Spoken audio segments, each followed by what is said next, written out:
sticker, Flytanium sticker, a Kaiser sticker, another Kaiser sticker, a Basti Nightshade sticker, a couple more in here, indelible sit. Did I miss it? No, you didn't miss it. And then here's another Kaiser sticker and another Kaiser sticker. And then this is driver defense sticker. Or no, that's a magnet. And then another Kaiser sticker. A knife that says, sticker that says sister. I'm not sure where that came from. And then here's a patch from Blade HQ that says abso-forking-lutely not. And then a bee's gnome keychain. Little bee's blade, bee's gnome keychain. I'm live. Where's everybody at? This is from hello. Crispy Donut Community. One watching. Big old patch. Heavy duty patch.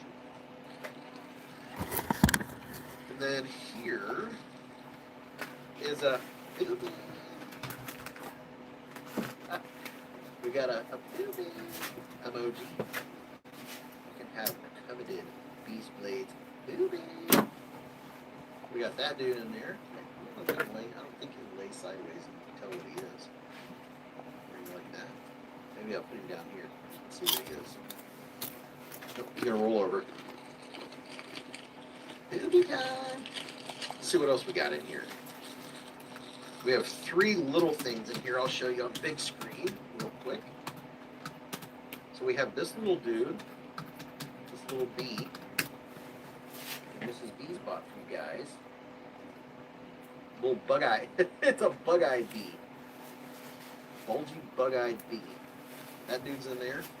And then this Barbara, what's going on? That book that I was showing you guys. Where's everybody at? Watching Beast Blades like me? And then an alien from Mrs. B's. I know they're called sprites or something, but we here at the Hive call them aliens.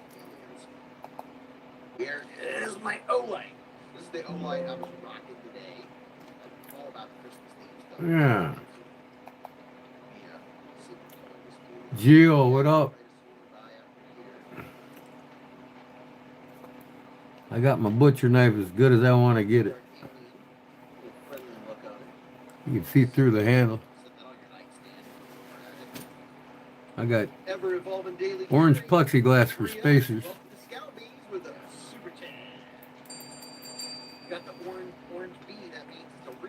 You can see through the spacers. And I have random stuff. Here's a brand new charger cord. I think this came with oh yeah. Oh, this came with my I'm making me a Puukko style sheath for it. Brand new, never been used.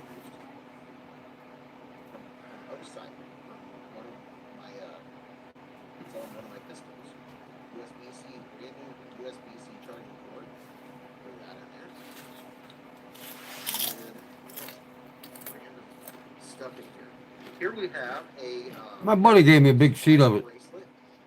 I don't know where he got it. This is something that came in the Lucky Knife Club box. You can get it at Menards. They sell colored plexiglass. Let's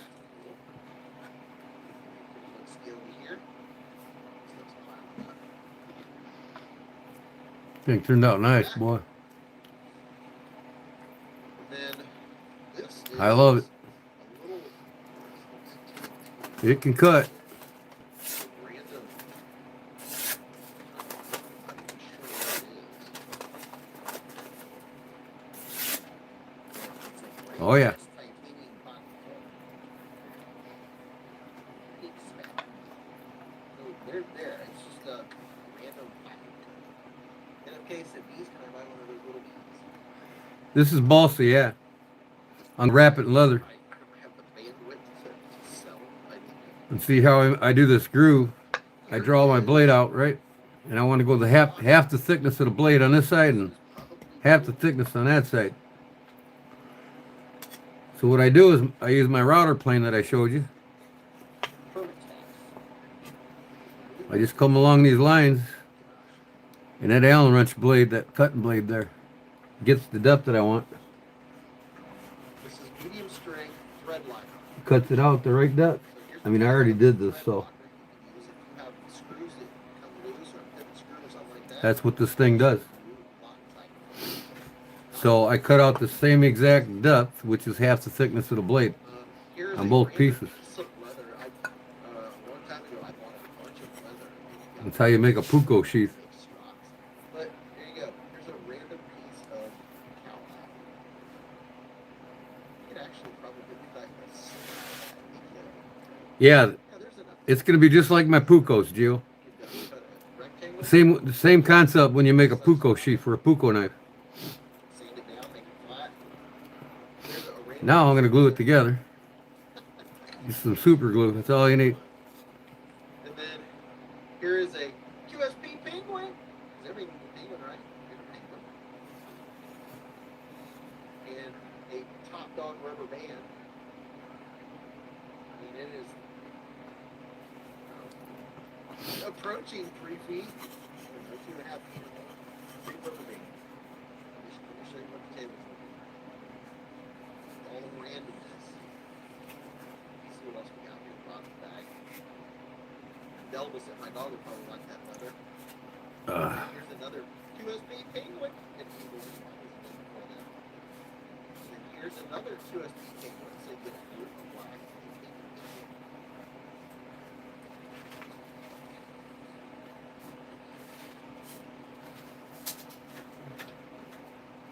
Drop the potato chips on the floor, man. I don't know how much this costs, but it's not cheap. This is a ply bar. We got a keychain, patches, stickers, paracord, a pry bar concept. Now I'll go sand this down. The jump wire, that carbon fiber, really nice pry bar. This might actually, I think this is titanium. Now the leather's gonna come up to about here. Really nice pry bar. Look at that. Look at that, all its fanciness. So we don't have a pry bar now. We got a pry bar in there.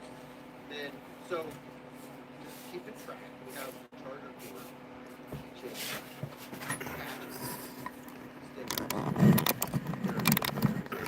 pry bar. And, you know, it just wouldn't be fitting if we didn't have a flashlight to go with it. But I'm gonna finish eating my dinner first. I forgot to eat dinner. The wife didn't make me nothing. She made herself hot dogs. I said, "What'd you eat for dinner?" "Oh, hot dogs." "Why didn't you fucking make me some?" 90 lube. Perfect keychain. Whatever. Oh yeah, and Band-Aids. So there's that. And there's gonna be another O-light too. And then on top of that, we have here a Heater blower, Thomas. Gerber Guts compact processing. Yeah, I got Beast blades on in the background. I'm waiting for the knife giveaway. It has a gut hook on it. You can scrape the innards out of something. It also has I've been watching Beast blades since he started. scale gut scoop and opener. From the very beginning. Scale gut. He's one of the only modern guys I can handle watching. There you go. Brand new. It's funny too because when I first started watching, I'm like, Big Bad John with a I don't know if I like this guy. So I didn't watch him for several months, and then I'm like, Here, what's up, Bees? What's up, man? Beast is back on. I'll check him out again. The zombie apocalypse easy, and then So then I watched him. another Gerber, I'm like, this guy's kind of cool. bubble wrap, So I just kept watching him. I've been watching him ever since. Air Ranger. That's when I'm in my full Ranger. There's your nice What's up, Claude? Welcome back, man. aluminum handles. Thomas? Who else I miss? I don't know what steel it's a Gerber, so I'm not sure if it's like 3CR, 5CR, I'm not really sure. Crown Fog is in the house. All right. But there's a Gerber. There's the first knife. It's a nice selection. And we have more. We have a Kaiser 10th anniversary. Sorry, dude. Sorry. What you sorry for? Here's a Kaiser 10th anniversary coin. Yeah, I got a heater on next to me. Here's what the table I ran out of firewood. piled up. I got to go outside and split some more wood. Thank you very much, Big Bad John. And then there's more stuff in here. What else we So As soon as I get done eating my dinner, I'm gonna sand this down. Oh man.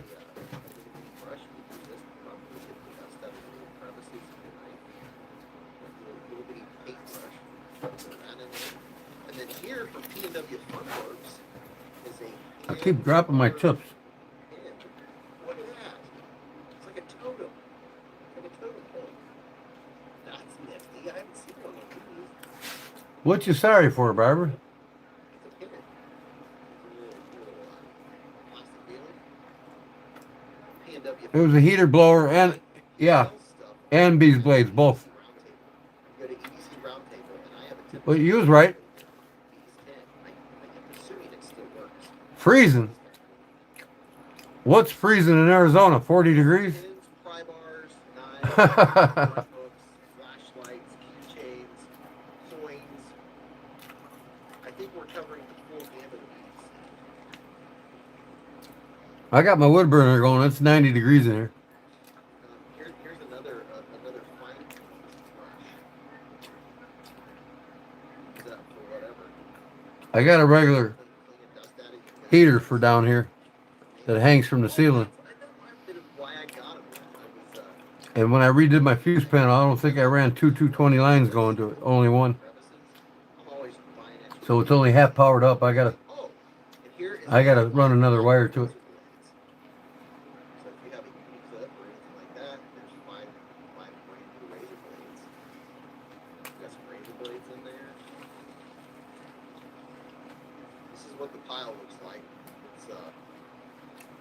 It's and here is a brand new microfiber cloth, medium sized microfiber cloth. Blue. I use these for my Big Jim said it was cold and raining down there.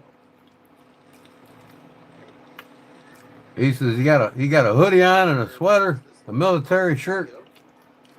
Put this in your car to always have one. And them boys down in Mississippi think 40 degrees is cold. It was 45, I think, yesterday in Mississippi with rain. And he's complaining that was cold. Meanwhile, it was 2 degrees here. He's complaining about the cold. All right, this right here. Here's a sim cut. To me, 2 degrees ain't cold. Put something in, and I did put a little tight. It's when we get that negative 20 here. This has all That's the cold. regular sim cut accoutrement in it. And, there's another thing. Really, anything over 5 degrees, I'm comfortable with. Stuff in there. But I'm giving you that so I can give you this. I believe this is Ovaltine. No, not in San Diego, don't. Check this out. Too far south. Go to Northern California, it is. This is a titanium frame lock. Mini titanium frame lock. Check this out. It's a scalpel. And you can buy packs of these on Amazon real cheap. It's a number 24 scalpel blade. You literally buy like 100 packs. I wish the southern part of Illinois was warm. It's maybe 5 degrees warmer. Titanium frame lock. It is pretty neat. Look at that. That's really nice. Good. And it wasn't like that for a little extra EDC. Plus, you buy tons of them. Yeah, all these years on Bees Blades, and Four scalpel blades, you buy one. I haven't won one knife yet. To have something to put it in, I got a new sim cut case, so Brother Blades. that'll come in. Oh, I don't think 90 degrees is hot. 110 is hot here. So, last but certainly And we've had this has several weeks 110. on Romet. I don't even know that you can get these because But yeah, you guys think 40, 45 degrees is cold. Hey, nothing, man. Romet knives. Tonight you're going to get, someone's going to win this. Come up here right now. It was 2 degrees last night. Yeah, texture vision. Hell, most people don't even like to take the garbage out. This bad boy that I was showing you tonight. And 10 below wind chill. I think you could get because they're sold out. We get that breeze effect off the Lake Michigan here. It could be 10 below with a 35 below wind chill. Really nice. You go to downtown Chicago, man. You better be bundled up. 14C. Nice, very sweet. Steinman said, love on wild Mhm. species. It's a romance. I know. Oh yeah, I'm here. I gotta turn this damn light out, boy. That's too bright. Oh yeah. I'm gonna finish my dinner and I'll get moving here. Working and market, and it comes with the packaging.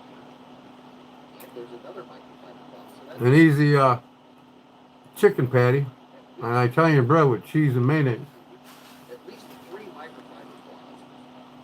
You're gonna get, whoever wins this, you're going to get everything. I forgot to eat dinner tonight. Flashlight, pry bars, gauntlets, 1, 2, 3 knives, razor blades, paracord, This is my birthday present patches, from Jerry Shelby, the knife guy.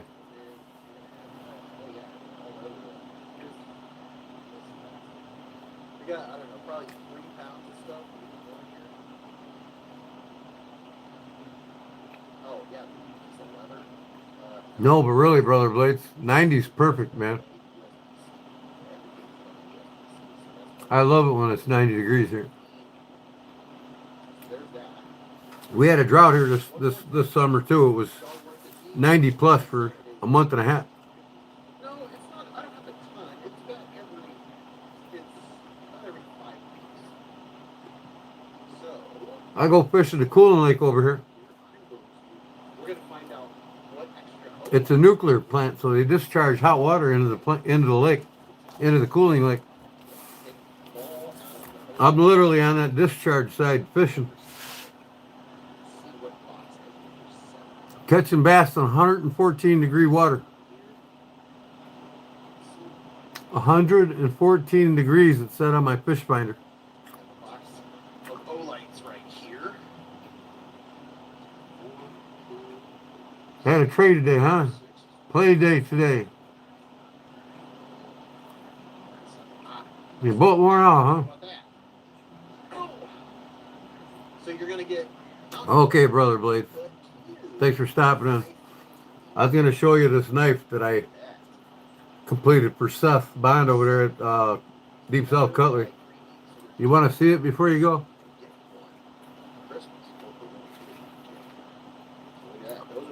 I got a video up. You can see the video on it.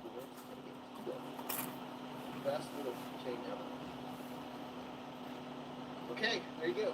72 gigawatts. Okay, I'll show it to you.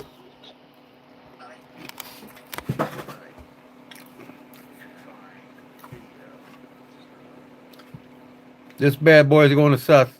It's my Sow Buster pocket drop.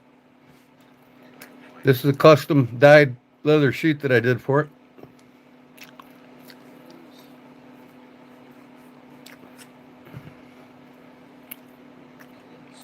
I put an antler on it. It closer to the handle because it acts as an extension of the hand when you need it, because it's not that big of a handle, see? I mean, it fits the palm, but you could choke back on it, and that bead acts as a stopper. And then I put the double looped knot on the end of it. But yeah, she's done. And these scales are interchangeable. He can get antler from me, you know, deer, stag, buffalo. Put any handles you want on this. You got the jimping up here, so when you cape out an animal, it's non-slip. But he wanted the homemade micarta I made. Remember I did a live video on making this micarta a while back, and everything's stonewashed. I didn't polish none of this.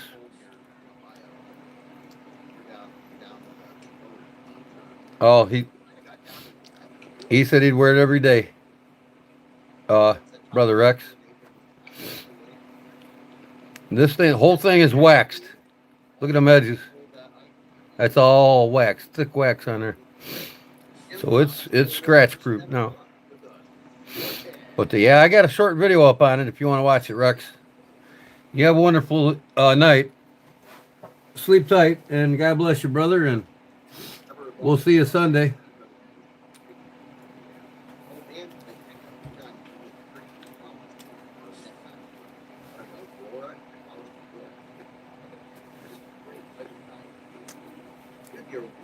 So I'm gonna put this on eBay now,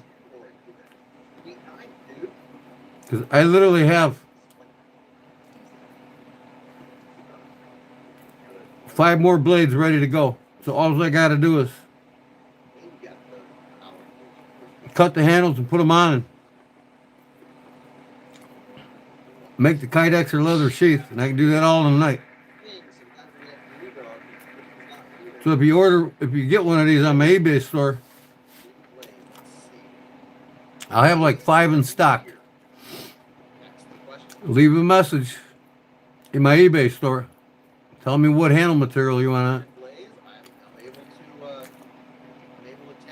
Whether you want leather or Kydex, you know, leave a memo how you want them cut, how you want it custom made.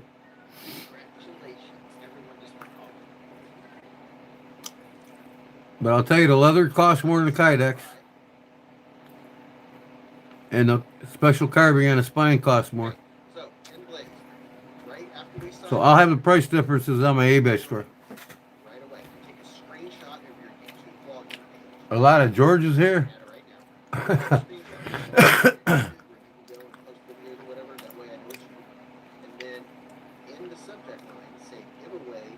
Chris Erickson, you go on my my description of my YouTube channel and click on more, and you'll see all the links. On the bottom is the link to my eBay store. You can see what I have in there now. And sometimes people send me the screenshots. They're like, dude, I won. This is awesome. And they forget to give me their address. I'm like, send it. so Dale Lane said, what? Brown sugar didn't Lane? I'll have both of these in there. You know, the one, the smaller price, and then one with the high end price. This is high end here. This is everything. Everything's here. Lanyard, carved spine, leather sheath, stone washed, everything. But you can buy these knives skeletonized with no scales on them, even with the lanyard on it. They start out at 125 with the sheath, Kodiak sheath and ulti-clip.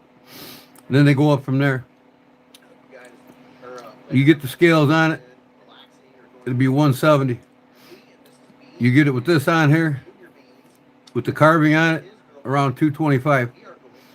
And it'll come, every knife will come with a lanyard on it. So I'll have the price differences in the store. Or if you all just want to email me, I can make you a custom one and then contact you when it's done.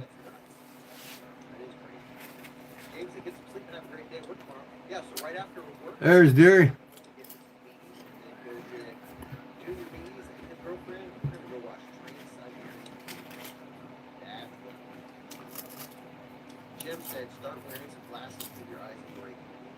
There's Knucklehead. Ah, yeah. I got my birthday present on from that Shelby knife guy.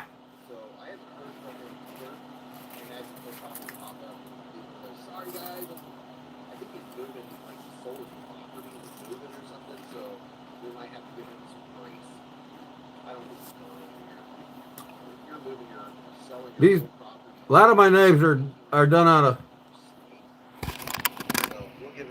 flat stock, you know. I get the flat stock 1084, 1095. Now I do make knives from hand forging too. Most of the knives I do is just like custom knife orders, you know. This was made out of flat stock 1084. This was made out of flat stock 1084. Now I also hand forge knives, so I can do either or. It don't matter. I mean, it's faster to buy the flat stock. So, thanks for hanging out. Have a great If I hand forge the knife, it's going to be considerably more expensive than these.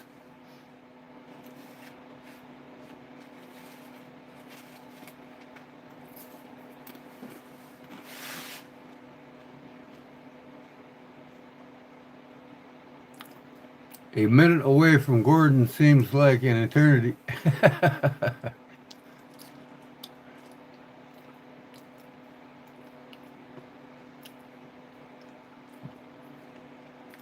Oh, I'm a puddle cat.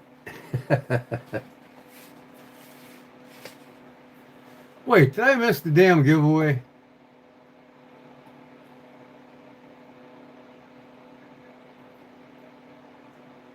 I sure in the hell did. Gene Blaze won it, huh? Man.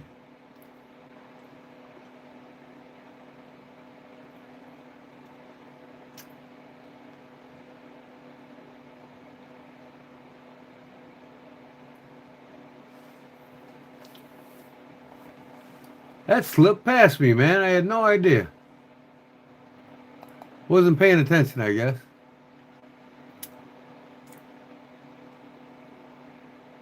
Hey there, brown sugar.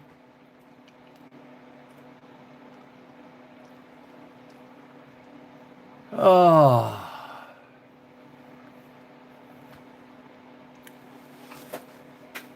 Okay.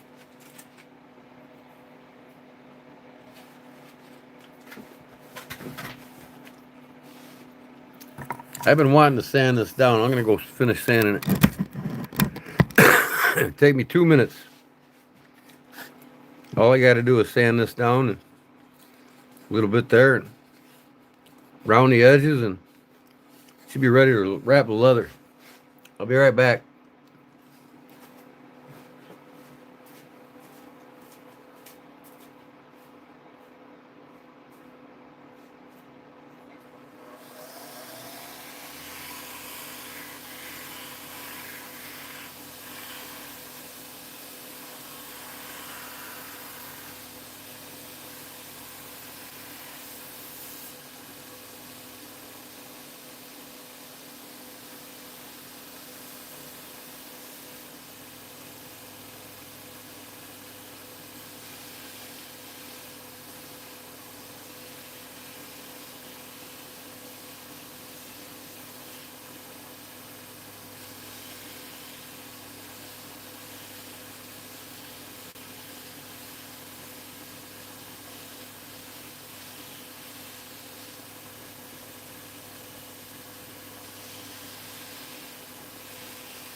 Boss is so easy to work with.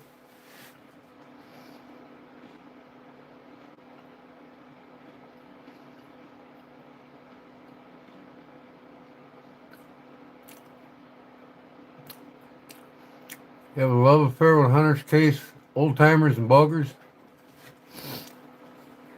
We got the same taste of knives there, Gio. Same taste.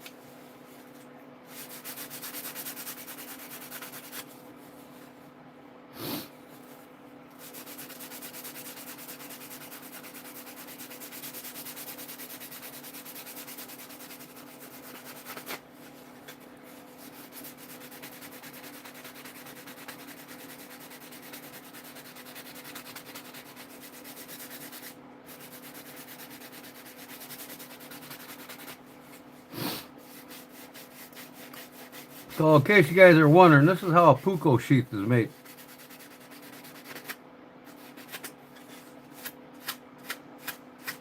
And if you forgot what a Puukko looks like, ask me and I'll show you. If you want me to show you, I will. I showed it the other night on my live. At the end of the night.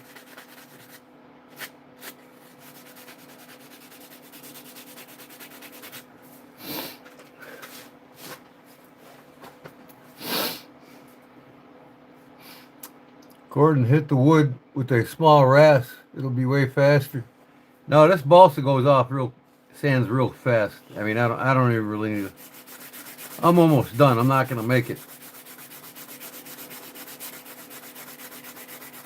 I got 60 grit paper here. It's taking it down quick.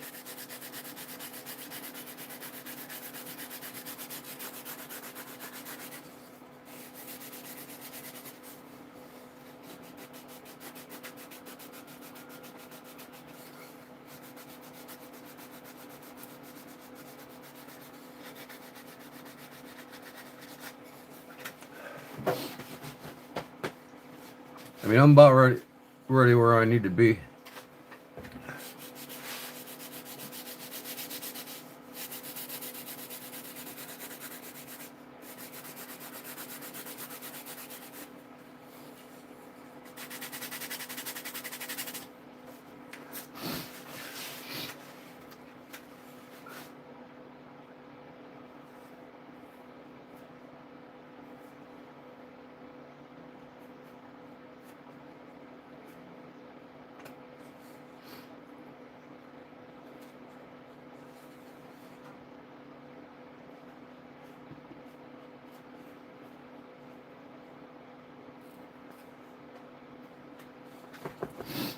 Make the end a little bit more of an angle, so when you put the knife in it, it's got a little more space to go into.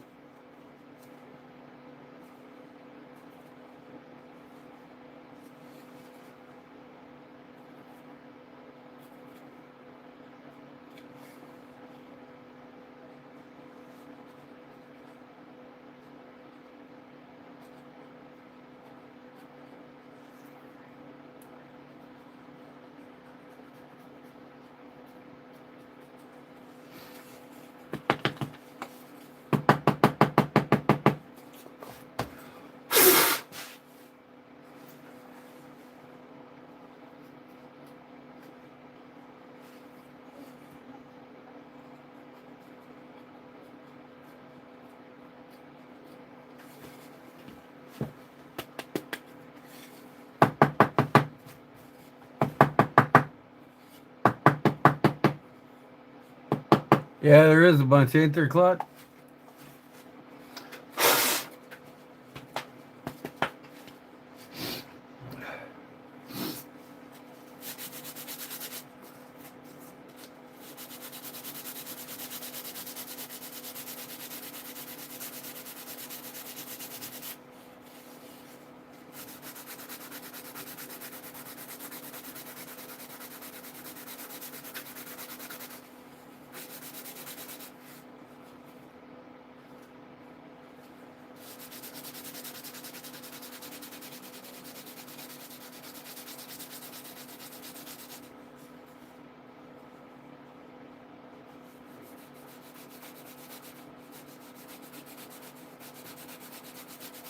Yep, Jerry's got some good shit, man.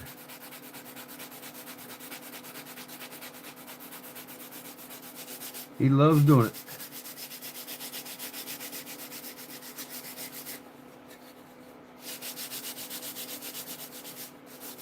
I think that's good enough.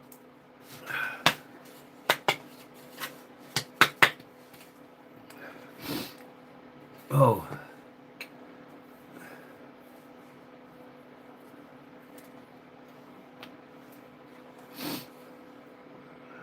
Put super glue on the end here. Close these spores off.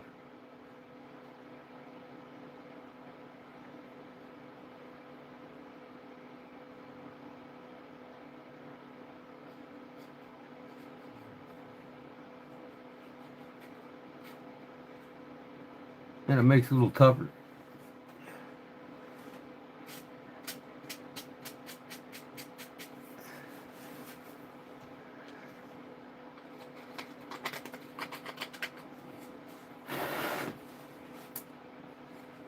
Kind of plasticizes the end.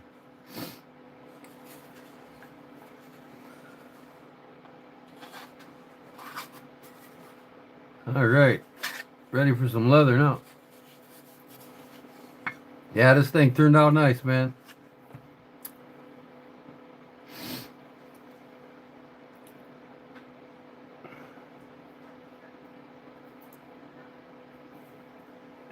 You guys want one, man? Email me. I'll have one ready for you.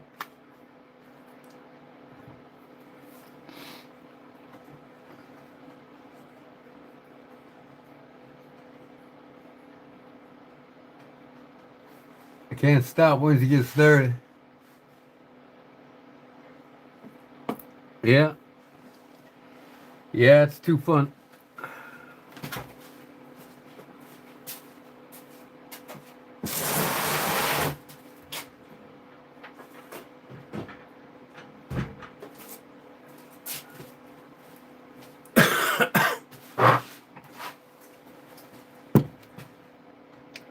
So now I got to figure out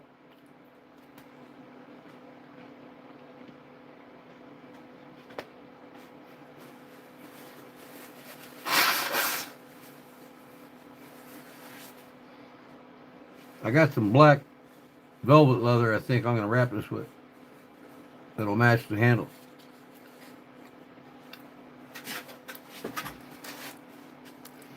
You can see them pins right through that plexiglass.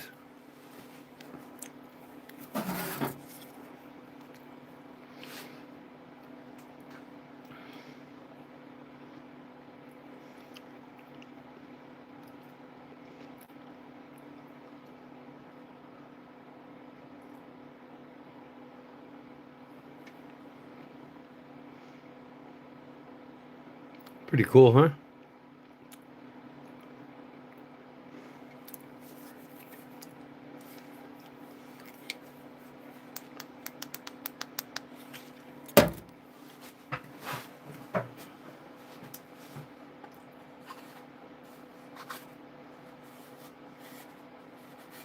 It's gonna be like my Puukko butcher knife.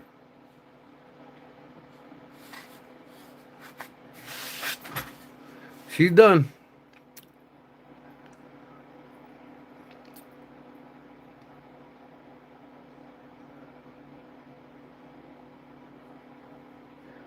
All stonewashed.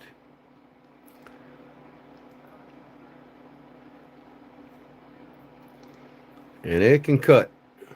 It can shave the hairs off your ass.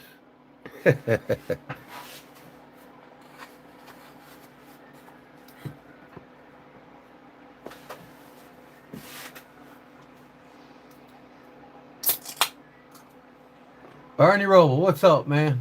Welcome to the channel. I'm doing good, brother. I just noticed you came in. Thanks. How are you doing this evening?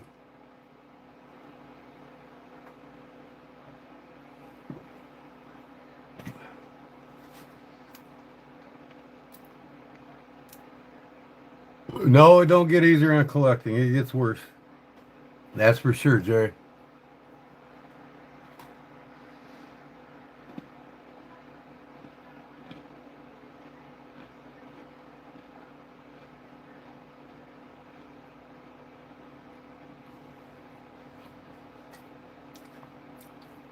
No, I mean, I'll show you a deal.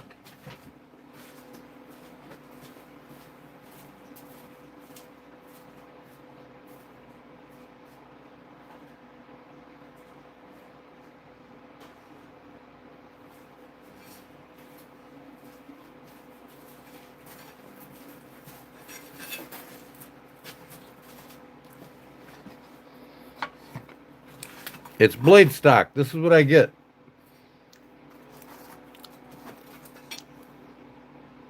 This is $10.95 here.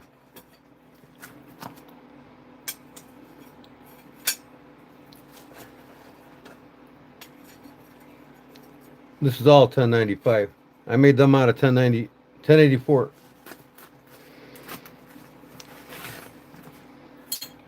Yeah, $10.84 slightly thinner. That's $10.84. This is $10.95. That's what I buy. You know, and then I just put my patterns on it and cut it out.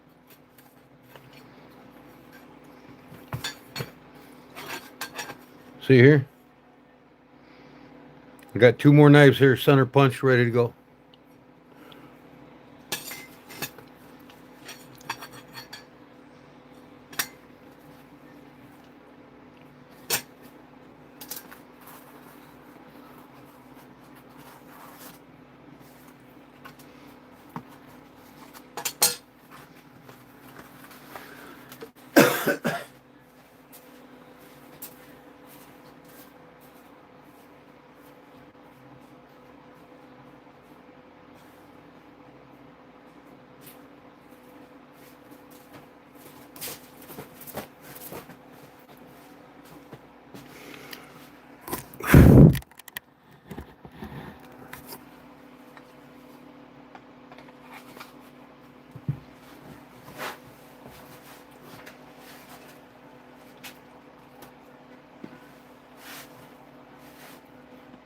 Why wait, Jerry? Start now, man. You'll have 100 subs more than you would if you started January.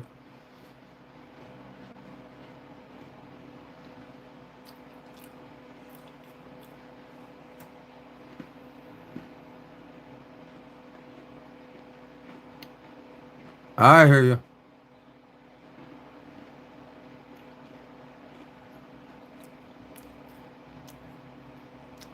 Yeah, I probably won't get the clods till the spring.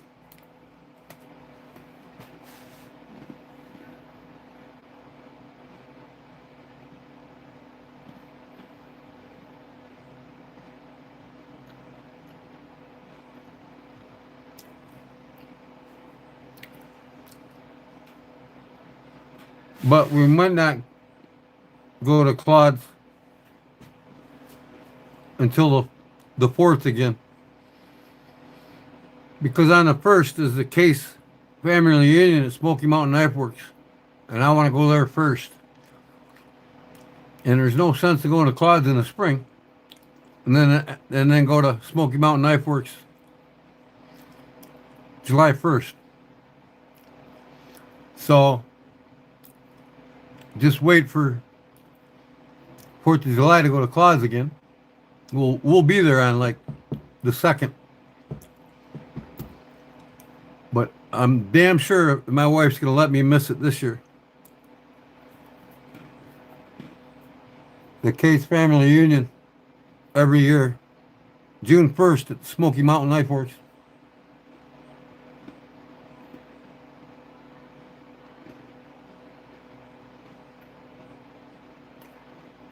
Mickey who?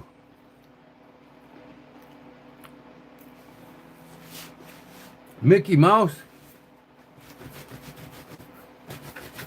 I don't go to Disneyland anymore. Ever since what they did with the unions. Walt Disney World can kiss my ass. Kiss my white union ass.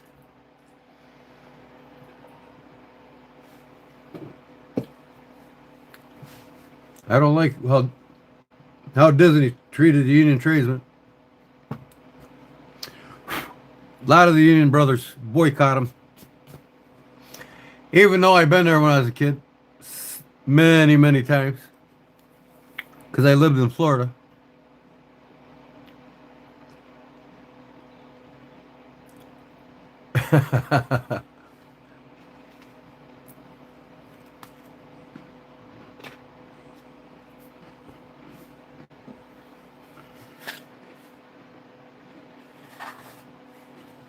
That fits in there nice. Don't even come out.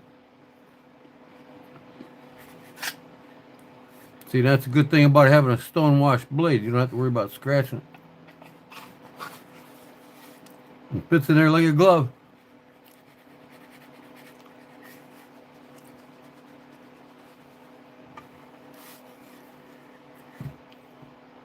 That's a good thing about this, man. You can set that depth precise. And get these things routed out to where they're just touching the blade. Just touching the blade. And then when you put it together, it's like this, see?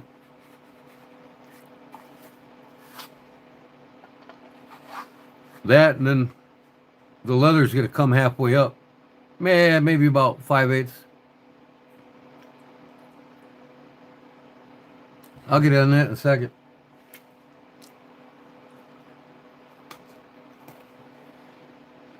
Well,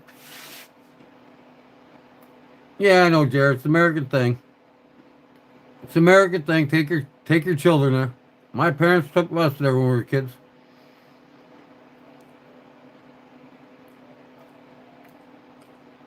In fact, they called my dad to work on the Avcot Center back in the 70s. It was a big union job when they first built the Avcot Center, brand new.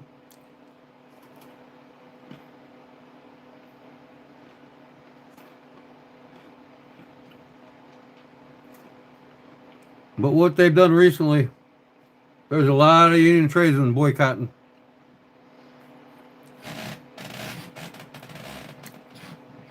Now, up here in Illinois, we're really big on union trades.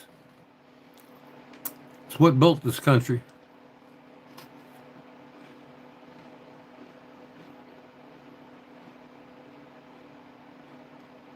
Hello, Wayne.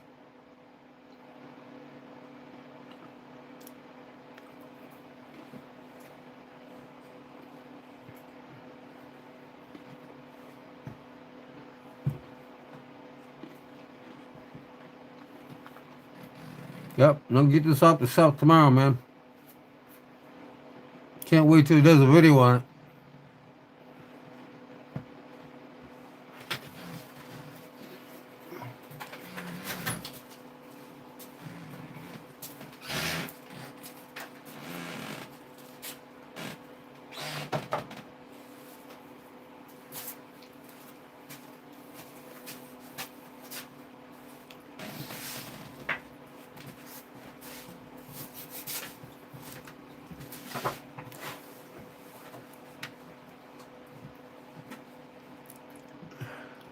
Can you please see if the knife?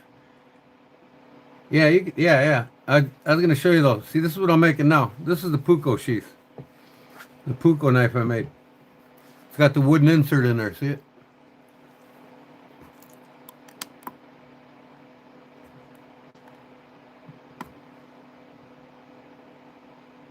Same thing.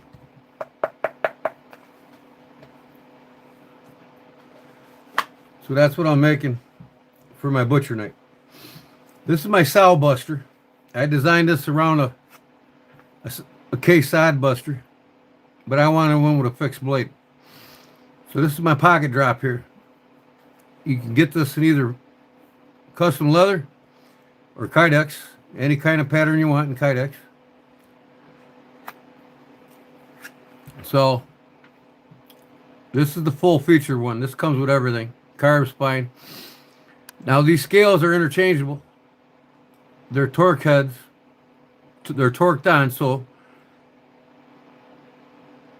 I can make just about any scales for these knives. Everywhere, anything from bone to antler, you know, reindeer, white-tailed deer, buffalo, water buffalo, ram horn, Kydex, you name it, endless. Wood. So guys can interchange them. They can have me make them a new pair of handles whenever they want to change up the look. It's my Sow Buster. Sow meaning female bear, right? Sow. Kodiak Edge, Sow Buster. Get it? These are made out of 1084.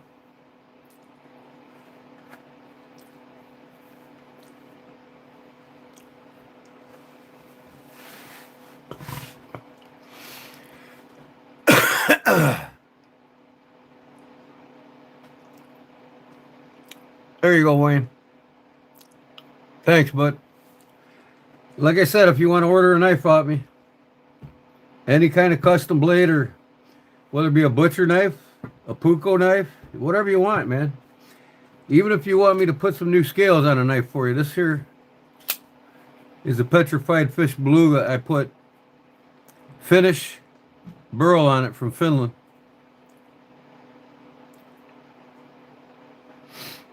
I make all the custom beads. This is a custom bead out of part of an epoxy scale I had left over, pine cone.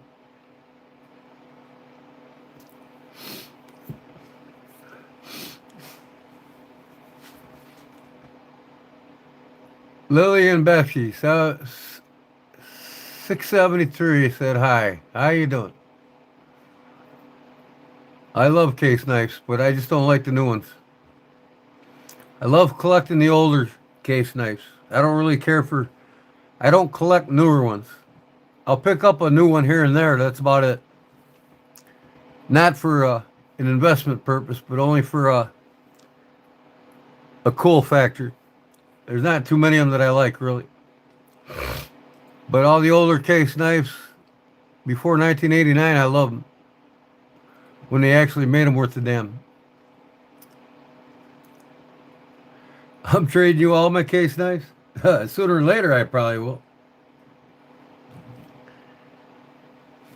Dollar for dollar.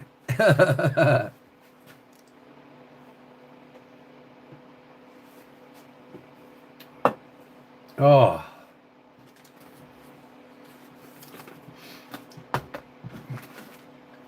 I got to send this guy out tomorrow. I got a few other things I'm sending out.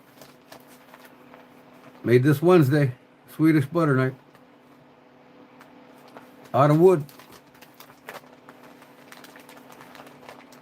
I got it oiled up. I don't want to take it out and touch it now.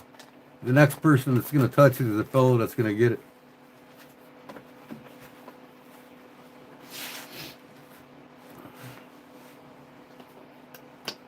I'll even make you a lighter case with a deer antler on it.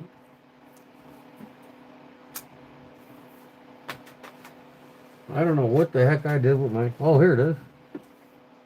Found it. My cigarette carton. That I made 5 years ago, I think now.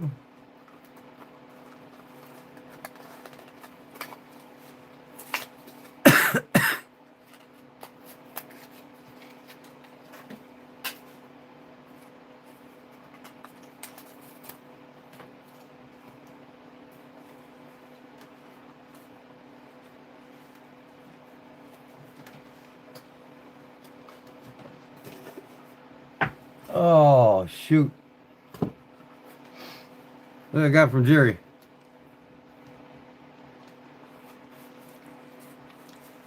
I showed him this cool technique of dyeing this. It pearlizes. He sent me this beautiful knife. Growing crane. It's made China, but it's a beautiful little stockman here.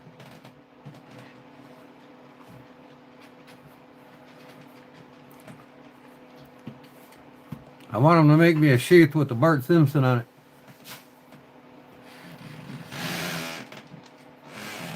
Yeah, we probably got 2,000 together, Jerry.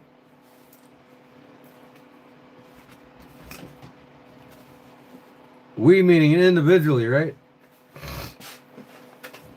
We probably got close to 2,000 knives together.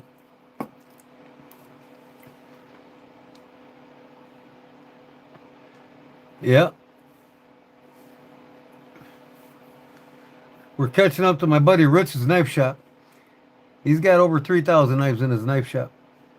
I gotta get over there, man. Try to sell some for him.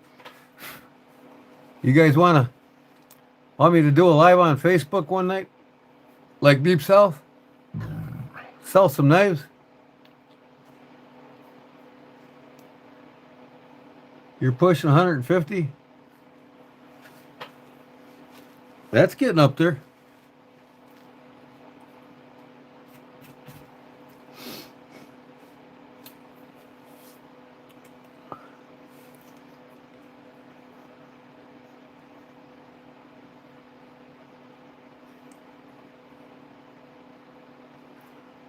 Hard to tell this is a number 8, ain't it?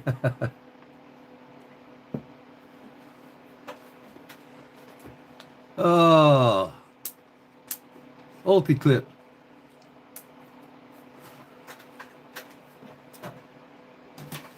That's what comes on my... You can adjust this up and down if you want it higher in your pocket. Just move this all the way up.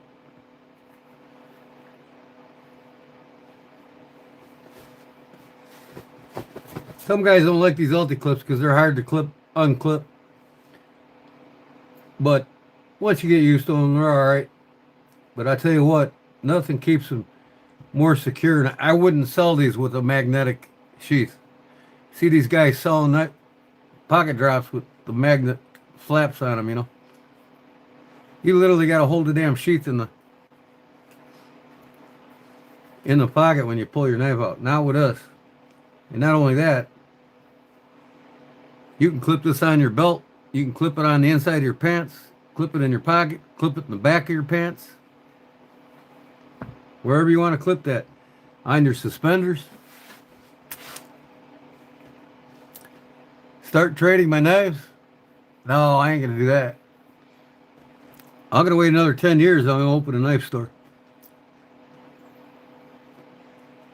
Probably sell them all.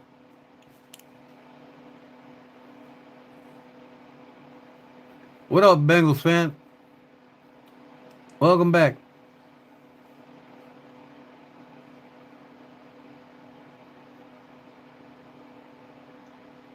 Yeah.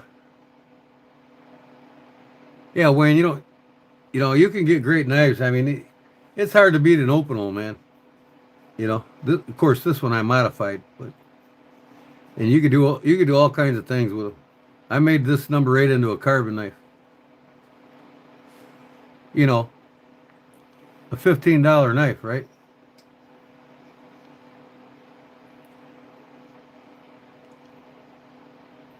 There's a reason why they call them a peasant knife over in France.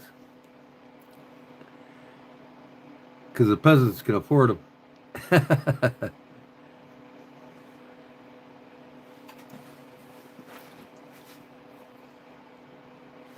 There's Charlie. Oh, shit. Speaking of Charlie, hold on. I'll be right back.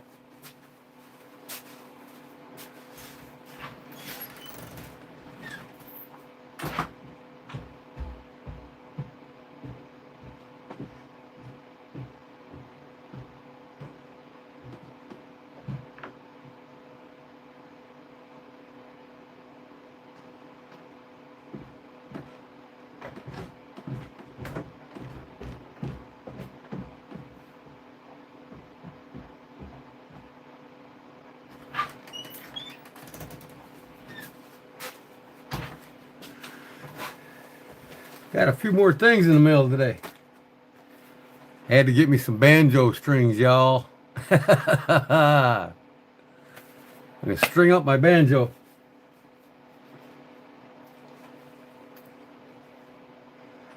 Here's what I've been waiting on here. Tech Diamond Tools.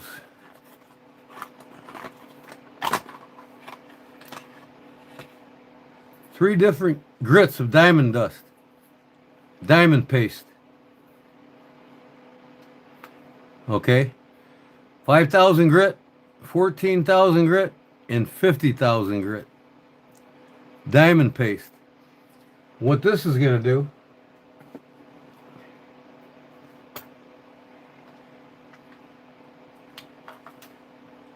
is I got this crystal. It's an acrylic crystal in Charlie's watch. See, it's all scratched up. I started sanding it with 220 grit. I got all the way up to 600 grit on sandpaper. Now I'll start out with this diamond paste here at 5,000 grit. I'll work it in about 10-15 minutes. And then I'll switch to the 14,000 grit. And then when I get to this 50,000, this thing will be crystal clear. And I'm also going to use this 14,000 grit to buff this whole dial. This thing will look brand new when I'm done. So I finally got that in the mail. Then I can pop this crystal back in here when I'm done. So I'm getting on that now. And I can't wait to use this on a blade. I'm gonna get a scratched up blade and I'm gonna do a before and after with this 50,000 grit diamond paste.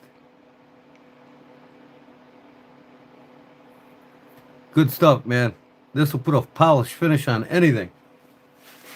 I'm gonna do my eyeglasses too. Oh yeah. I got a couple scratches on my eyeglasses. This will take it right out.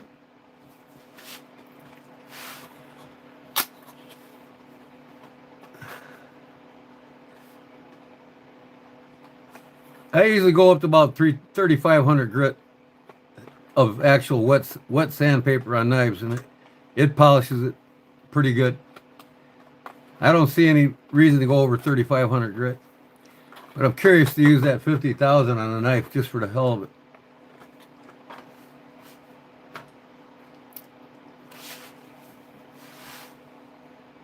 Yeah, you don't know the difference after 3,000. I always go, I got 3,500. That's my highest grit. For just shits and giggles, I'll hit it with 3,500.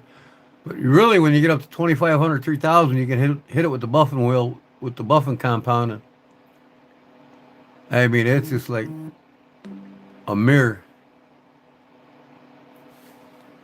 What's Jim sending me on the phone now?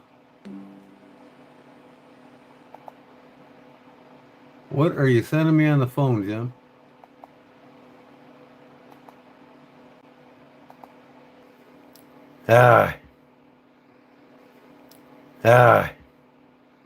Jim messed me all up, man. Sent me a message. I got me some black paracord today, too, in a minute. I ran out. Oh. I usually go to 2,000, then green polish on a buffer, and then mother's mag wheel polish. After about 2,000 grit, that's really all you need to do. But I always go up to 2,500. And then if I want, I can go higher. But yeah, I mean, after 2,500, it's overkill. I use the white jeweler's compound on the buffing wheel once I hit 2,000. And if I see any trace of scratches, then I'll go up to 2,500 and buff it again.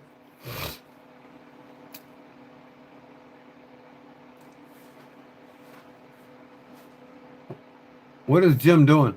I texted him, told him I'm going live. But Jim shot. Him and Rex met up together. They did a swap-a-rama today, he said. And they're both tired.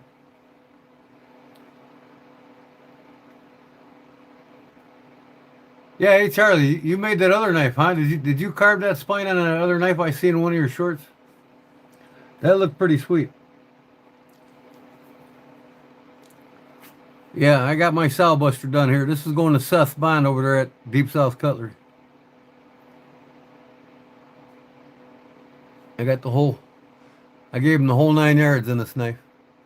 It's all stonewashed, so I didn't polish it. I left the whole thing stonewashed. I got an arrowhead in the front there with some jimping on it for finger control. If you cape out small game, you got jimping right here. This is the whole 9 yards right here. Leather, my homemade micarta. I finished sanding this as far as I want to go. My butcher knife. But yeah, I love that.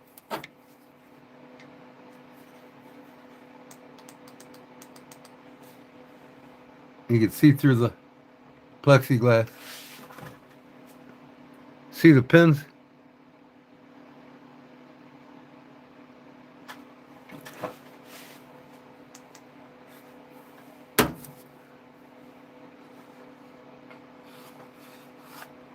So time to make my Puukko sheath for it. Just like this one. But instead of doing a traditional loop like this, I think I'm just going to do a belt loop. I don't know. I might just do just a regular loop, you know, on a ring. And carry it outside when I'm doing my game processing. There's the Barlow Brigade. The Rex said you wore them out today. You guys did a swap-a-rama today, huh?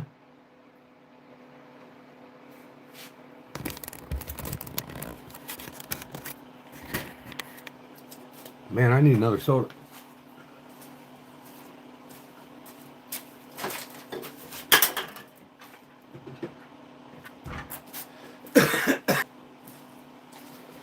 Yeah, and I wanted to thank Jerry one more time. Thanks for the birthday present, buddy. Love you, man.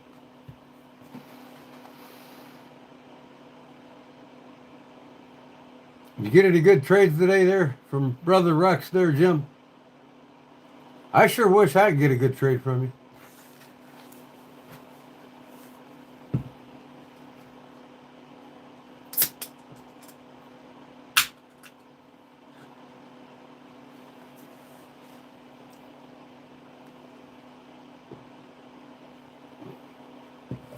Oh. All right.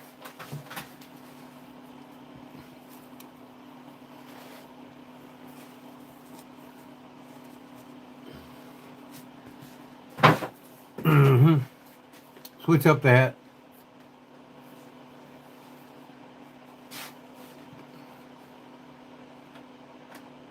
Yeah, got my banjo strings today.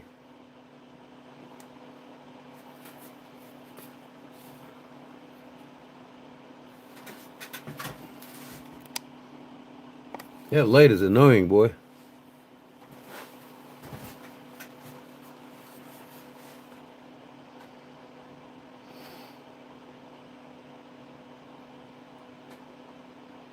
Yes, a pile, he said. Well, what's in that pile? That doesn't tell us anything.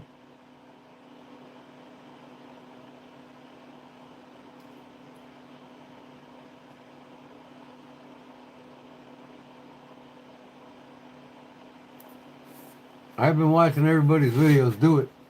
Laughing out loud. Oh, let's see what kind of gauge strings we got here. We got 10, 12, 16, 23, and 10. 5-string banjo.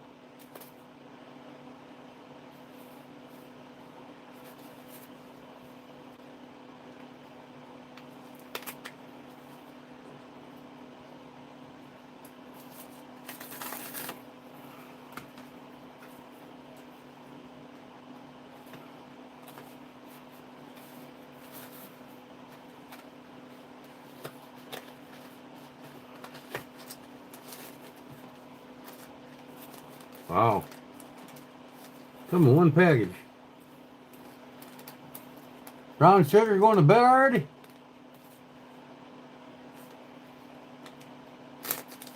I didn't win on B's Blades tonight. I tried. The last few years I've been trying. Wow, there they are. Color coded too, so I can't screw it up. Only got one bronze wow. Wow, must be the number 5. Let me see. D.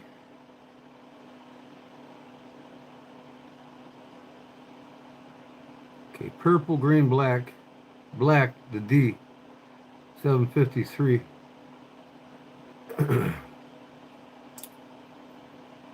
BGDG. D, silver. Okay. The D is the top string.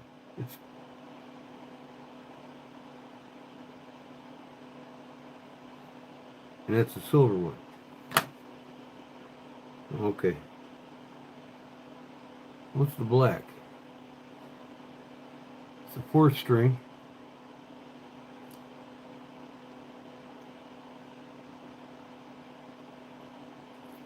Ten, 12, 16, 23. The black's 23. And then G drops down to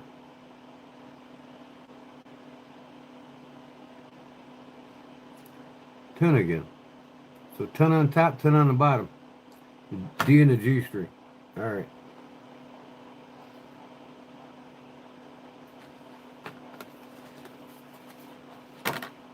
Okay.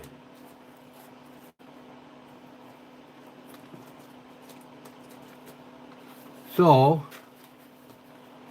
I got that today.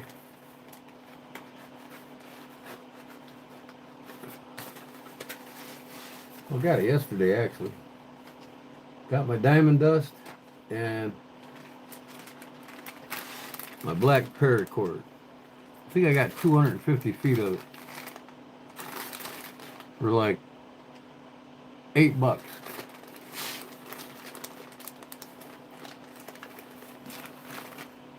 Ah, you're young, brown sugar.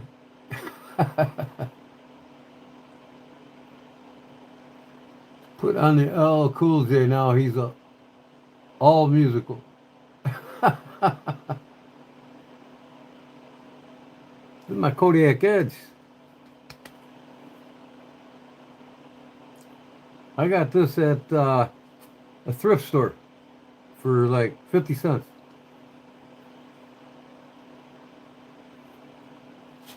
It's wool. It's nice and warm.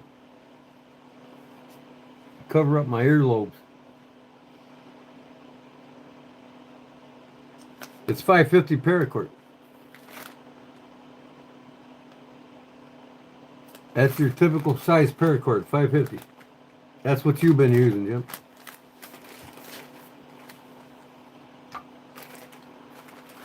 So, 50,000 grit diamond paste.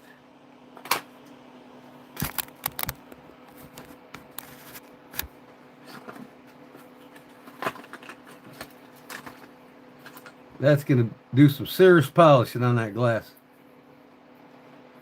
My eyeglasses. And Charlie's watch. Start out with 5,000 grit. Then you go to 14,000 grit. And you finish her off with 50,000 grit.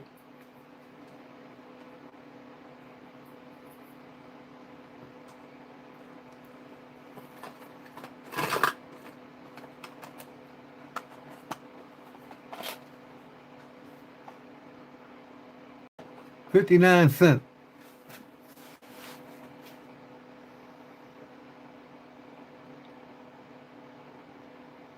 Paracord, or is that dreadlocks for under that hat? You're funny, Clark.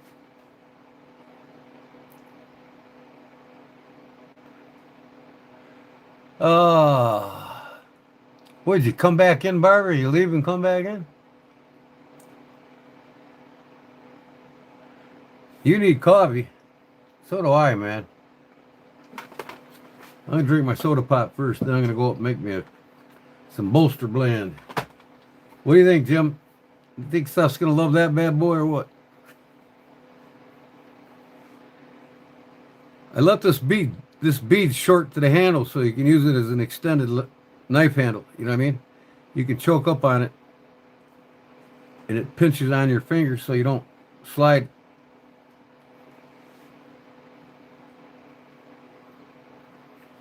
But he got all the bells and whistles on this one. It's all stone washed all the way around.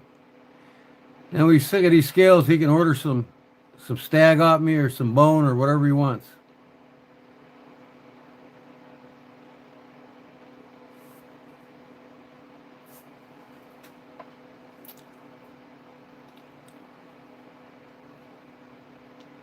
I bet he carries this every day. Yeah, put that Baron Son coon skinner away and carry this.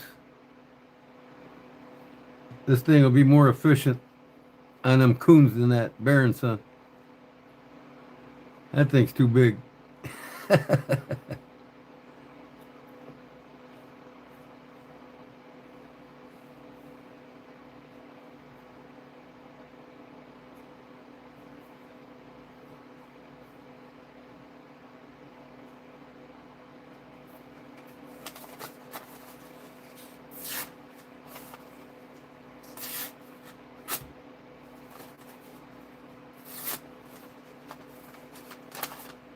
Oh yeah.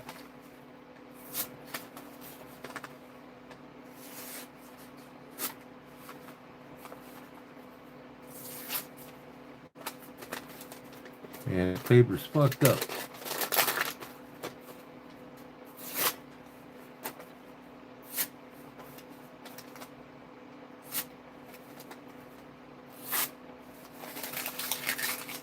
She'll cut. I'm going to hit it on the stone a little bit more before I send it tomorrow.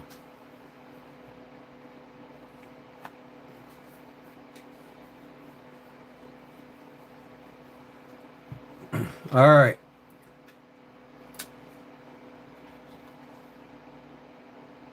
Sure is, Claude. Out in the house. Them boys at Deep South advertised for me. I'm going to have a couple there for them to sell there, too. They said they'd be more than happy to sell my knives there. So, pretty soon y'all can have them put one up on the auction block.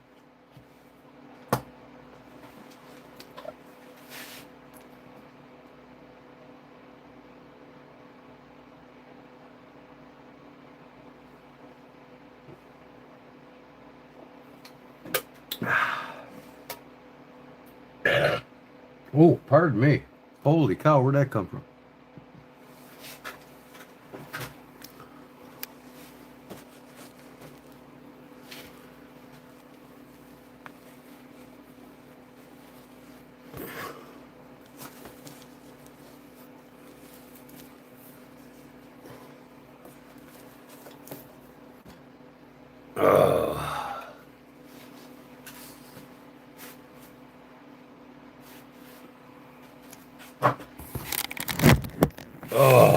Oh, okay.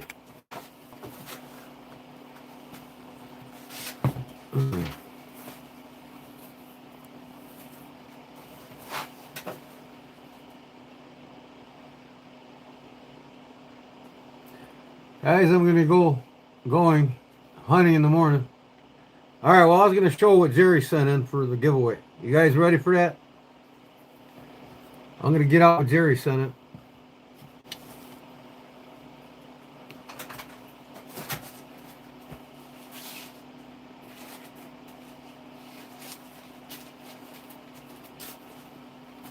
Y'all seen everything else.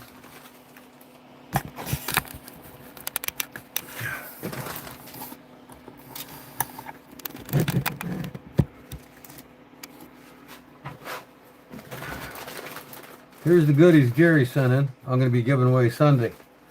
The giveaway is going to be Sunday, and I'll be horizontally live. We got this case here. Case Double X 2025, handmade by handcrafted by Jerry Phillips.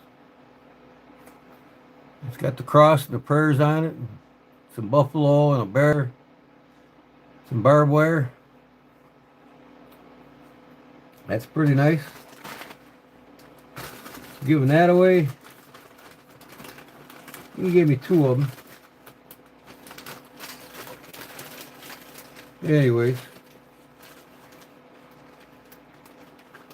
we're giving out this mag light solitaire, a little lanyard with it.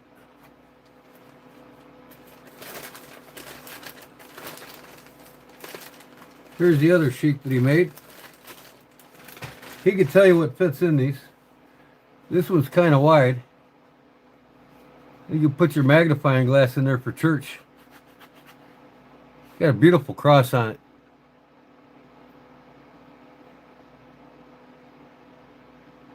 It's like a crown in a cross, I think. Pretty cool. Crosses, American flag, and the praying hands. You giving that away? Have good luck tomorrow, Charlie. Oh, you put a multi-tool in there? A little multi-tool slip. That makes sense. Nice wide one. Put your multi-tool right in there. Then he's giving this away here. The Bug Out Buster. Guys are trying to get their hands on one of them now. I got 2 of them in the package.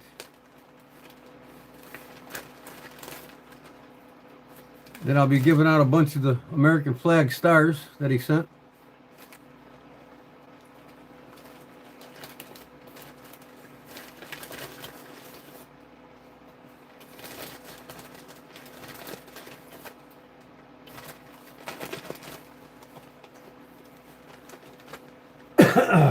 And then we got a swag pack of stickers here.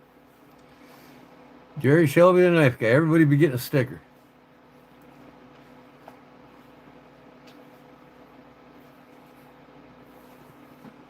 So that's what Jerry sent me. So I'm good to go.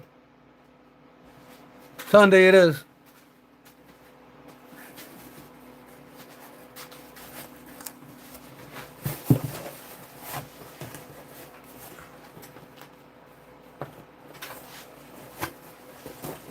I'm giving these away. These 3 slips here.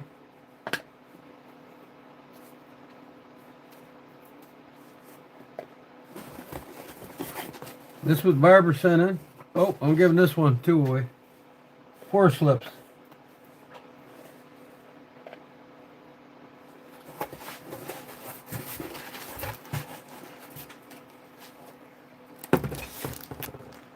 We got the 2 knitted hats by Barbara Howell. Beautiful hats. Keep your head warm. And then I'll take these out of the package. Put them right back when I'm done. These are all handcrafted by Barbara Howell.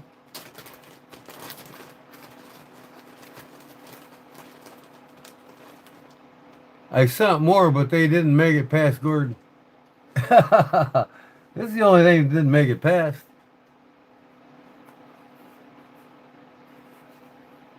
You told me you can send me that slip, right? He's gonna dye it, the pearl.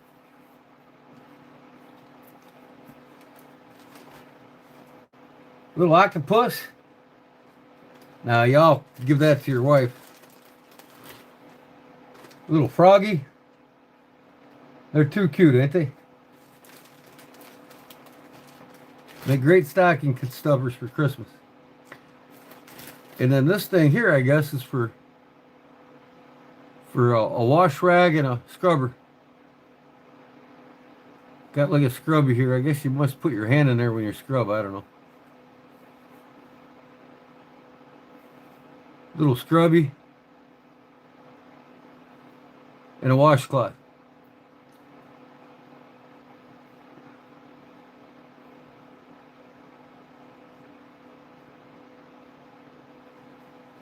And then lastly,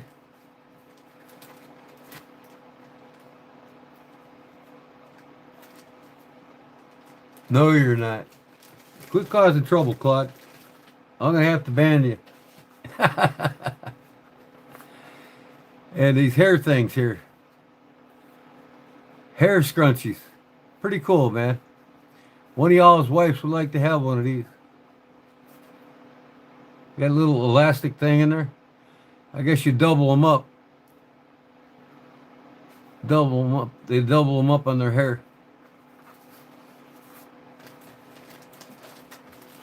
So that's from Barbara and me. And I'm also giving away one of my Sow Busters. I'm going to give one of these away Sunday. But I'm going to let the winner decide. He's going to have a voucher. He's going to decide how he wants it made. What kind of carbon on the spine, what kind of material, either Kydex or leather, what kind of lanyard. So that's what I'm giving away too.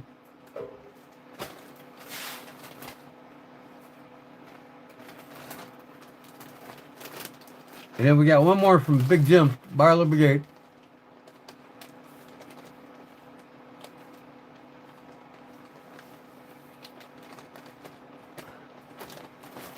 Yep.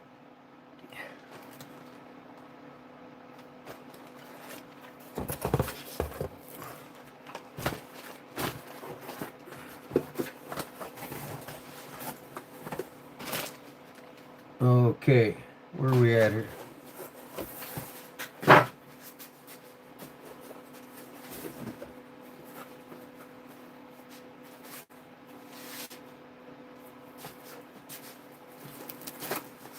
And I'm giving these hats away.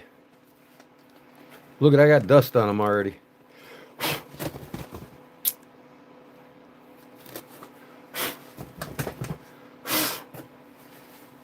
Chop dust. I have to dust them off. Yeah.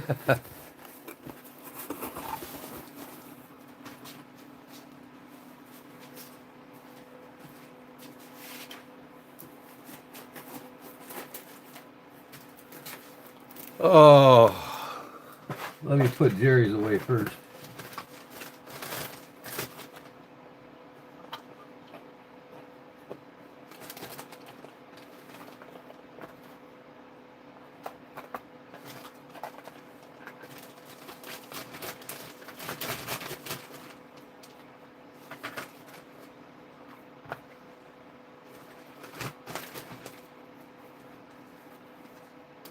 So it's going to be a nice little giveaway.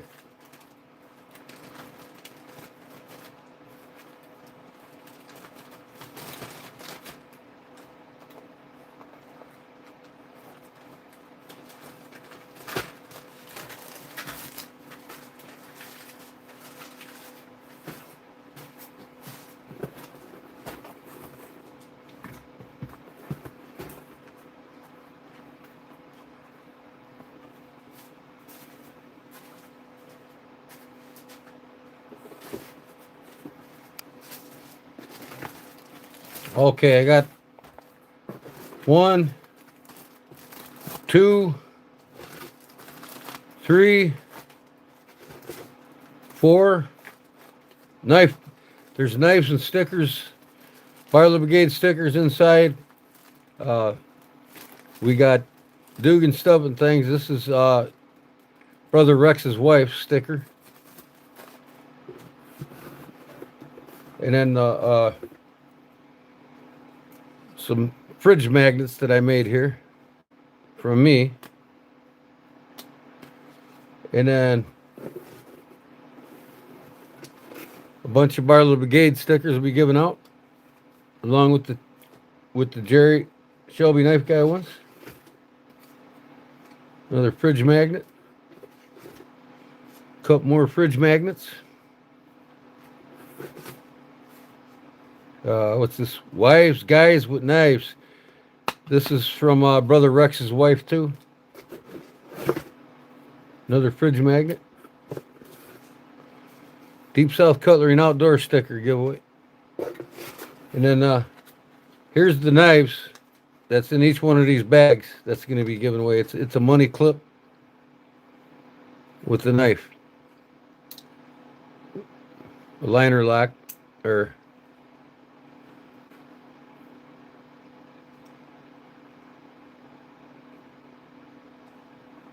just emergency knife blade on a money clip. That's all from Barlow Brigade. So that's what we got going on. That's it. You guys seen everything be giving away. Like I said, I'm giving one of these away. And the winner gets to decide how they want it made. They've already got the blade done and heat treated. All I got to do is put your choice of scales on it and make the sheath. I got plenty of Alti clips. Make the sheath out of either Kydex or leather.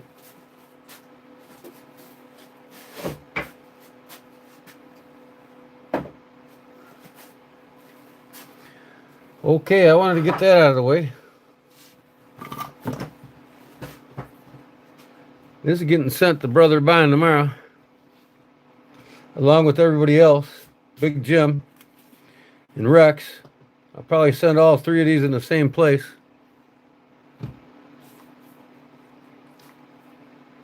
So I got one package instead of three. Is Jim still here?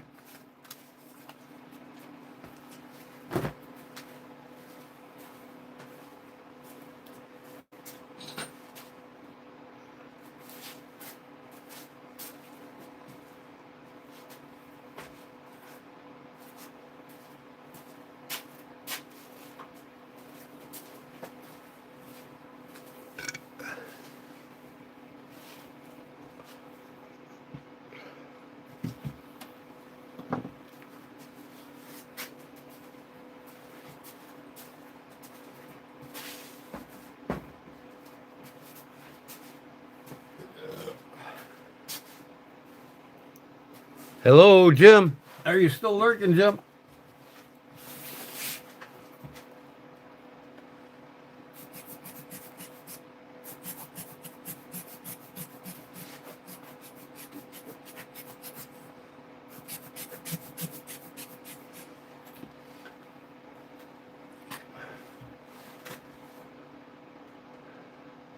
Yeah, here. Okay. All right. I'm going to send this to you for Seth and Rex's slip and your toothpick slip. I'll send it all in one package, okay? And then you have no problem taking this to Seth for me, right?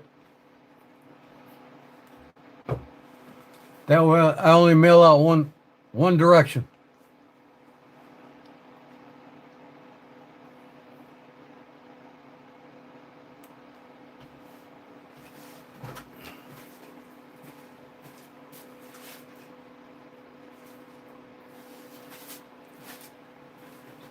So I'll send all three of these.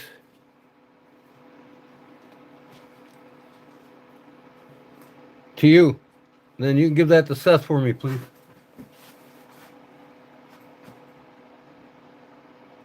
Yes or no, sir?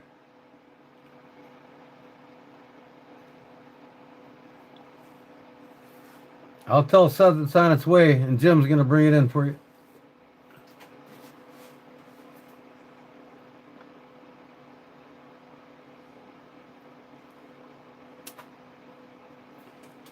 If you want to do a short video on this, Big Jim, you can before you give it to Seth. That'd be cool. Show it to everybody on your page. I appreciate it. All right, I'll get these out tomorrow to you guys. So they'll be on the way.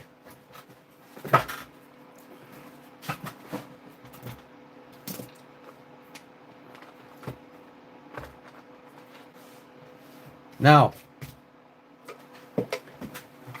so happy this bad boy is done, man. Now I got to get me some meat that I can cut up with it. I'm going to go in my backyard and shoot me a deer. I got my own meat processing bandsaw, so I can cut up a deer in a New York minute.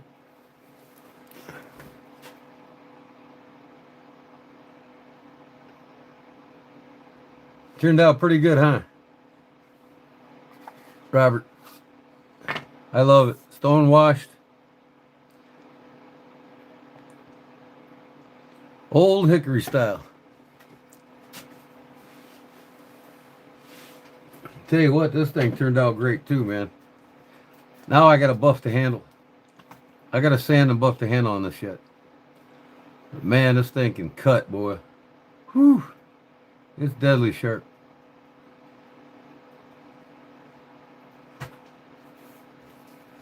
We got a little piece of paper left here.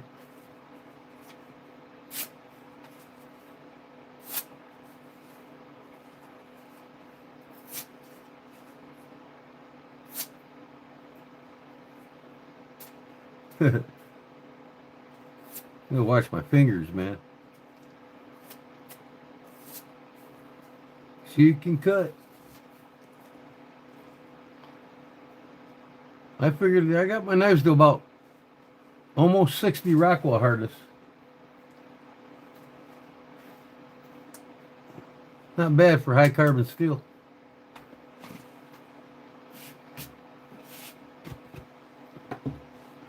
All right, now I got some black leather. I think I want to wrap this in. See if I got enough.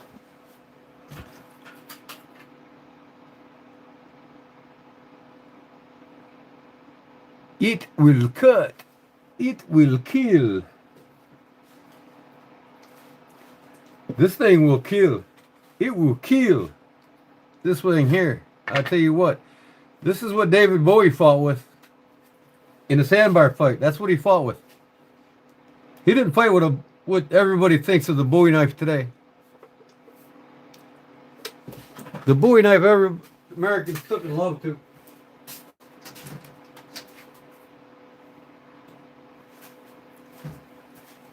See, this is the typical American Bowie knife right here, with the drastic clip point, right, and the crossguard handle.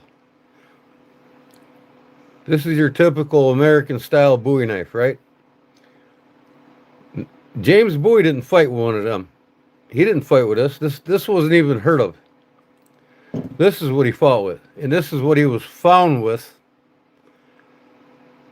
in the Alamo when he died in the Alamo. And it was a George and Westinghouse and Sons, Sheffield, England. That's what he fought with. A Westinghouse, Sheffield, England butcher knife. That's what he fought with. He didn't fight with one of these. This knife was designed by George Westinghouse in 1747. By 1750, he had them sent to America in the thousands. And everybody loved it. So the myth lure was, this isn't at all that he fought with. This is what he fought with. So, George Westinghouse in Sheffield, England, invented the American style of Bowie knife.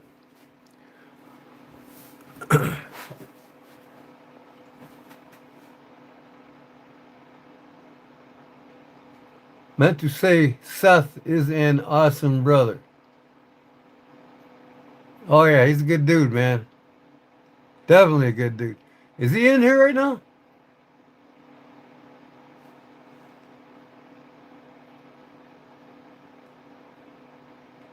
Did he come in? He was in here at my last live. I didn't see him though. Oh, Leon's in here. How you doing, Leon? I didn't see you coming in. I'm sorry. Steve Parks, what's up?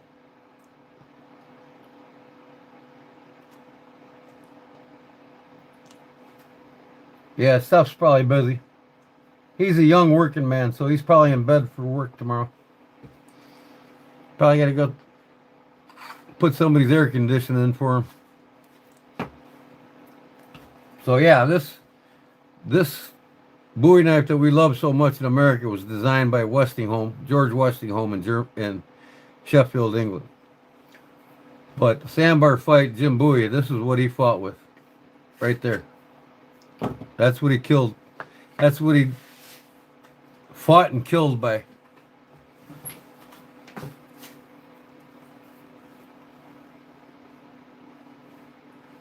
You saw me fighting them back in the day?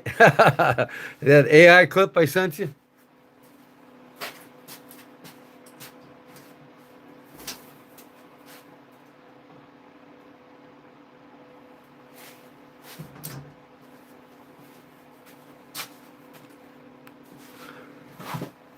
Oh,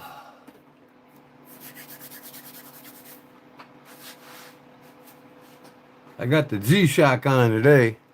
Beast Blades had a G-Shock on today. He had the big metal one though. I love my ODE green G-Shock. This is my work watch. It's a honker.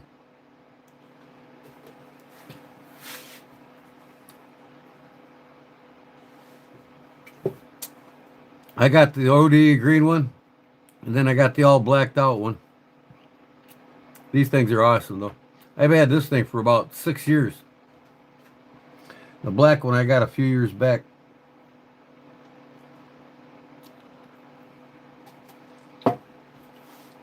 Casio. I mean, their G-Shocks are something else.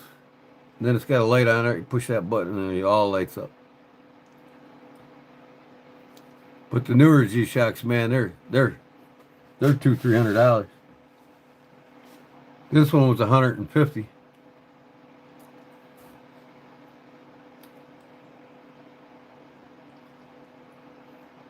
He's doing everything else. Jerry, what? Jerry, I seen Gordon fighting him back in the day. Y'all want to see me fighting, y'all want to see me, fighting the sandbar fight with Jim Bowie? I'll show you.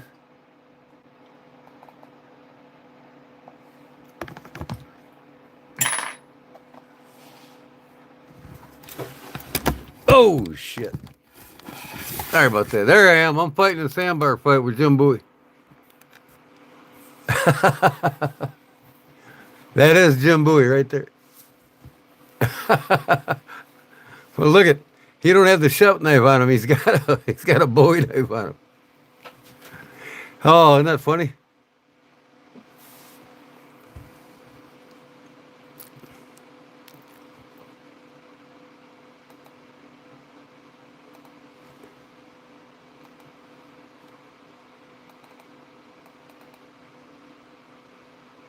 Look at me and Jim back to back, boy.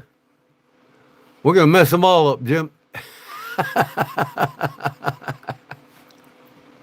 How many people can say they fought with Jim Bowie, right? Oh, isn't that funny?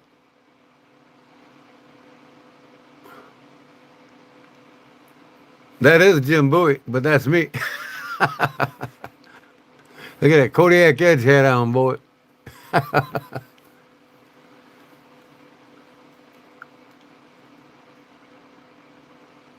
most interesting man in the world, huh? Here I am on the riverbank with the grizzly bear. See that? I'm waiting for that bear to come across that river. I'm gonna fuck him up. I'm playing around with AI here. See, I'm actually making a videos with him walking along the shoreline and with me shaking my knife. I'll get the AI video out when I'm done soon.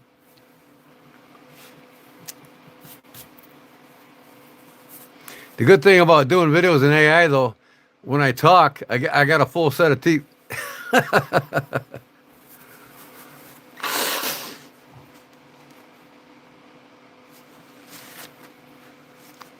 Oh, you want this picture, Jim? Oh.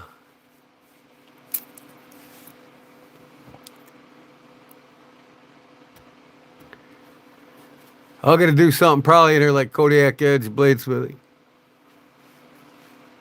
I love it, man. It's a beautiful picture. Yeah, that bear knows better to come across that creek. He sees that big old blade sticking up, man. He's like, I don't want none of that. Uh-huh.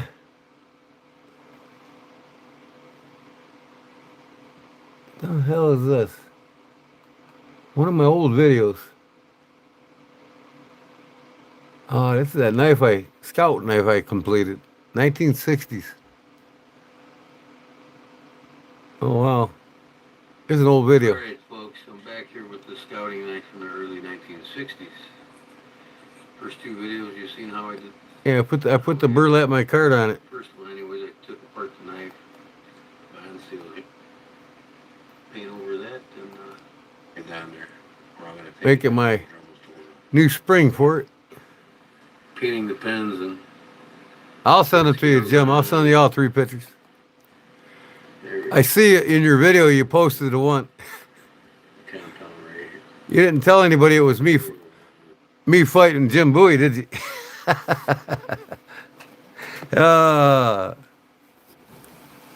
Tell G-Man's famous. He fought Jim Bowie in the sandbar fight.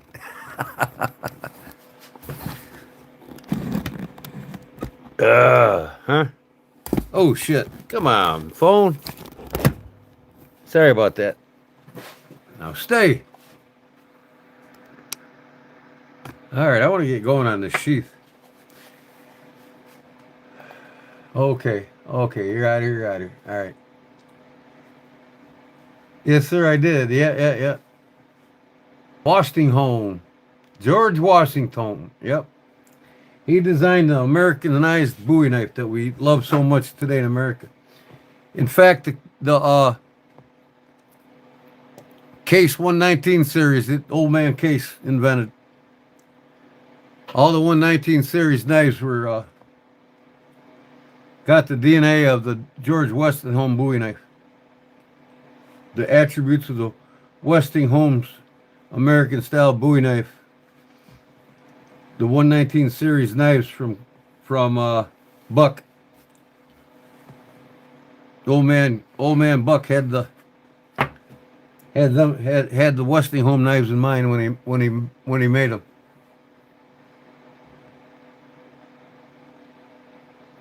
Yeah, I got a couple of them, Jim. They're great knives, man. Been around since 1746, I think. It was first George Westinghouse, and then it became George Westinghouse and Sons, as his kids were born. But he flooded the market with the American style Bowie knife in 1740. I want to say 1740s. No, 50s, 1754 or 57, somewhere around there. I think it was 1757. By the year of 1757, just about every American were getting them.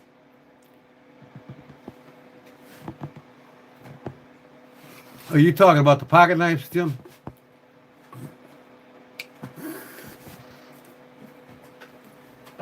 Oh.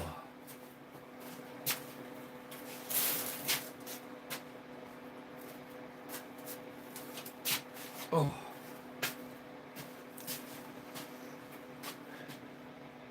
Folding Hunter? Yeah. Yep, they're great. They're great knives to have in your collection, man. You want to get a knife that's made better than a Case knife, and get a Westinghouse knife. Hands down, that's all. Enough said. Case today don't touch Westinghouse knives, even today.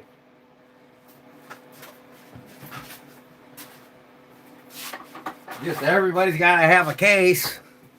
Everybody likes the Americana Case knives.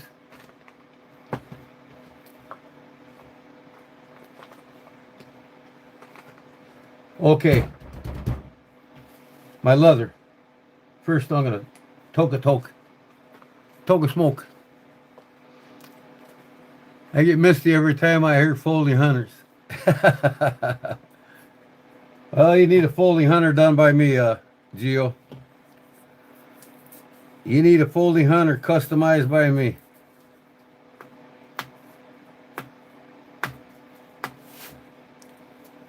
I'll tell you what, I got one for a project, Gio.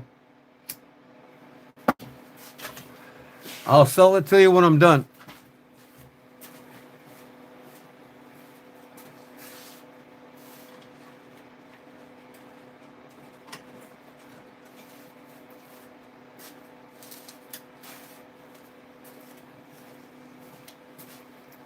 I wanted to make a video out of this one here.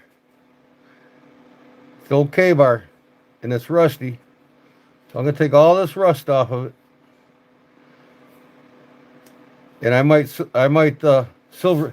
I got a buddy that silver coats.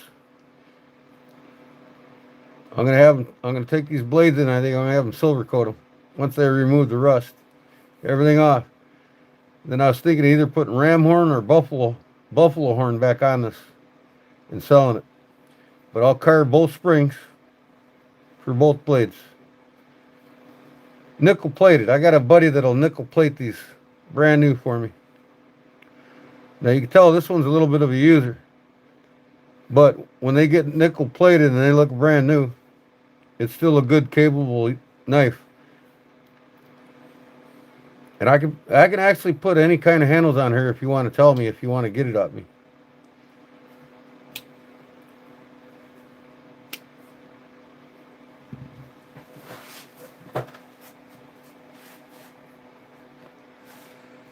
Do I trade? When I do a custom job on a knife, it would have to be a $375 trade value. Because when I customize folding hunters, they start out at $275 and they go up. Two spring, $375. But this thing will look brand new when I'm done. New nickel plated on the blades. Everything nickel plated. I got a buddy that does nickel plating.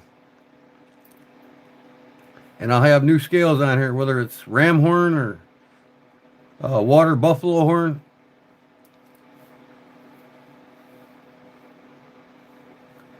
I don't know where I got this. I think I got this at a garage sale. But I get knives at garage sales for video purposes, you know, and customizing them for guys that want to buy them. But this one's got some stories to tell. You can tell it's been used. But like I said, all this rust is going to get neutralized and it'll be gone. And then the whole thing is going to get nickel silver coated. So both of these blades will look brand new when I'm done.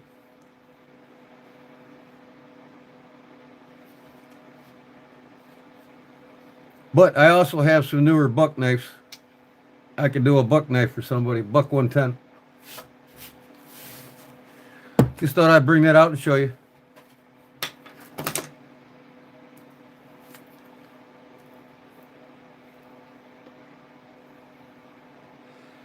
Yeah, but see, unfortunately, this one here, Geo, this rust is too deep down. You see that? It's too deep down. You know, I'm gonna sand it down. Well, it's gonna go for 12 hours in a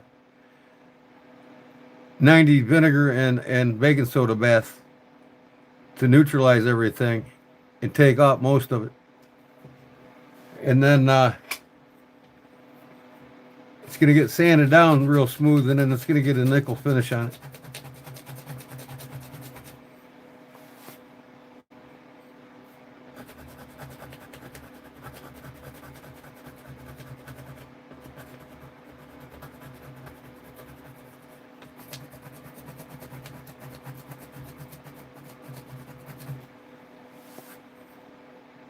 I took a lot of the rust off right there.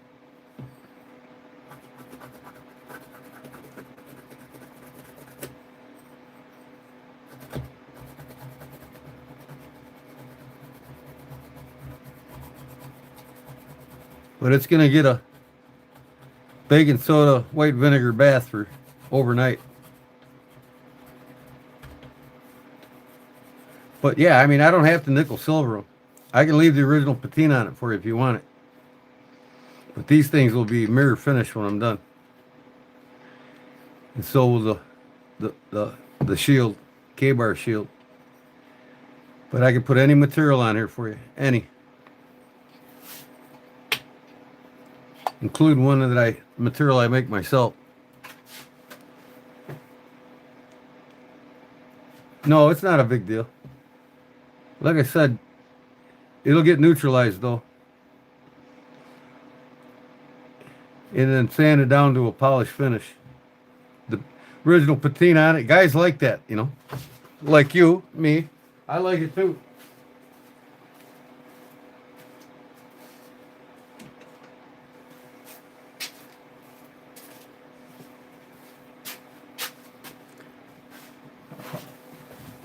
Here's another K-bar. Same knife. See, I left the original patina on it. This one I'll trade. Now this is my epoxy resin scales. It kind of looks like leather. I made these scales.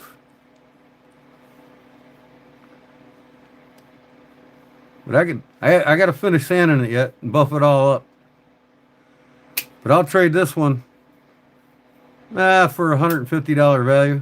If you want to trade me something worth 150 bucks, I'll trade you this one.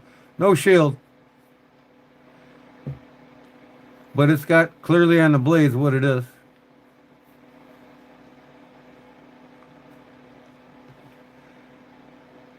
K-bar 1184. K-bar 1184.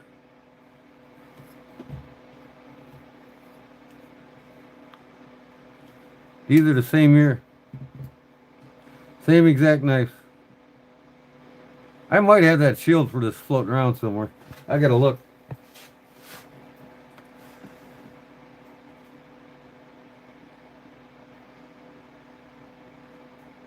Yeah, I think that's what I'll do.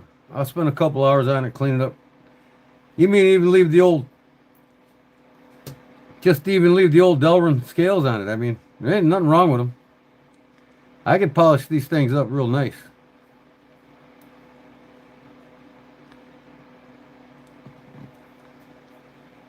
They're kind of loose though, see that?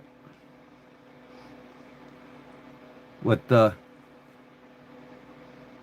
I can glue them back down.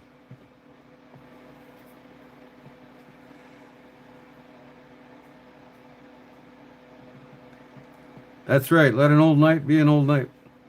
But they're nice to be custom. This, like I said, I already customized this one. There's no turning back. I like that. It looks like leather. I made these scales. Or handles, if you would.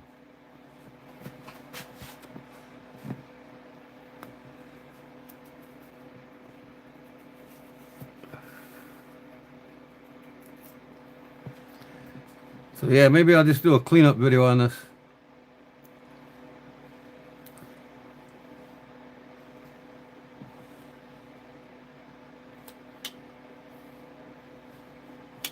She still got some snap in her. This one works nice.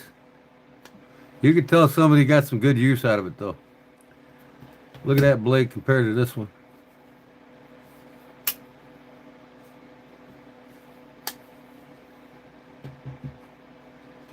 You can tell this has got a little use too. Not much though. Because really that kicks right there. There's probably about a millimeter of blade taken off on that. This one though, it's got like 3 or 4 millimeters gone on it.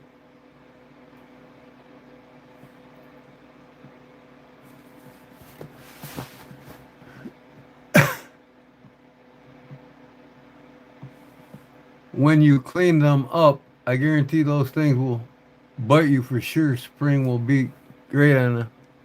Oh yeah. Yeah, I clean them springs up and everything. Get all the gunk off of them. This one's already cleaned up.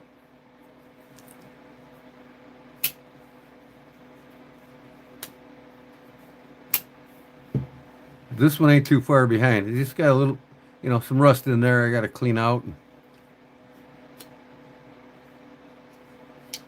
But this main blade, it's in good shape now. But yeah, let an old knife stay an old knife. I got one more that I rehandled.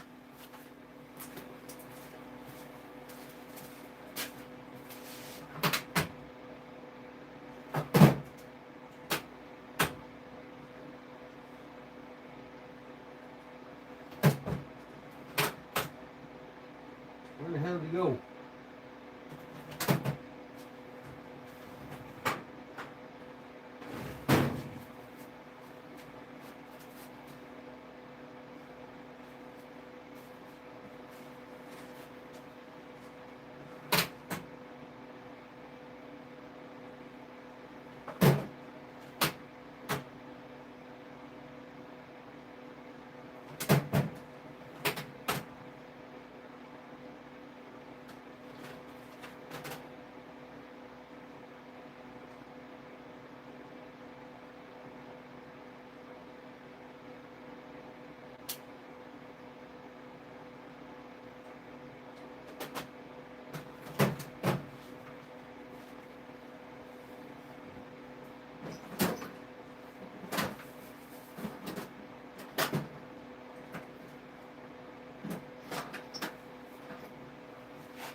Oh well.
I don't know if I got enough.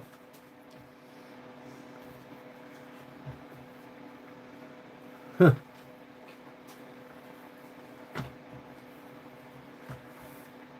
Ah.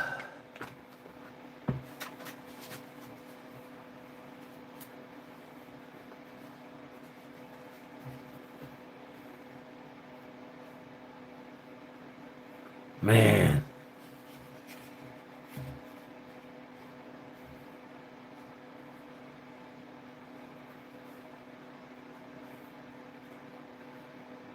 Son of a beehive.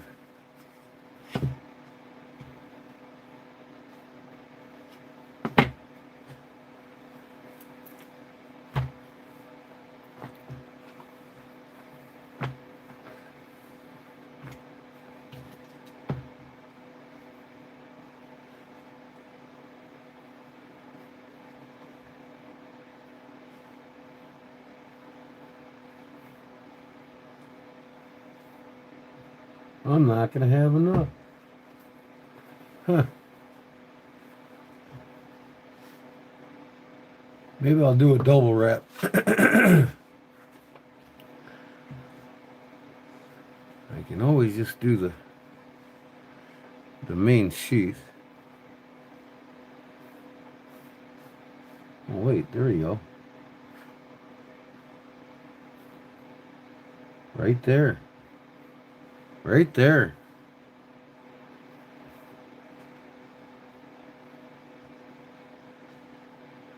Oh, what the hell? I got a hole in the other side. Yeah, I could do a double wrap. That's what I'll do. I'll just do a double wrap on this.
Knife hammers.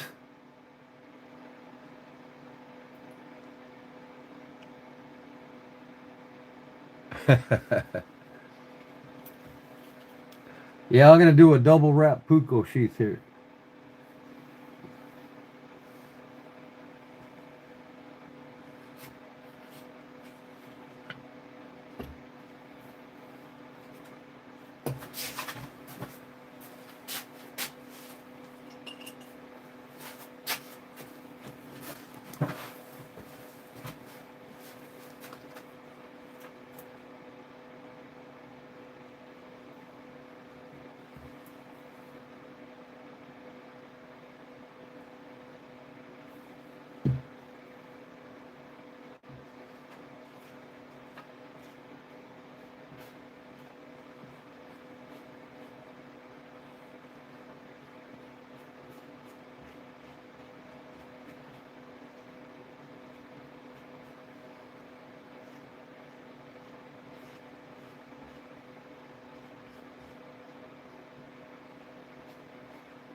Leon, this is my butcher knife that I made. I'm making a Puukko sheath for it, but this one's gonna be in 2 pieces.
My glue drying. This stuff dries quick, a lot quicker than that barge cement, and it holds pretty good.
You're all on pins and needles.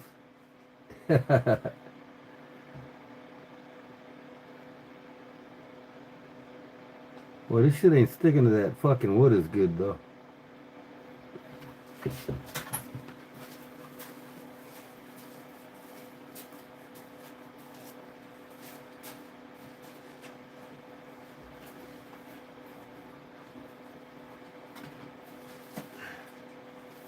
Sit through it. Fuck.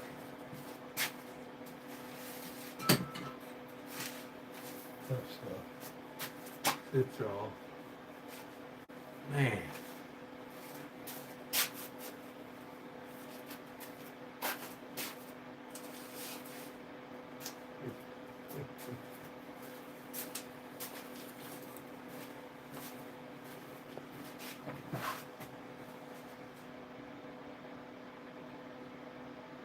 Yeah, it doesn't like to.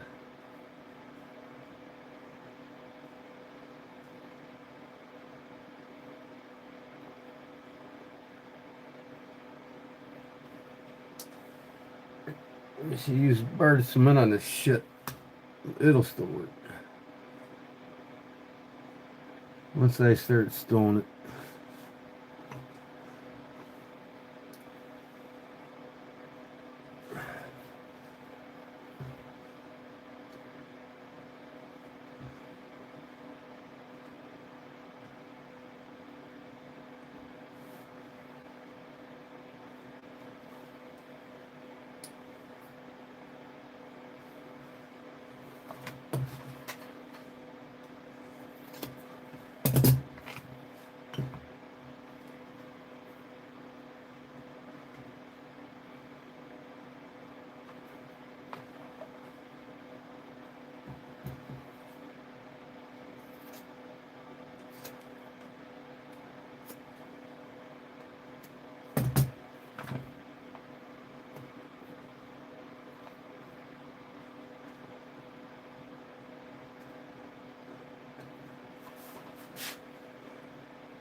Man, it's still too tall.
Oh, I got it.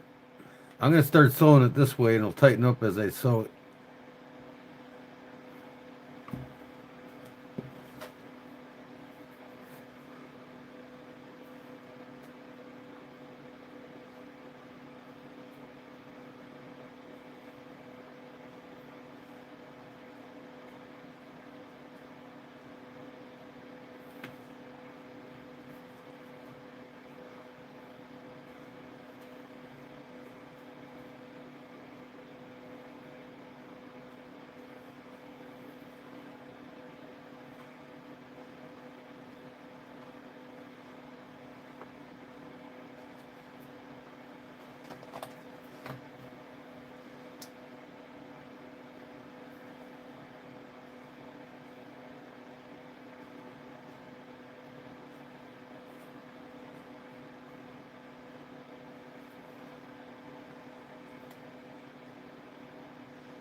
I'm just gonna go like that.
It's time for me to go. Have a great night, everyone. You too, Leo. Thanks for stopping in, brother. Appreciate it. God bless you, and see you on Sunday.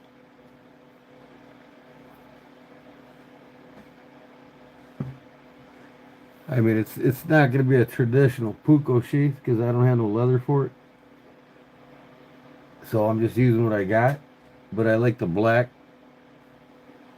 You know, I'm just more or less going to hang it up in my kitchen anyway.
Or I might call it quits and wait till I get the leather.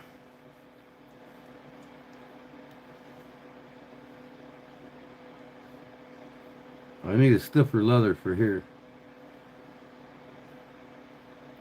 So I can wet mold it to the, you know what I mean, like a regular Puukko. Oh, not many people here anymore, huh? 43 watching. Nobody likes to talk. They just watch and don't talk. But, let me see here.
Because that's going to be one hell of a fucking shoulder here.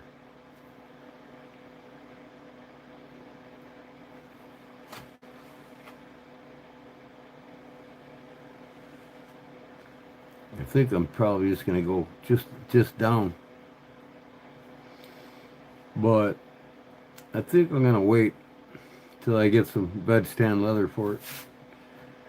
I'll get some 5-6 ounce leather and it'll work perfect.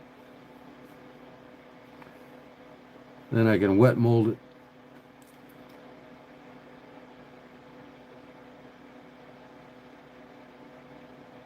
Fishy Fingers been watching? Alright, cool. So yeah, I think I'm gonna abandon this wrap. I don't really like it. I want that tail to come way out.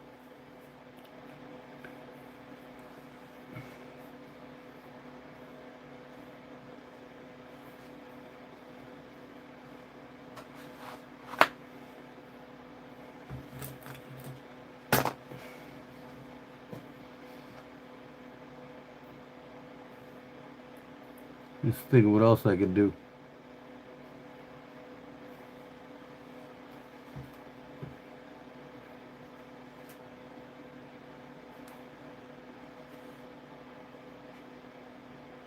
Yeah, I just don't have enough to come up. I mean, it comes up, but I want it to be traditional.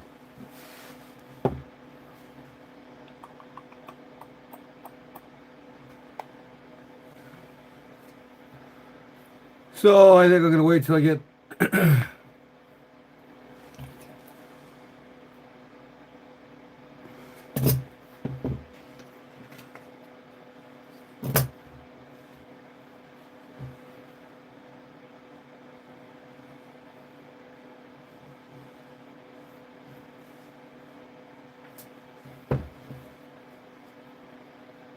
get some bed stand.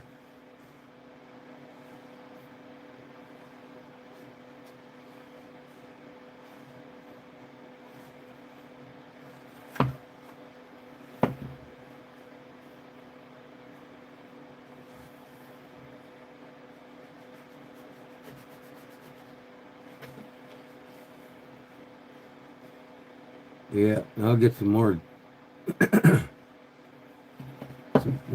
bird cement. Out of supplies, man.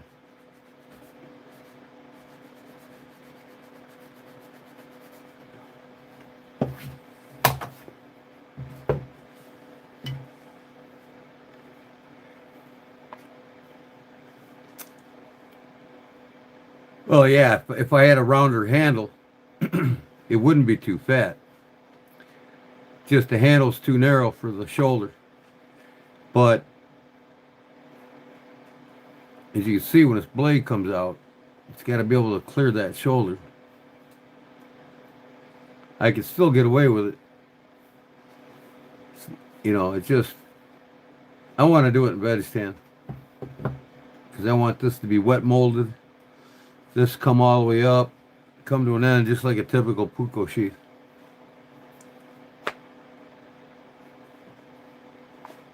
But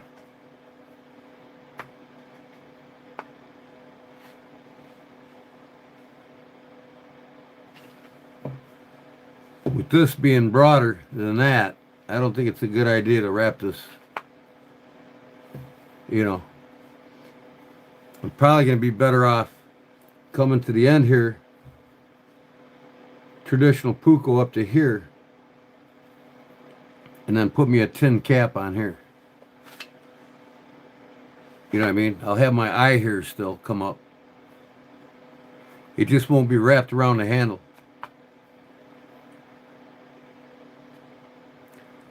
So I'll put a tin cap over this wood.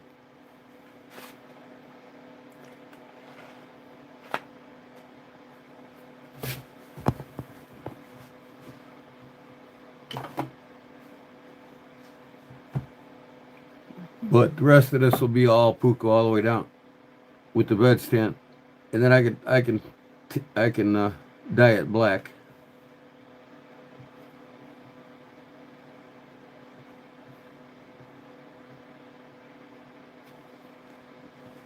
You know, that way when I wet the leather, I can stretch it and get it nice and tight all the way through and get me that nice curl up. So it'll be still Puukko-ish, except for no leather wrap around the handle. Because unfortunately, this is wider than that. And there ain't no way I'm going to go in and out of that leather without cutting it.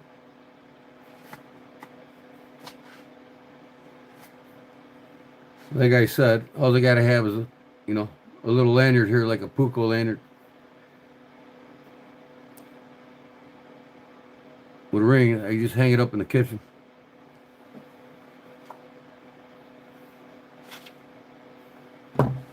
But I can't wait to use this knife. It's going to make processing my deer and my beef cuts a lot easier. Whew. Man, this thing's ready to go.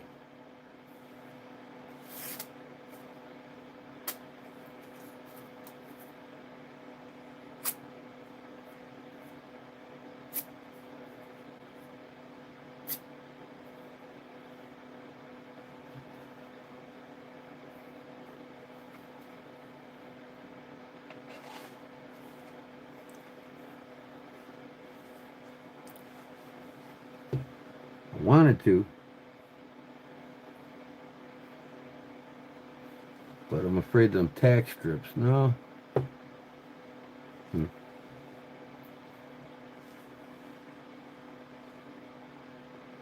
I just don't like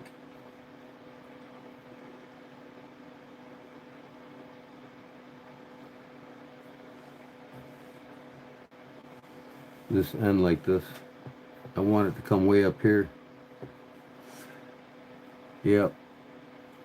So I'll just order me some bed stand leather for it.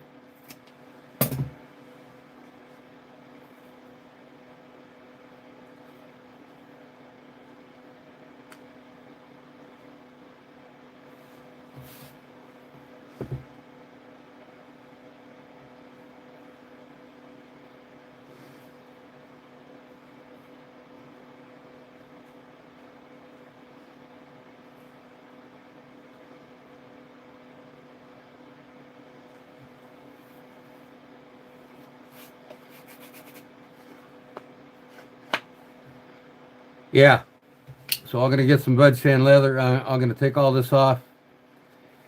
Make it completely up to here with the same loop for the Puukko. And to make me like a hanger type deal instead of a belt loop, it'll be like a hole so I can hang it on the wall.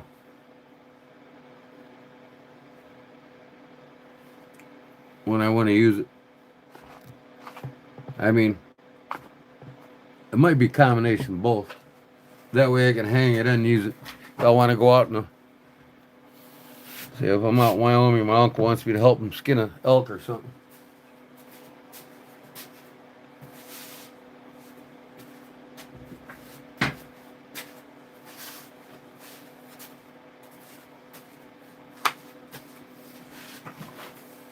I'll do something. It'll be like this all the way up. Except this will be right here. Then I'll put a metal cap in that. And I'll probably do this. Maybe put a grommet here. Or right there. For hanging it on the wall. And then I can wear it out in the field if I have to. Or I can make this come around with a... I just make one of these and have this snap on. That way I can put this on if I want to wear it out in the field. And then this ring here will hook on the wall when I'm not using it in the field.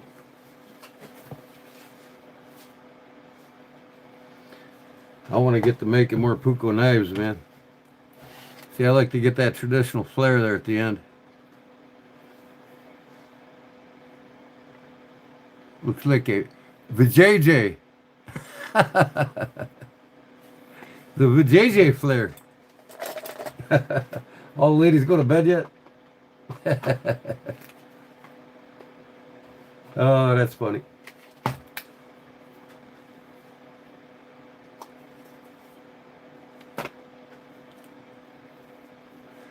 Yep. This is my custom butcher knife. Uh, hickory, old hickory style butcher bladed that I made. At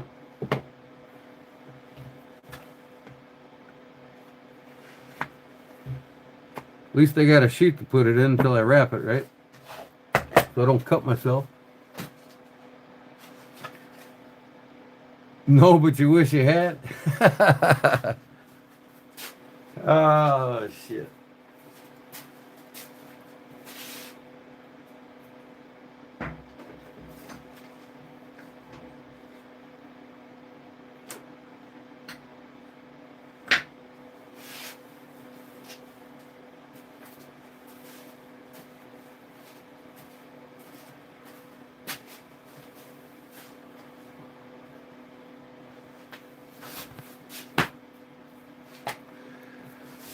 I got to do some serious cleaning tomorrow and some serious sewing. I think I'm going to go up. Yeah.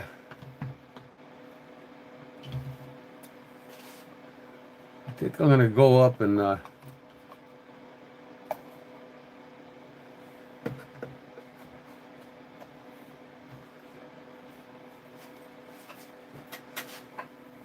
make me a coffee. And I might do some diamond polishing. I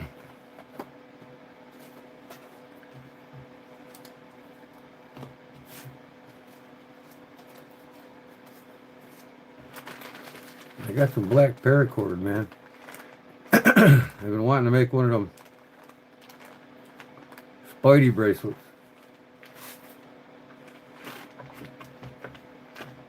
Maybe another one of these.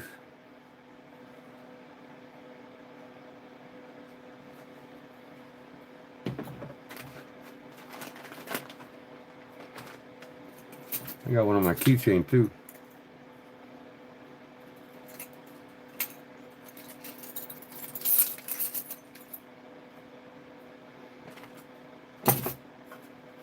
But yeah, y'all don't mind if I go make some coffee real quick today. I got hold on, a single pot maker.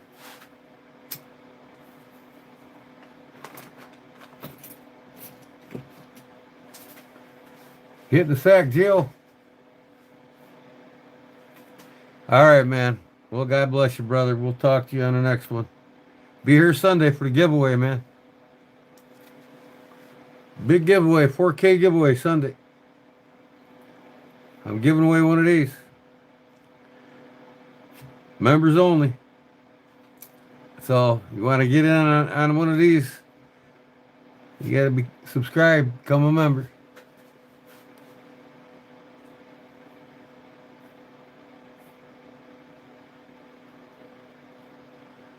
Rule thing. Oh, yeah. The rules for the giveaway?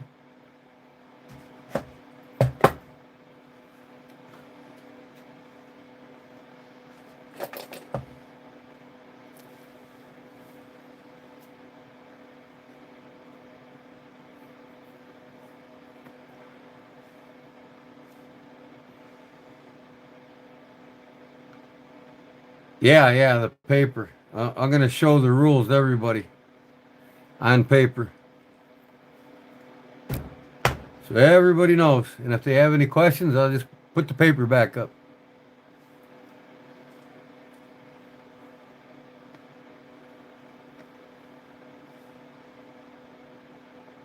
Yeah.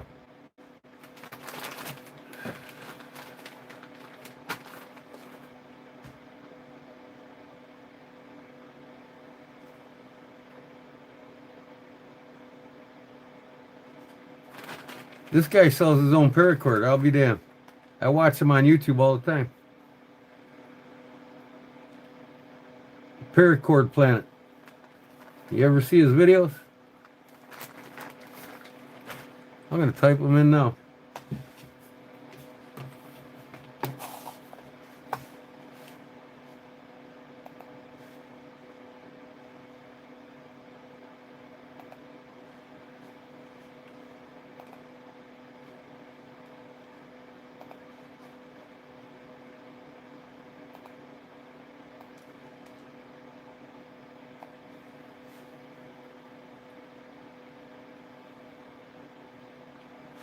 Yeah, we're not gonna have no confusion this time. The rules will be rules and they'll be on paper.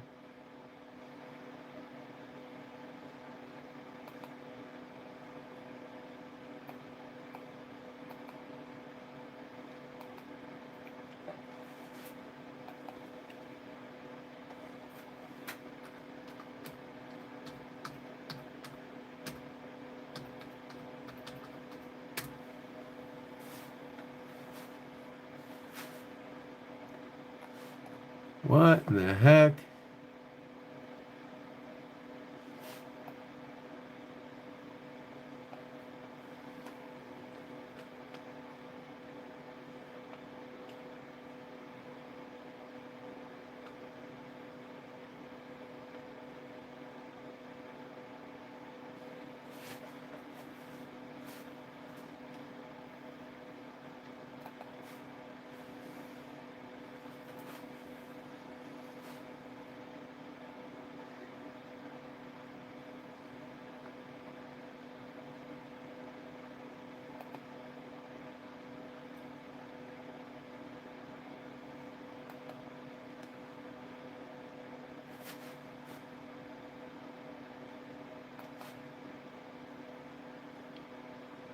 Huh.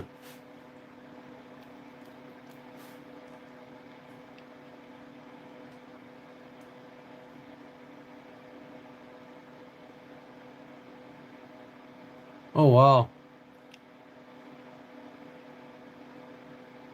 I got an excellent idea, Bart.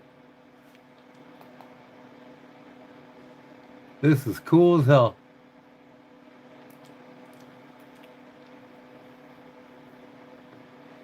Uh,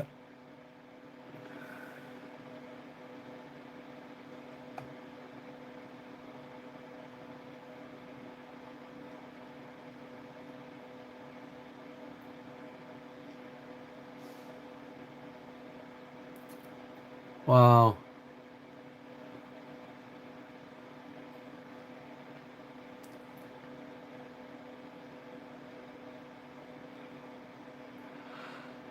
Oh shoot.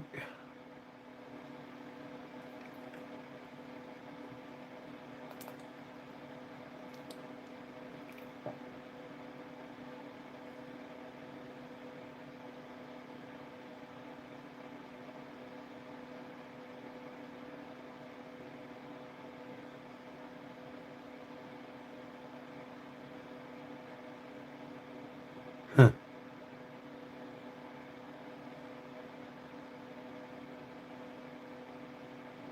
Happened a fork and a spoon with paracord.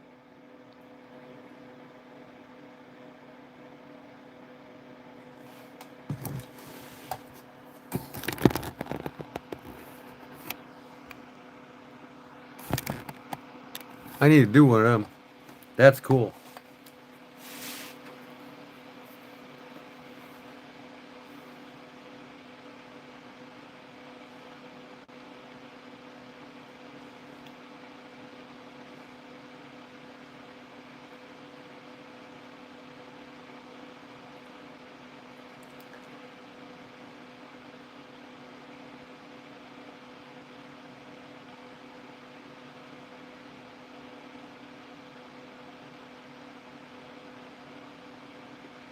He's just doing a cobra knot over it.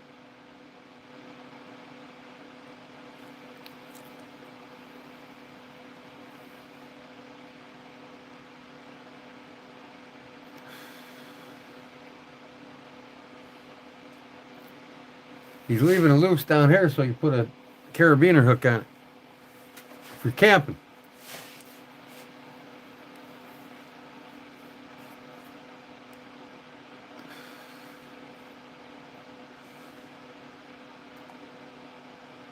It's the cobra knot all the way down.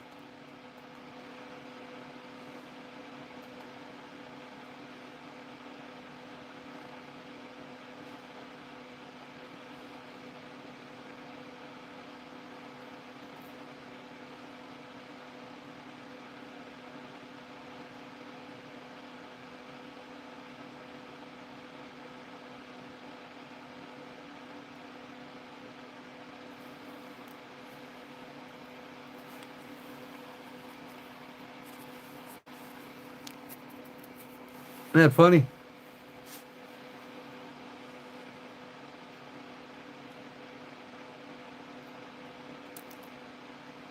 Now what the heck's he doing?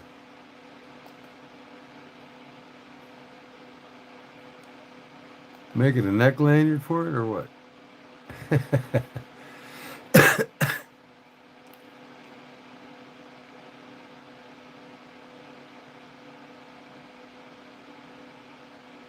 You keep them together when you're camping, I guess.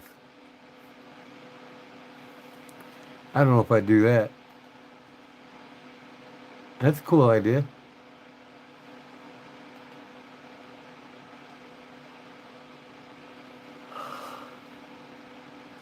Uh-huh. How about this, Barb?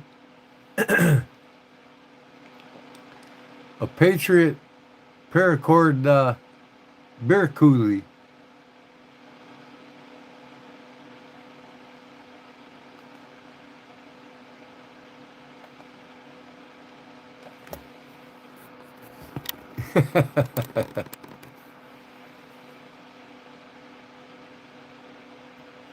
It's something you can do with your material.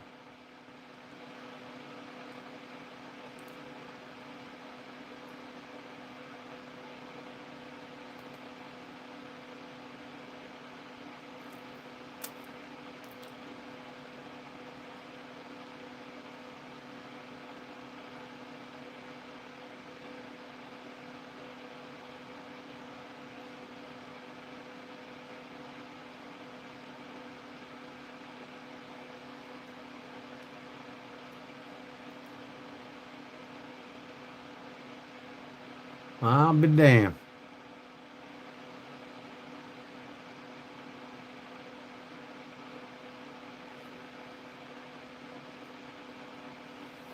Yeah, I made several water bottle holders from leather for guys' carpenter's pouches.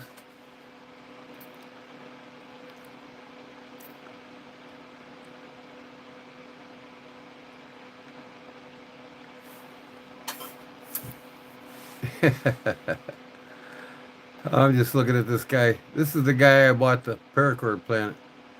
I bought this line off of. Didn't know it. Here's the crewmates for you.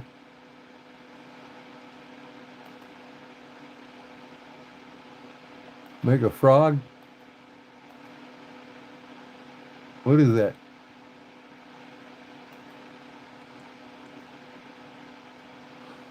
Oh, I don't know. I don't care for that. Tim Sickles will take one off you, Barb.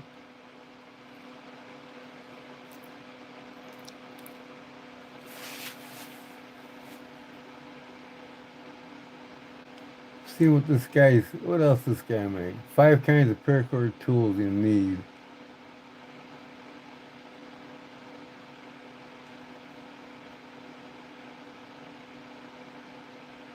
Paracord garland hack? Okay.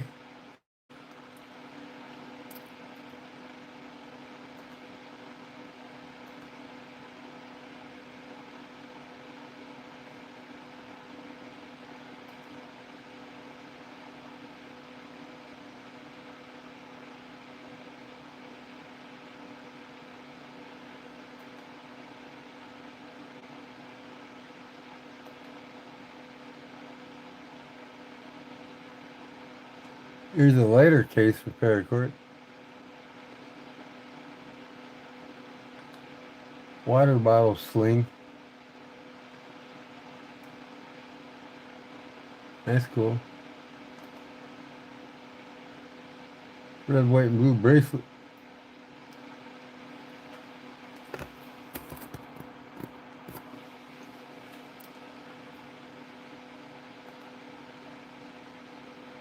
Football bracelet. That's funny.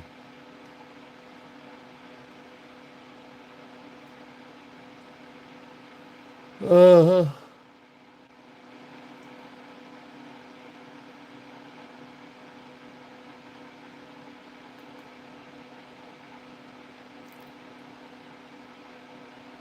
I didn't know either. Next, till I just looked it up. I bought a package, and it says it right on the package down there.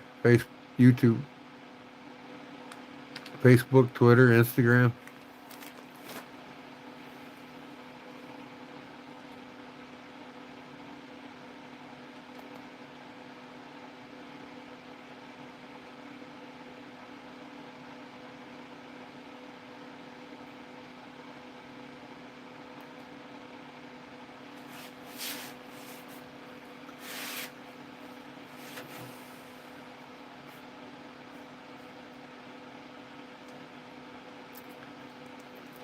There you go, Barb. Get you a sale.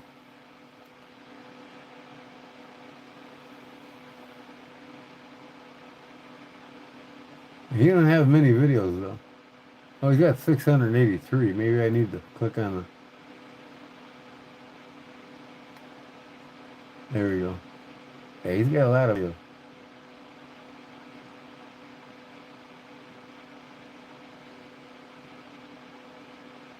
Awesome things made with paracord.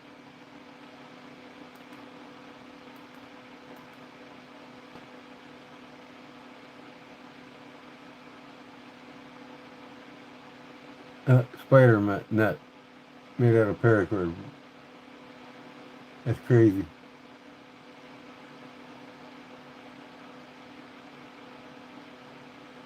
Huh.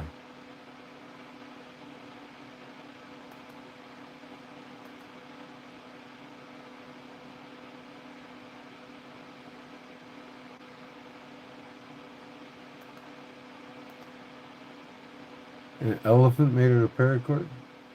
A woolly mammoth?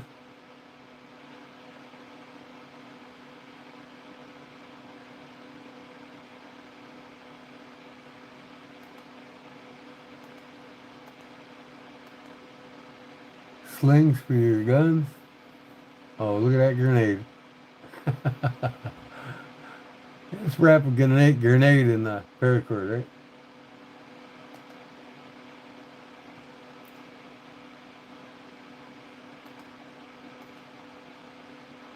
A little baseball figure.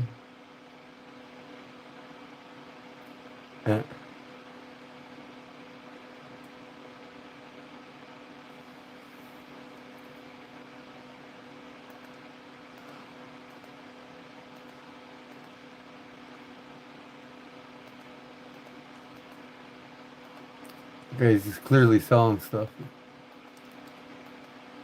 After he got my sale.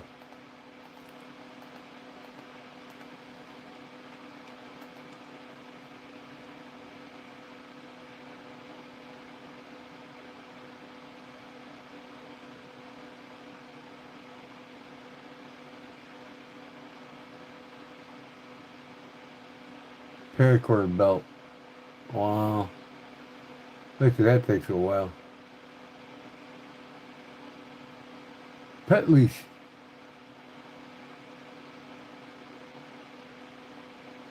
Camping hack with the fork. Here's one of the bolts.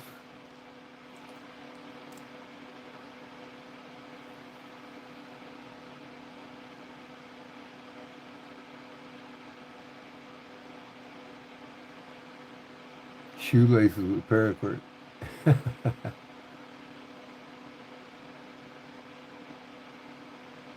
4-leaf clover nut.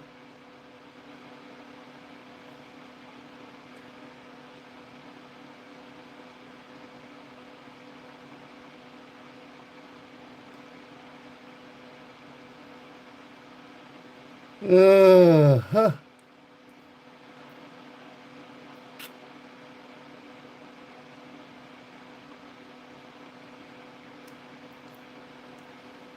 I want to make something, but man, I just don't know what.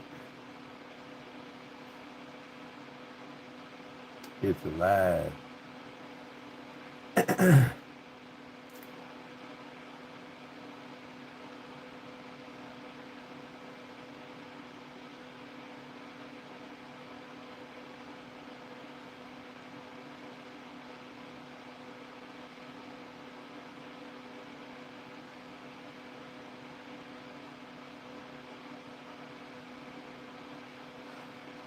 Uh-huh.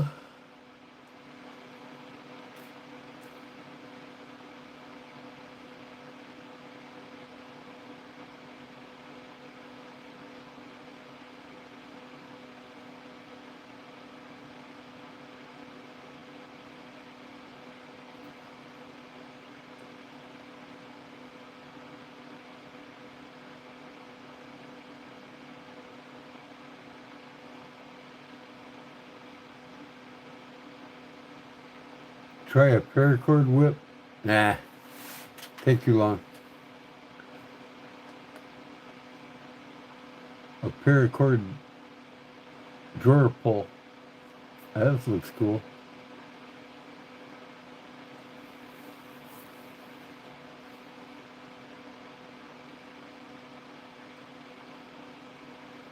Uh-huh.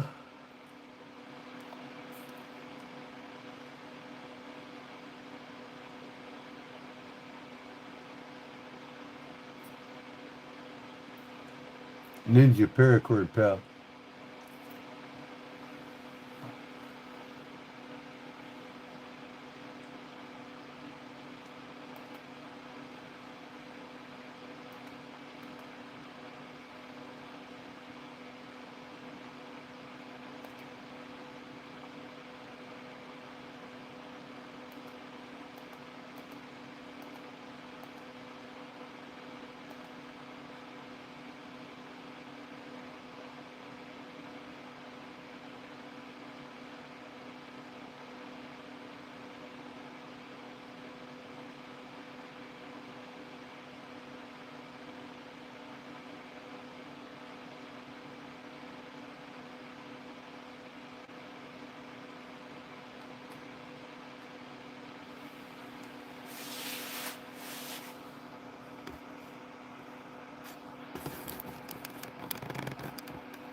Hmm.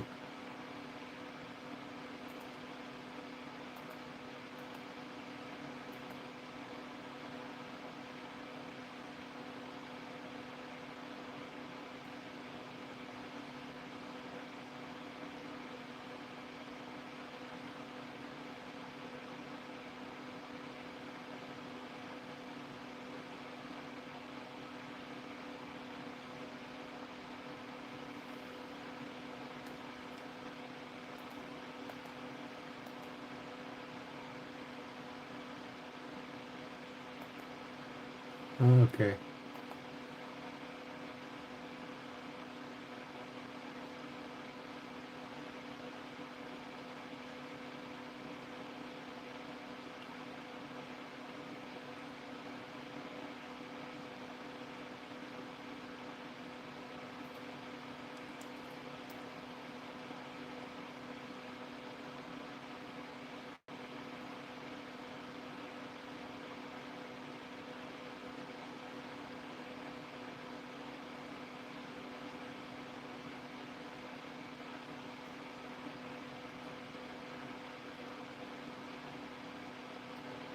Corn bracelet. Alrighty.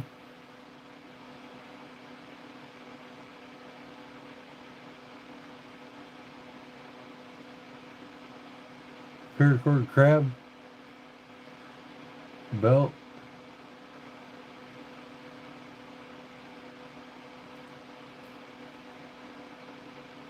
Dog collar.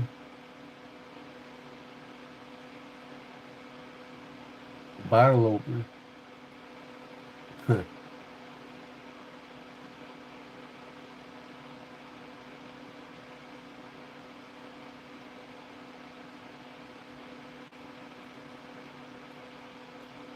Yeah, I think my eyes are getting tired.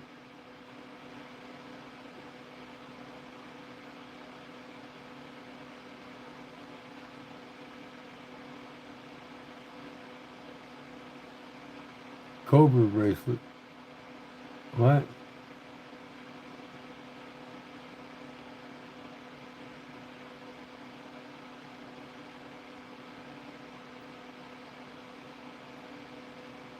Christmas wreath.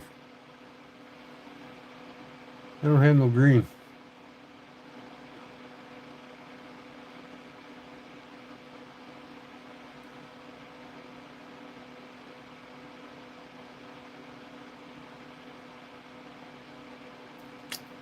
Paracord white strap.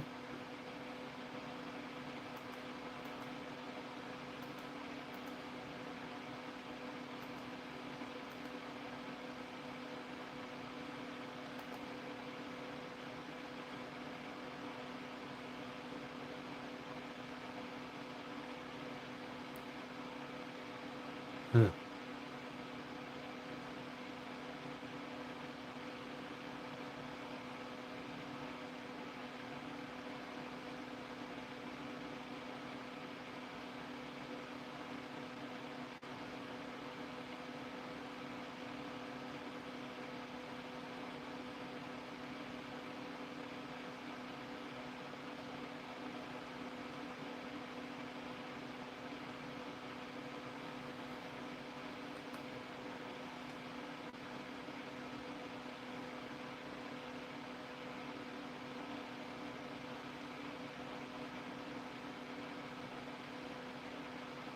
Hey Nick, I'm gonna have to try that, man. I have to check it out. Thanks for sharing.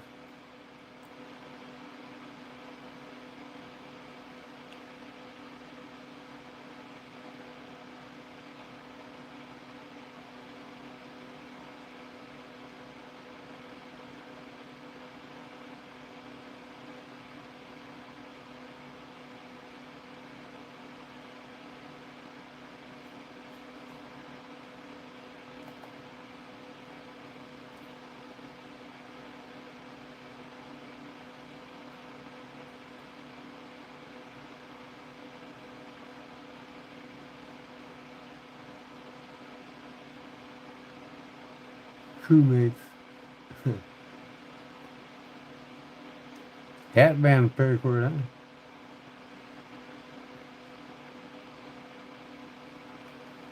huh? Oh shoot. Ear saver. Okay.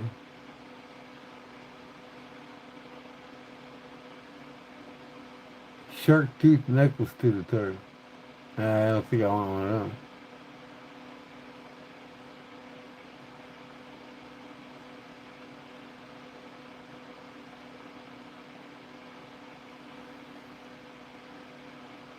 Uh-huh.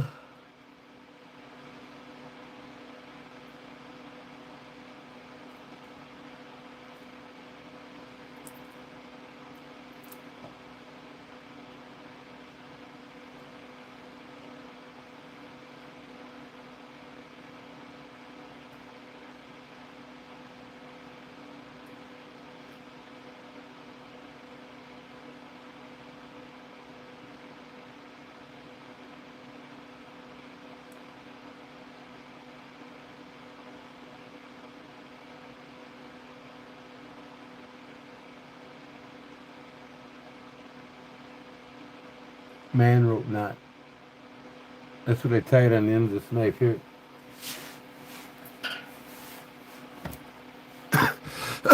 That's a man rope knot.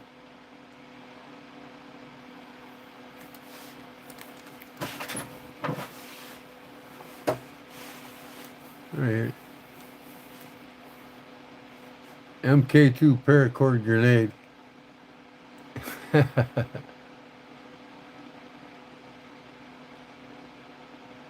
Here's a get back whip.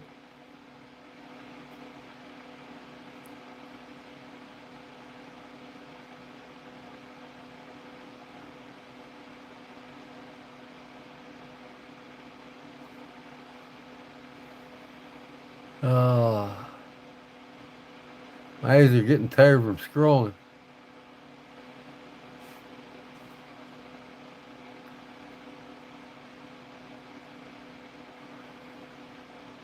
Uh-huh.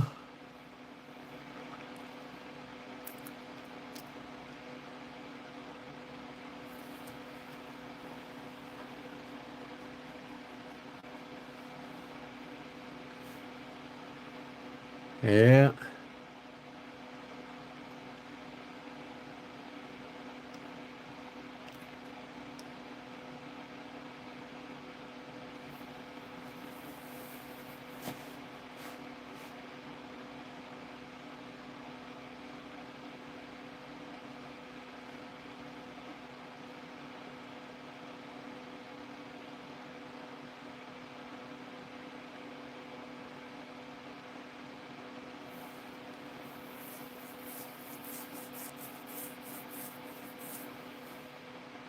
Well, I think I'm done scrolling.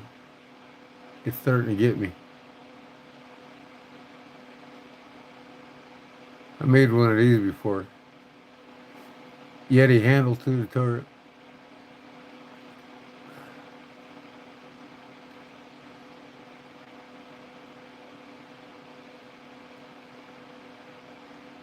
I gave it away. Uh,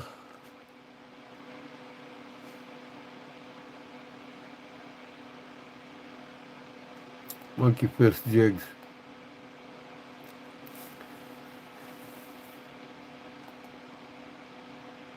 Jigs that we have here at Paracord, right? So here are two of the most big jigs that we carry. They're both made by Jig Pro Shop, and they're a little bit different style. This one is ideal for people making lots of multi fists. It has a nice stand, sits on your desk, and it also can fit, so that you can move it as you're making multi fists.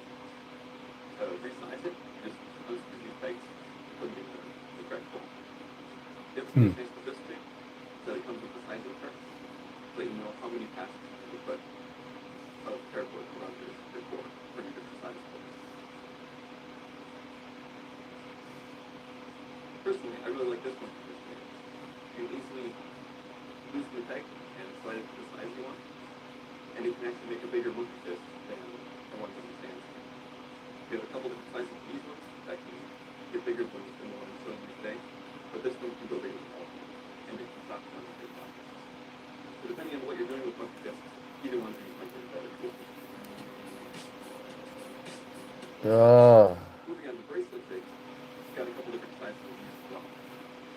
At the most basic, you can get a 10-inch one that will also slide down to get 5 or 6 inches here. What you do is attach a buckle and put the bracelet that you're making right into it. Pretty straightforward. And this one here,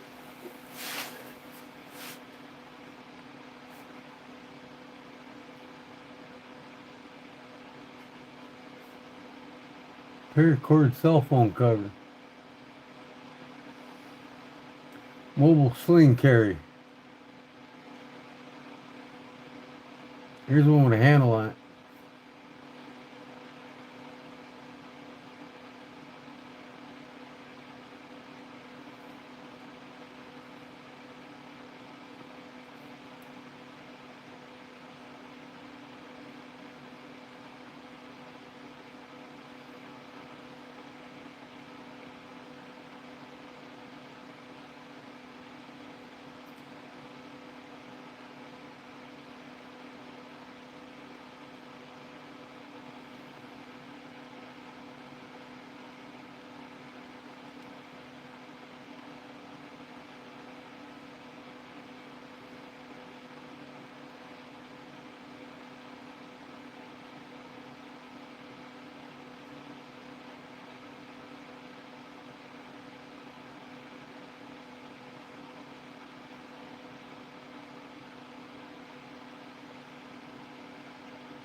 Here's one right here, phone holder. The one up top's got the strap. We got one here with the fingers going in the back. Paracord pouch and case.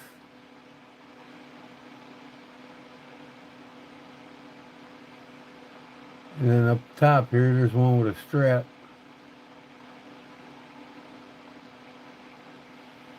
Right here with the D-rings.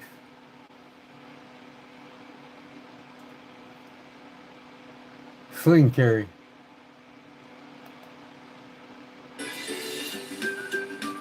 That's a sling carry.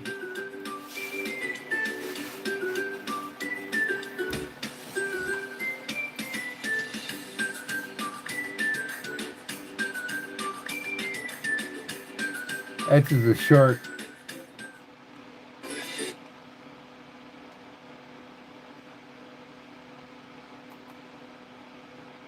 Get access to exclusive tutorials and take your become a little bit shiny. You may not want that. You could also use an iron on an ironing board and just flatten the cord that way. Either way works. But again, just be careful. Don't make the iron too hot because you don't want to melt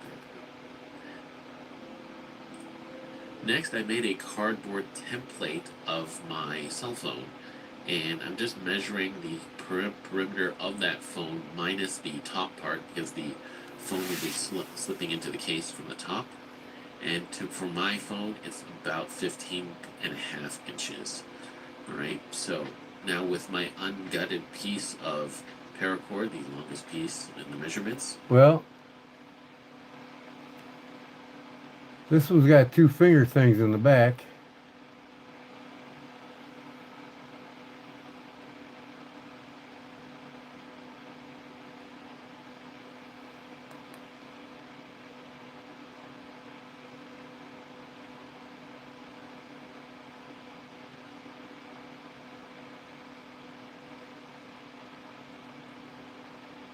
This one's got a hand strap. This one's got a lanyard.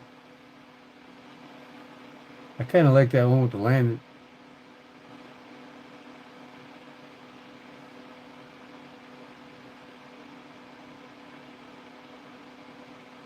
Brown one I need with the blue back.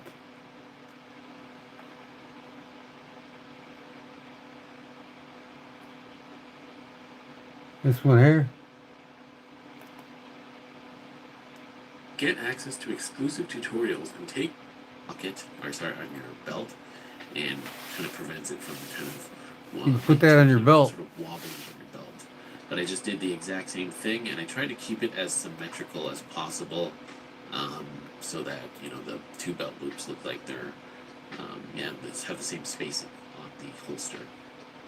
So again, I just did the That's like a green and blue. process.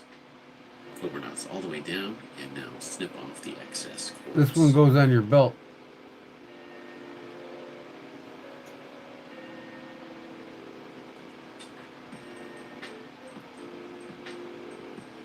Alright, and there we have it. There is our Paracord cell phone holster.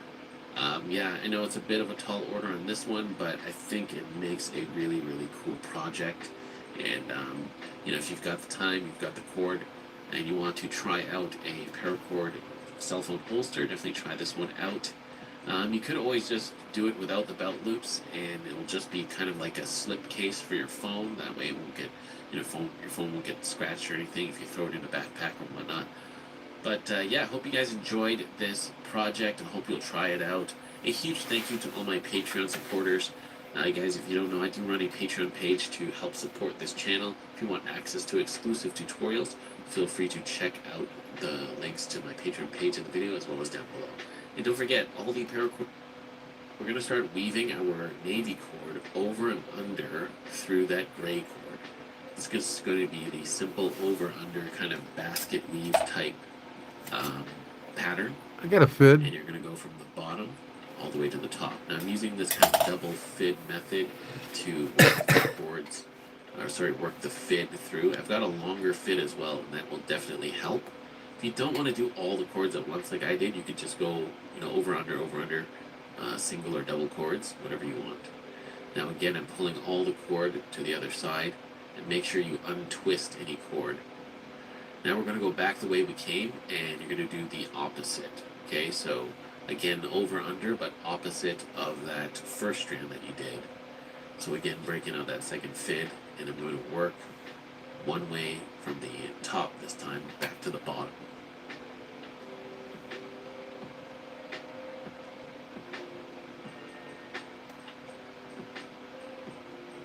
So get all that cord through, and pay attention to how the cord sits at the top. I've made sure it's untwisted, and it just kind of has a slight bend to it, but again, it lays flat.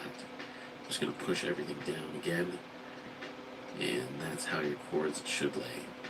So now we've come back down to the bottom, and now I'm actually going to go through that little knot in between right there.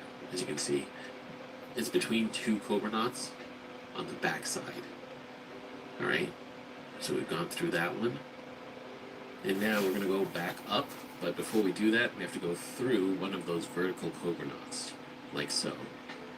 Right, that's going to anchor the cord back on this side, and I think it'll make it look really good.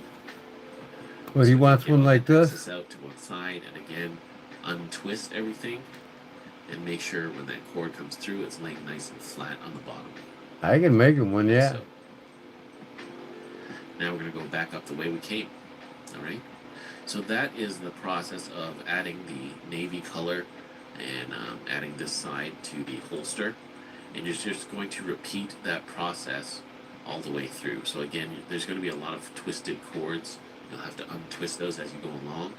And again, you're just going to repeat this process going, I guess, across your holster. Yeah, this probably be more Process may get a bit more secure difficult for the towards phone than other the side, because the cord will start to get than a the, lot tighter.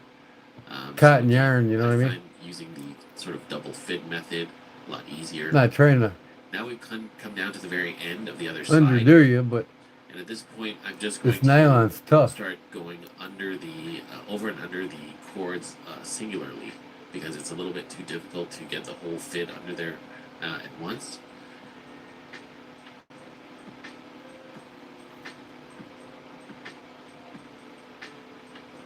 So I'm going to again continue that process all the way down to the bottom.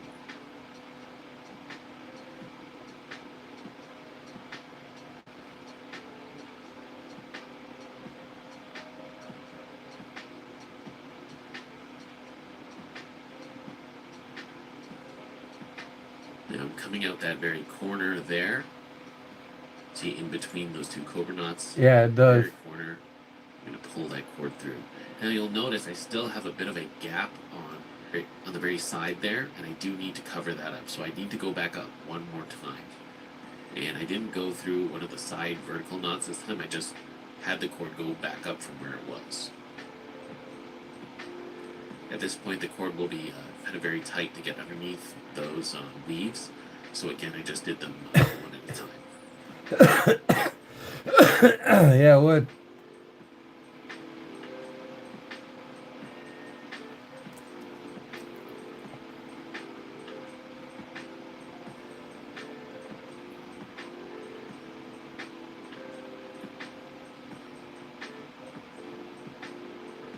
So I have made my way back up to the top.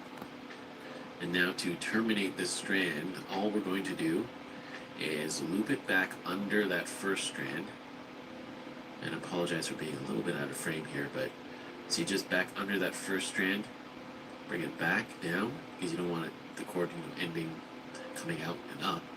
And I'm just going to tuck it underneath just one of the knots up top there, right next to where we sort of melted off that those terminal cords for the cobra knots. I'm struggling a bit, so again, I apologize for being out of frame. Pull that all the way through, and there we go. You've got one side done. Same thing on the other side, and get that other side finished down at the bottom here, but I do have still a bit of a gap.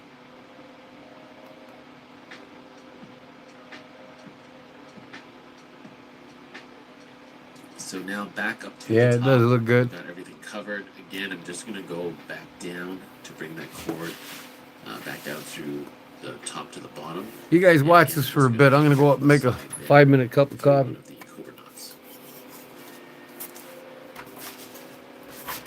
I'm just going to go through right there. Push that all the way through.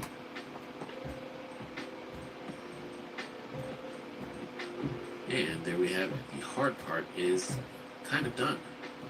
So now I'm just going to clip off all the excess cords, snip and melt all those gutted flattened cords, and clean up everything.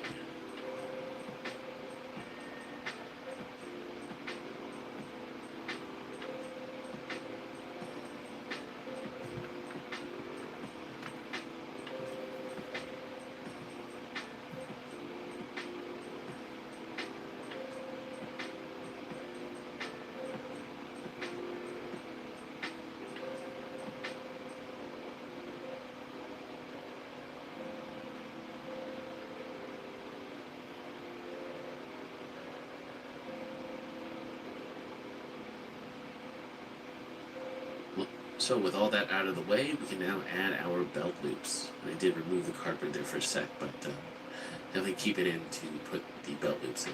Now this part I just kind of eyeballed it, but as you can see I went under 3 gutted strands there of the navy, and this is with my 3-foot section of the gutted cord.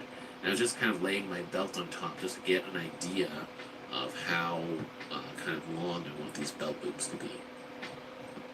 And after just sort of eyeballing it there, I took the strand on the left, and I'm going to loop that through from the left side to the right.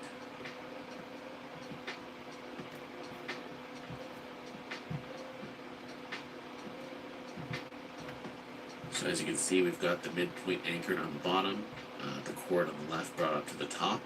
Bring it over from the left to the right under 3 strands, and do the same with the strand on the right side.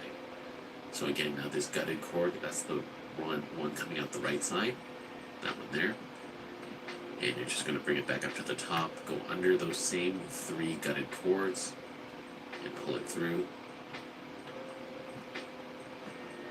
Like so. So now you have both working ends coming out the top. So again, you're just going to tie some cobra knots to work your way from the top of the belt loop all the way down to the bottom. This one might be a little bit more difficult because you've got less working space behind, but it's not too bad. And continue tying those cobra knots all the way to the very bottom.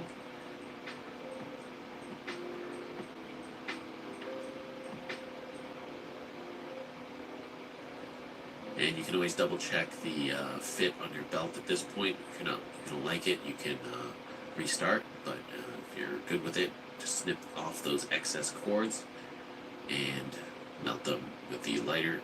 Press down on with the knotter's tool.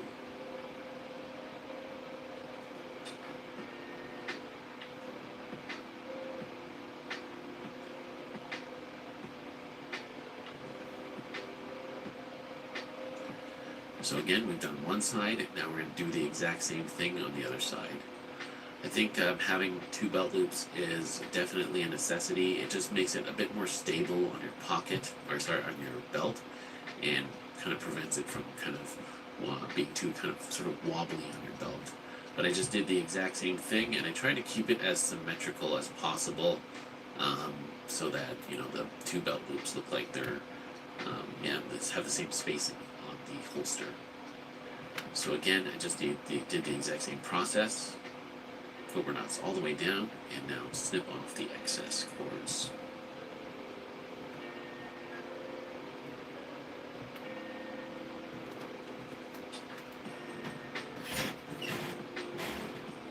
Alright, and there we have it. There is our Paracord cell phone holster. Yeah, I know it's a bit of a tall order on this one, but I think it makes a really, really cool project. And, if you've got the time, you've got the cord, and you want to try out a Paracord cell phone holster, definitely try this one out. You could always just do it without the belt loops, and it will just be kind of like a slip case for your phone. That way it won't get, your phone won't get scratched or anything if you throw it in a backpack or whatnot. But yeah, I hope you guys enjoyed this project. I hope you'll try it out. A huge thank you to all my Patreon supporters. Guys, if you don't know, I do run a Patreon page to help support this channel. If you want access to exclusive tutorials, feel free to check out the links to my Patreon page in the video as well as down below. And don't forget, all the paracord and tools I use in this video you can find through my Amazon store. Link in the description box down below. Guys, thank you so much for watching. See you in the next one. Bye.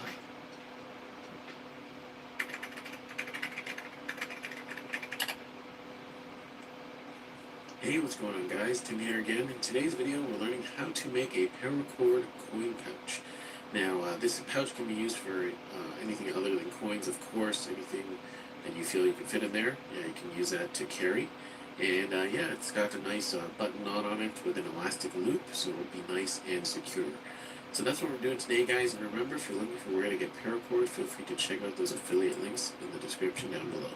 That being said, let's get into the tutorial. So for this first step, we are going to gut our paracord. So clip off both ends of your first piece of paracord and take out all those inner guts. Now you can do this with regular paracord, but it will be a little different. The profile will be a lot thicker. I want this coin pouch to be nice and thin, so I am gutting my cord. So once you've yanked out all those inner guts, make sure you melt that end so it doesn't fray, and just close it off. And of course, you're going to do this with both sets of paracord. So again, clip off both ends of the cord, and then pull out the inner guts. So now with that gutted cord, we're actually going to soak it in water. And because we want to flatten this cord like we did before with the hair straightener, but by soaking this cord in water, we're going to prevent it from melting. And a clever subscriber of mine did mention this in a comment, so thank you to you for mentioning that. But yeah, just soak it in a bit of water and then squeeze out the excess water, and then we can move on to the next step. And do this, of course, for both sets of cords. So yeah, again, get that second cord in the water, just let it soak for a few seconds, and then squeeze out any excess water. Next, we're going to use a hair straightener to iron that cord flat, and it does work a lot better with that damp cord. If you don't have a hair straightener, you can use an iron. Again, just make sure either your hair straightener or your iron isn't set too high, because you don't want to melt that cord. And that shouldn't be a problem because we have dampened our cord, and that will prevent it from melting, and it will also help it get nice and flat. So do that for both sets of cords.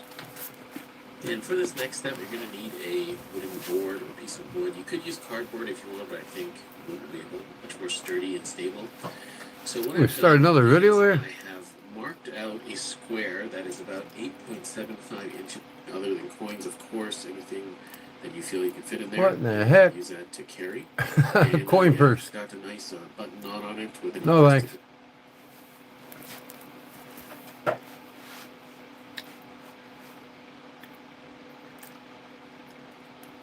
She sold them when I was high, you know, the school colors.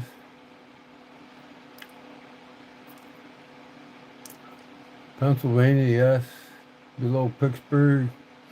Amish territory. Yeah. Making a coin purse.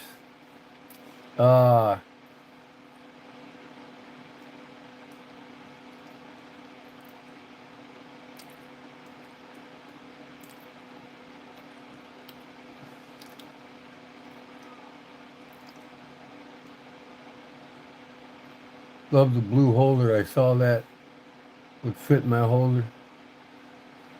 I have on front shield.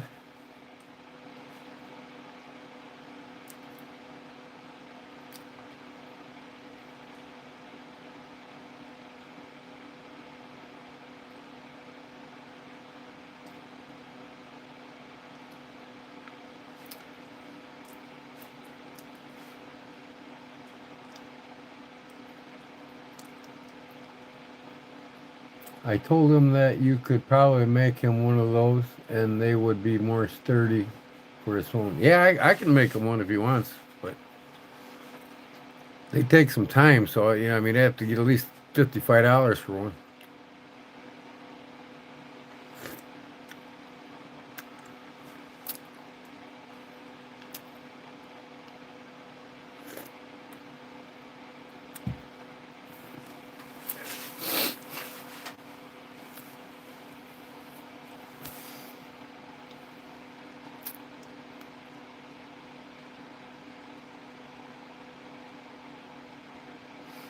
Here's a multi-tool belt pouch. Hey, what's going on, Weavers? Tim here again. In today's episode, we're learning how to make a snake knot paracord multi-tool pouch. This pouch also has a belt loop on it, so you can keep it on your belt and keep your multi-tool at the ready. So remember, guys, if you're looking for where to get paracord and all the other items I use, How many butter knives did you make? those affiliate links. Oh, I got half a dozen ready. Let's get into it. Bengals fan. So to start this one off, we are using a small piece of microcord that I just stretched across my jig here. You don't have to do it this way. But Did you buy one? As it would make it much more easier. Okay, I'll have to send it out to you. Next, I've got my first piece of paracord. I'm gonna take Awesome. the midpoint, and I'm just gonna put that Was it on eBay? microcord like so. Because I posted it already. Over that midpoint. And from here, I'm gonna tie my first snake knot. I'm gonna take the strand on the right, loop it behind the strand on the left, like so. Clockwise loop. eBay you tonight. Left, put it behind the Yeah, right. cool. Bring it over to the right side. All right, I'll send you one out, man. Loop Thanks. to the left side. So we're gonna tie that first snake knot, and we're gonna cinch it up all the way to the top. You don't have to tie it super tight just yet, but get it somewhat firmed up. So that's the first strand. Next, Awesome. we're going to get our second strand and alternating colors between the burgundy and gray. Do the exact same thing. Take the midpoint, put it right over the microcord like so, right next to our first strand. And then we're going to tie a snake knot again and ensure that No you problem. tie You know, one thing I snake forgot to do is put how many I have in stock on it. strand on the left, Now that it's sold, I got to relist it. loop it around the strand on the left. I gotta at the same put time, go through the 6 for sale. the left side there, like so. See how I went? I forgot to put multiple. Loop that snake knot on the left side, going from the sort of bottom of the to the top. Okay, and then I continue to tie my snake knot the same way with the Mrs. K doing? So now Mr. we and have Mrs. K? connected our second snake knot, and we're going to continue to do this. And essentially, this is like tying mated snake knots, and we're tying a row of our mated snake knots. Okay, so it's the same process each time. The strand on the right goes while doing your clockwise loop. It goes through the previous snake knot. Now I'm going to continue doing this. And for my particular multi-tool, I did about 10 strands, okay? 10 strands across. That fit the size of my multi-tool. And depending on... Oh, me and wife, making this pouch Mrs. for you, Kim, so she's doing good, man. the, tutorial purpose, She's sleeping. this size. She goes to bed early. See now what I'm doing is I'm just loosening the previous snake knot. I'm a night owl, she's not. She's doing pretty good, thank you. Snake knots, and then I'm tying a snake knot. Mrs. Kodiak, I got you. Just yet. And Oh, shoot, I don't want to watch that. hey, what's going on, guys? Tim here again. In today's video, we're learning how to make a paracord coin pouch. Now, this pouch can be used for anything other than coins. Hey, what's going on, Weavers? Tim here again. And if you like to carry Swiss Army knives or other small slip joint style knives, Slip then joint this video pouch. is definitely for you. As we will be making a paracord belt pouch that you can keep your constant bladed companions on hand and also free up some pocket space. And it's got this secure buckle retention. We've even got horizontal and vertical carry options, and that's what Yeah, we'll be I can making make in one this of them. episode. So that being said, let's get into it. In terms of materials, I'm using gold and dark green for my main weaving colors, and some gutted gray paracord for the side panels as well as the belt loops. Also, I'm using a single I got it side all. buckle. First off, I'm going to join my green and gold strands by clipping off the ends and then melting them with my lighter briefly. I appreciate And then that. holding them together Thanks, Tim. until the melted cord solidifies. Then I'm going to take my cords near the joint section and I'm going to pass it and bend it through the front of the buckle. And I'm going to have my green cord pass through the top of the buckle and make a loop. Then I'm going to bring both He's cords sleeping, around the yeah. back of the loop and bend them through. Is he to the retired, front, Barbara? making a slingstone He just hitch used to going to bed early, cinch ain't he, that from up. work before he retired. Next, I'm going to bring my cords around to the other side of the buckle, and I'm going to take the gold cord and pass it through the back of the buckle and bring it to the front. And then with the green strand, I'm going to pass it through the front of the buckle and to the back. I'm going to pull the majority of my cord through the buckle on both sides, ensuring that they are equal.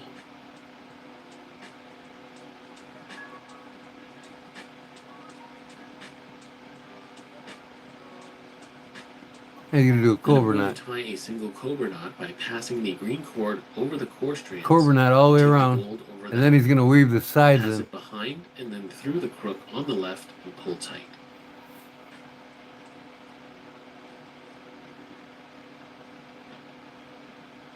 So after tying this first cobra knot, you're going to want to check for sizing to ensure that it's large enough for your Swiss Army knife or slip joint.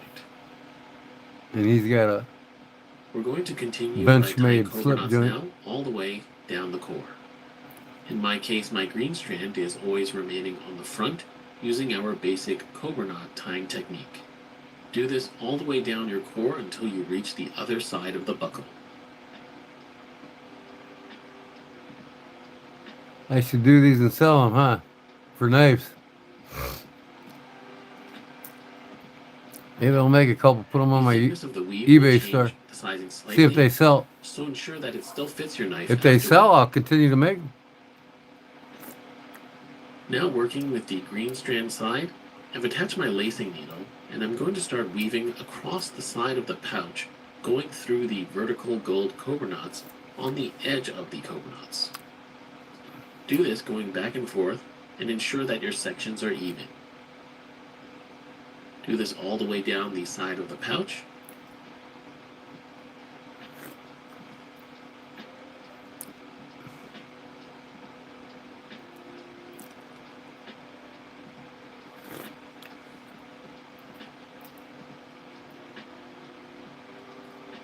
He went back to the regular schedule. And I'm going to finish at the And very I didn't. bottom like Oh, so. I got you. At this point, you can check again to ensure that your knife fits in the pouch. I and that think your these sides might are sell, huh? not too narrow.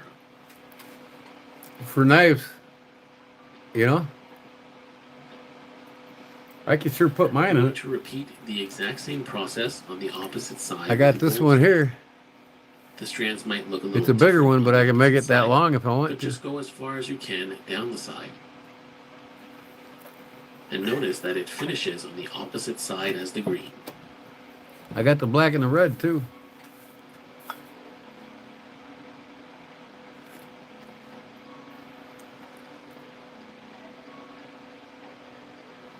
Next, working with my gray strands, I'm going to gut the cords by snipping off the ends of the cord and pulling out all the inner white strands. Don't forget to melt the snipped ends to prevent fraying.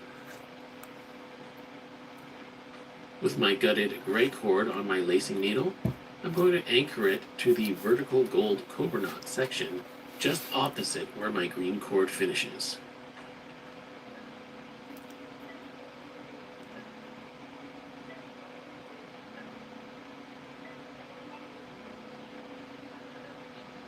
I'm going to lock it down after pulling the majority of the cord through, and then I'm going to melt the end slightly and press down on it with my knotter's tool to secure it.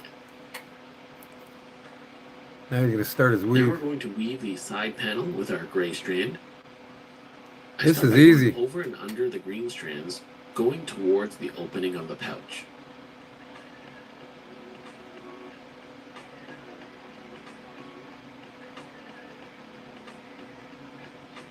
Yeah, it's basic weaving.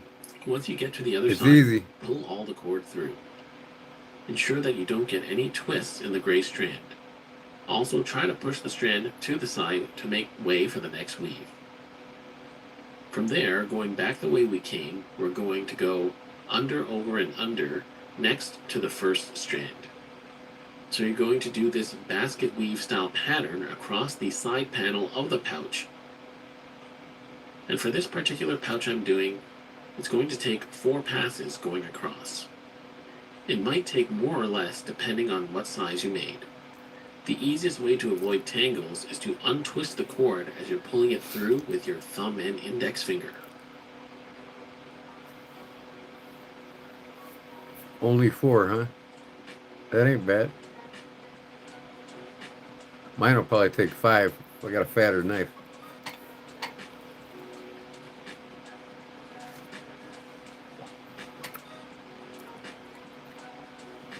So now I've made it to the other side, and to finish, I'm going to lock the cord down by going through the vertical gold cobra knot at the very same knot where my green cord finishes.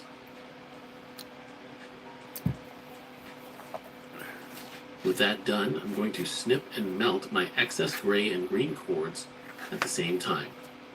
Just snip them with your scissors, melt with the lighter, and press down with the knotter's tool. For the opposite side, you're going to do the exact same process with your second piece of gutted gray cord.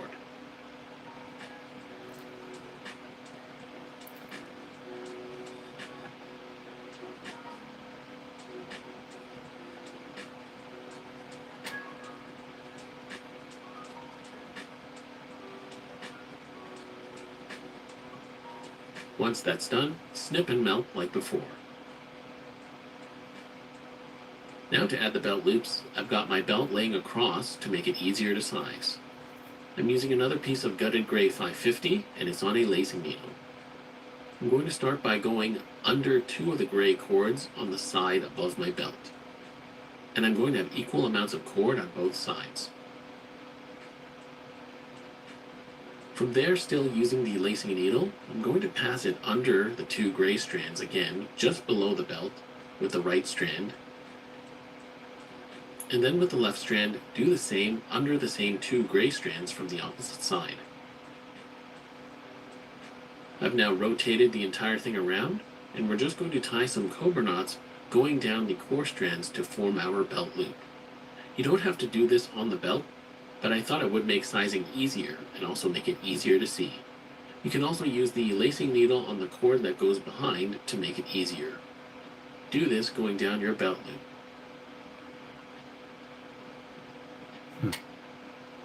Now make another one. And as you guessed it, once done, snip and melt the excess cords.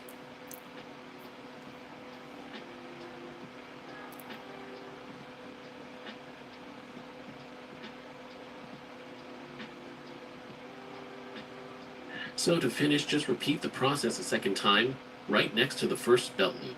And I think adding a second one adds a good amount of stability and makes it feel a lot more sturdy on the belt. Now as for the horizontal carry option, I did the same method, but instead I attached the belt loops on the edges of the cobra knot sides Horizontal. perpendicular to the pouch.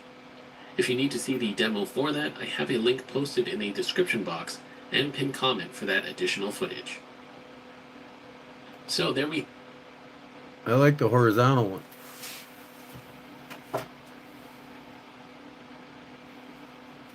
Yeah. Link in the description box, huh?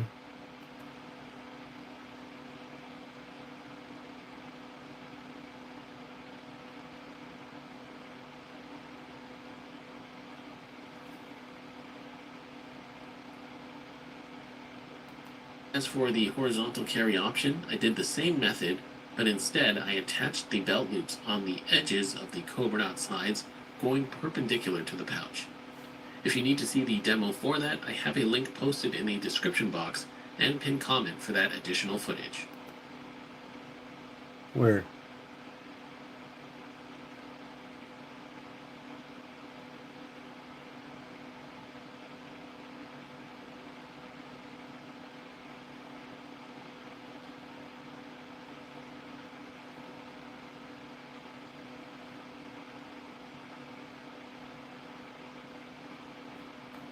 It's just the same. I know.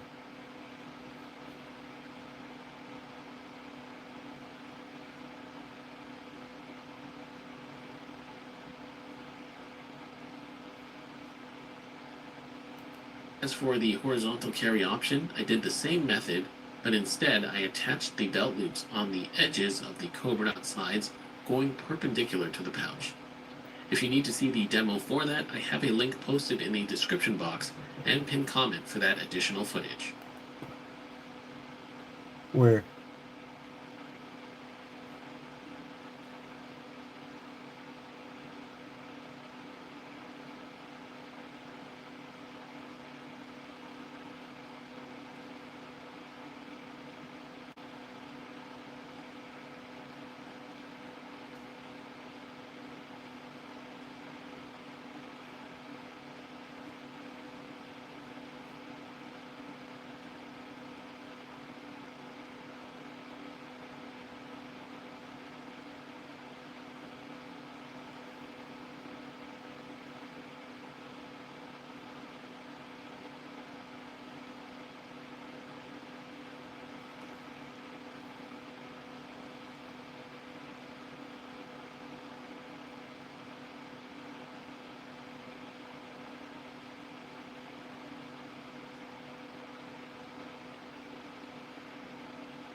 Right here. So here's how to create the horizontal carry belt loops for this pouch. And as you can see, I'm doing pretty much the same thing. But in this case, the anchor points are on the vertical corner Oh, you're only of the showing it. sides. The midpoint gets looped around one of the 2 minutes. knots.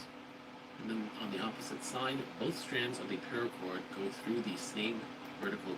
Alright, I got Hey, them what's both. going on, weavers? Tim here again. And if you like to carry Swiss Army knives or other small slip joint style knives,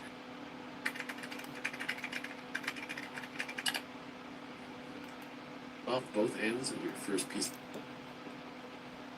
12 foot, dark green, gray, got it. 10 foot,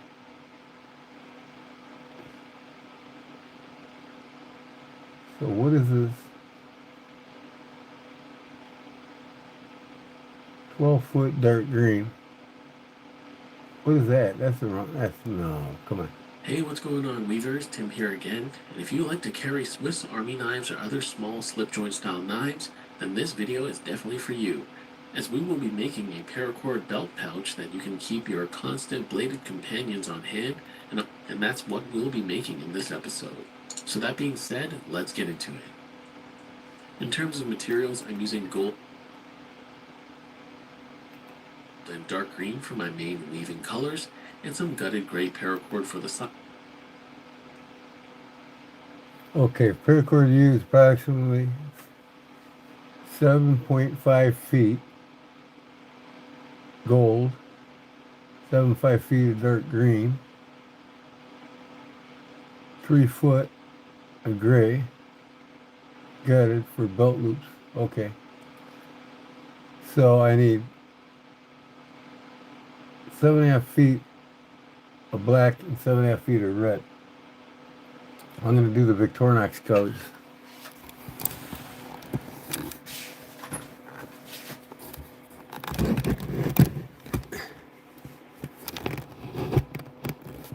So, here's my black I got today.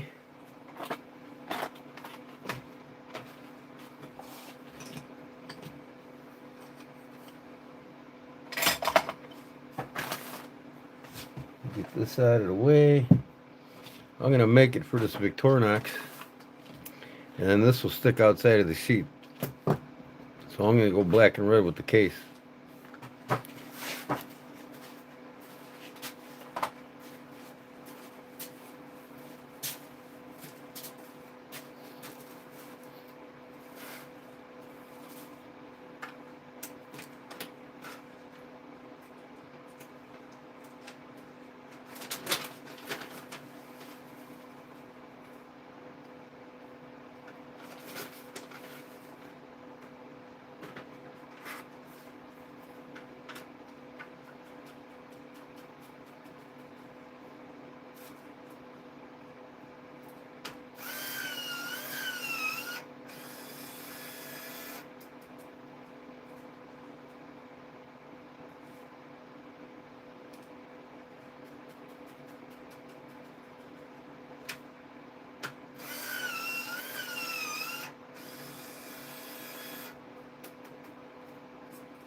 Okay, where's the end of this nightmare?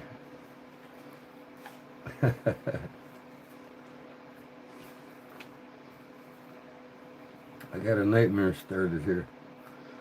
Here it is.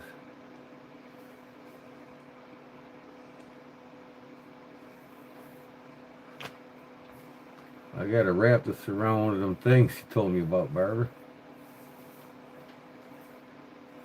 Out of cardboard.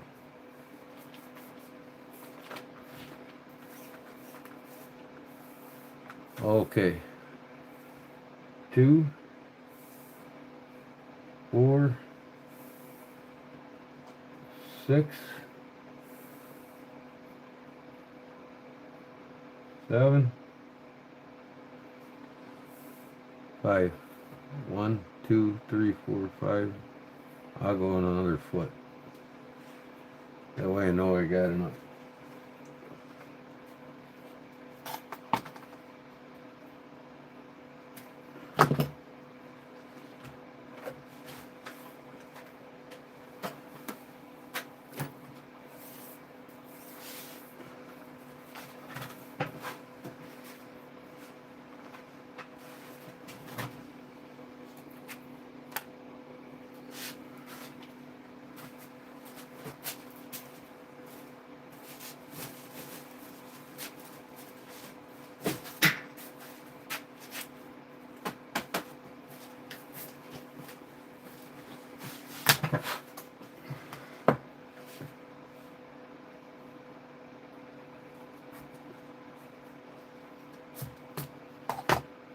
Yeah, I think it'll be cool too.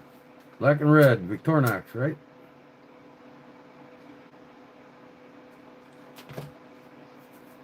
If I wanted to.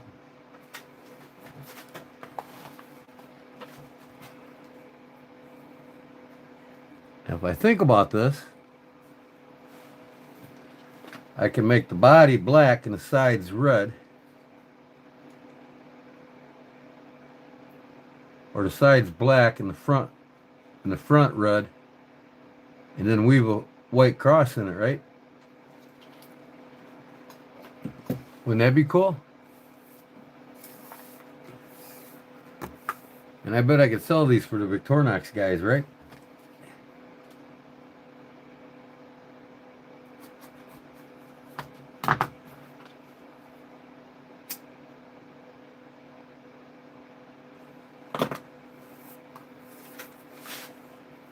Okay, there's my red. No, I need my black.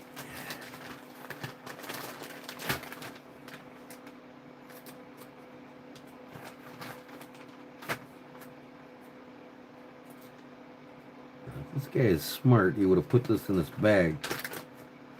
So when you pull one end, it'll come out easy. He did. I'll be damned. Yeah, was using his head when he packaged that shit up. 2, 4, 6.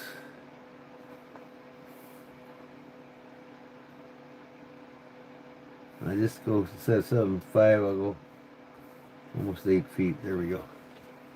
I think that red's longer than that. I might have made that 8 feet.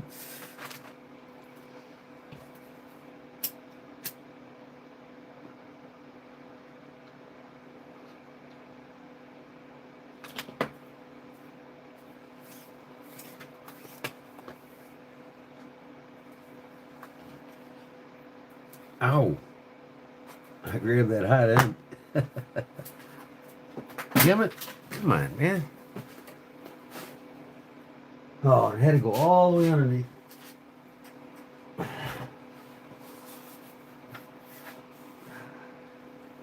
That's never easy.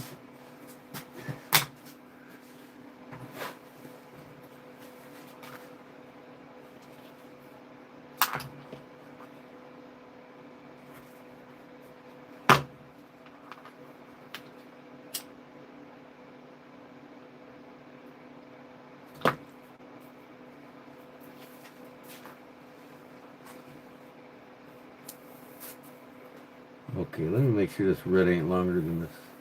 Too much longer than this black.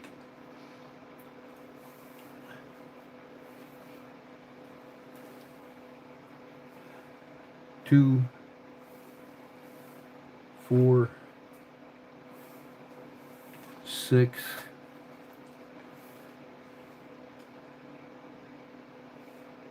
7, and he said 5. 1, 2, 3, 4, 5. So yeah, the red was a foot longer than I thought.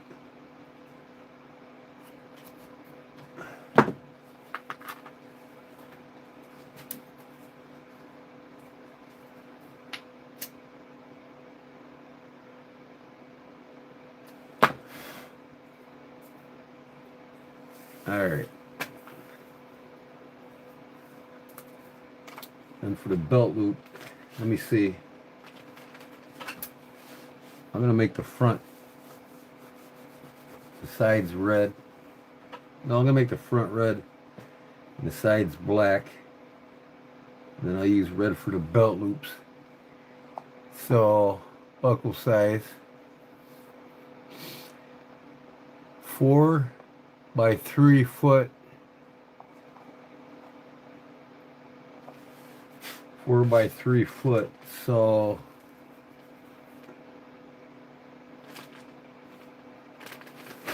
I'm going to use the red, 4 of them 3 feet.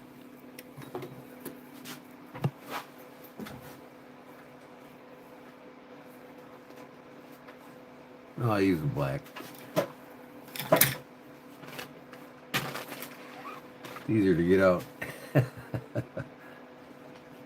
It'll take all night doing this.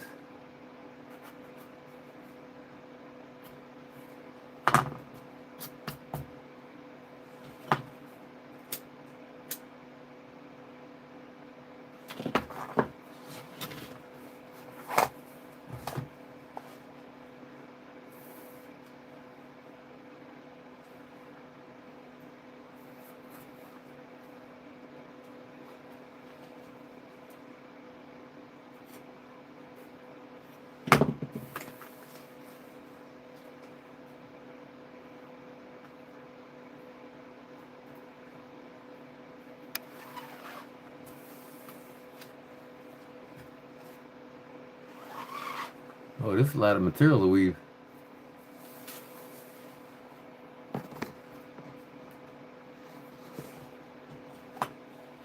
I go pretty fast with that knot though.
All right, I got them ready.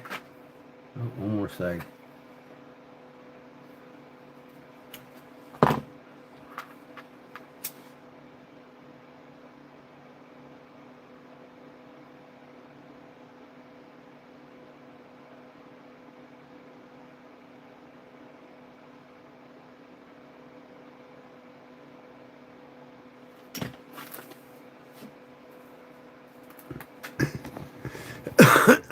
All right, my belt loops are ready.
man.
Hold on, can't find my paracord snaps. I know I got them here.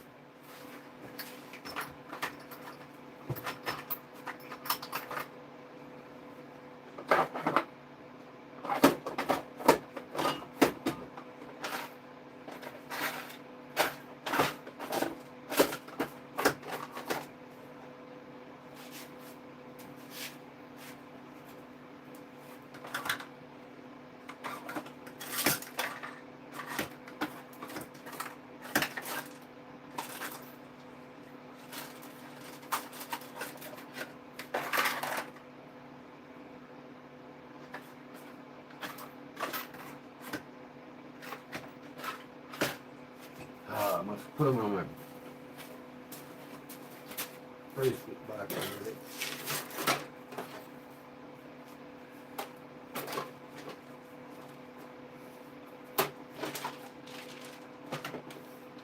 Yeah.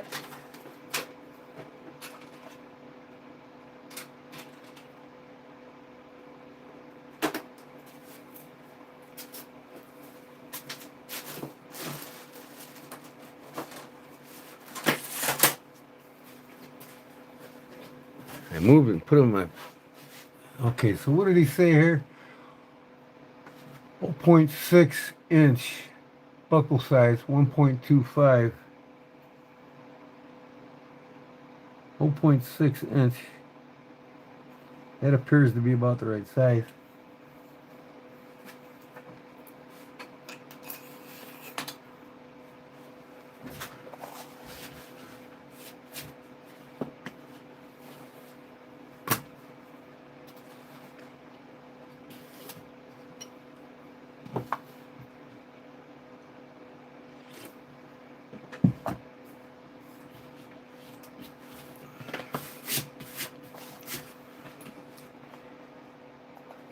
Side Okay. panels as well as the belt loops.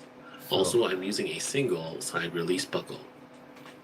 First off, I'm going to join my green and gold strands by clipping off the ends and then melting them with my lighter briefly, and then holding them together until the melted cord solidifies.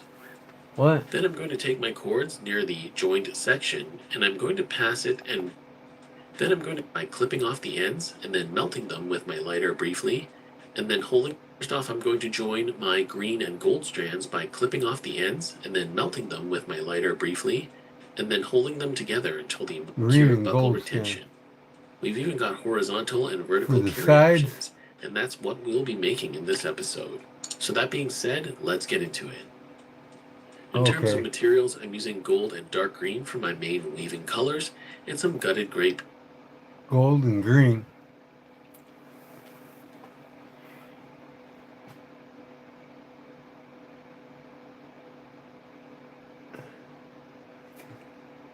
Oh, I got you.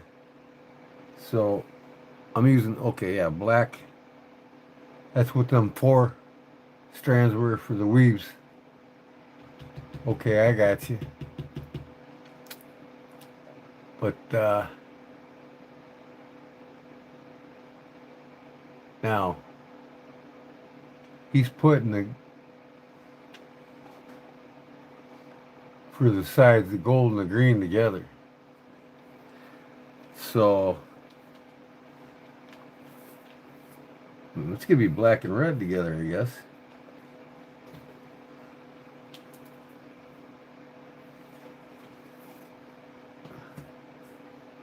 I'll be darned.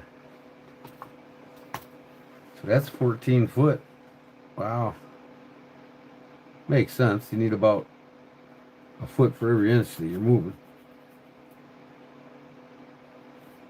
And the 14 inches all the way around for the case. It'd be 14 feet.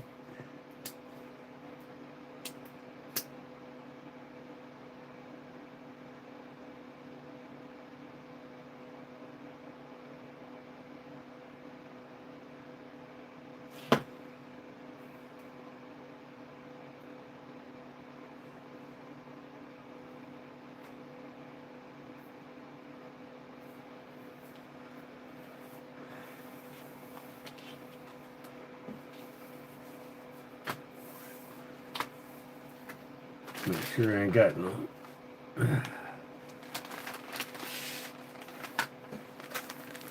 Shit in my way here. Okay. Paracord for the side panels as well as the belt loops. Also, I'm using a single side release buckle. First off, I'm going to join my green and gold strands by clipping off the ends I need the and wider then melting buckle. them with my lighter briefly, and then holding them together until the melted cord solidifies. Then I'm going to take my cords near the joined No? Okay. section, and I'm going to pass it and bend it through the front of the buckle, and I'm going to have my green cord pass through the top of the buckle and make a loop. Then I'm going to bring both cords around the back of the loop and bend them through to the front, making a slingstone hitch, and I'm going to cinch that up.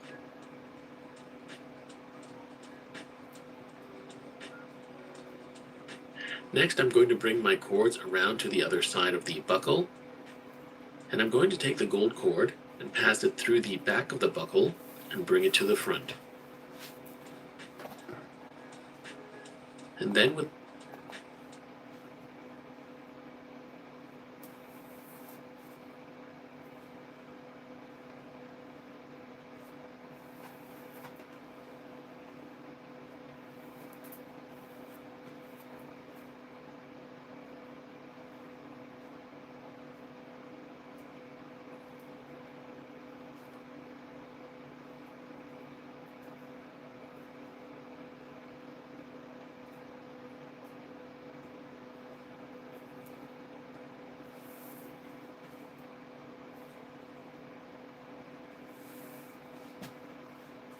Okay.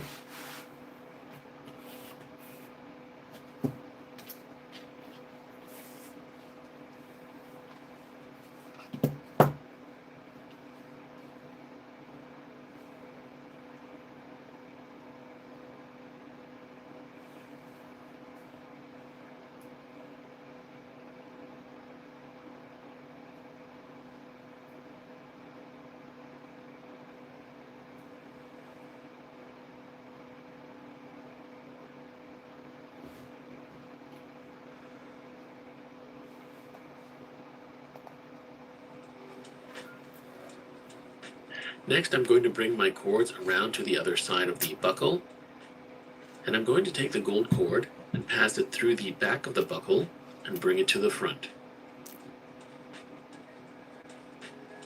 And then with the green strand, I'm going to pass it through the front of the buckle and to the back. I'm going to pull the majority of my Okay.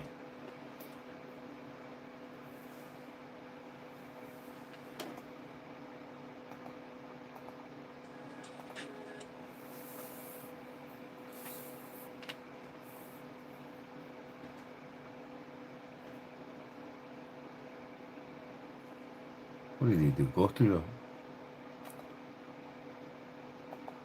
and bring it to the. Next, I'm going to bring my cords around to the other side of the buckle, and I'm going to take the gold cord and pass it through the back of the buckle and bring it to the front. And then with the green strand, I'm going to pass it through the front of the buckle and to the back. I'm going to pull the majority of my cord through the buckle on both sides, ensuring that they are equal.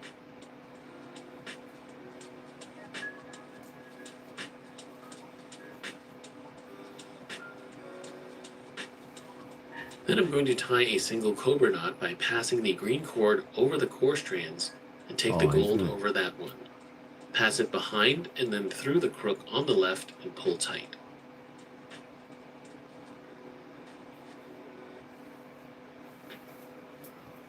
So after tying this first cobra knot, you're going to want the left and pull tight.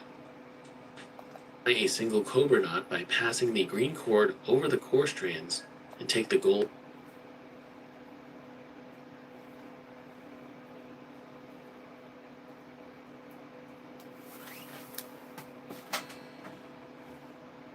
I like the Vic Hunter. Geo's back. What's up, brother?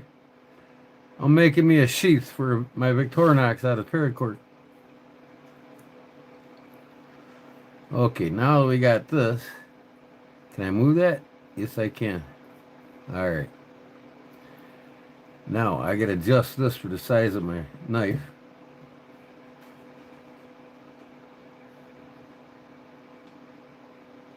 I think that's a little too loose. Come on, get out of my way. Make it a little tighter.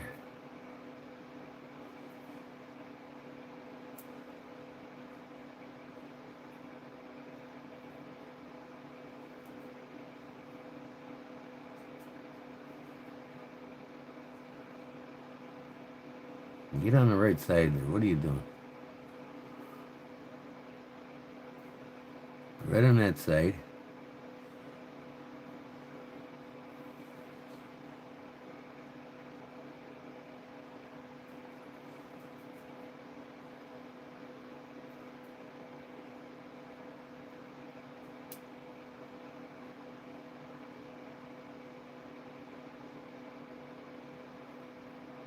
Get on the right side there.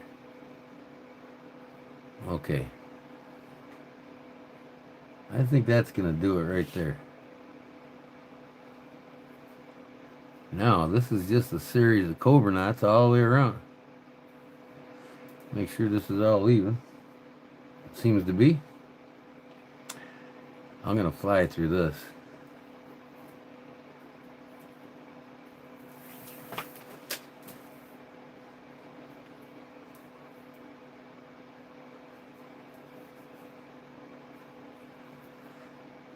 See you on the other side, guys.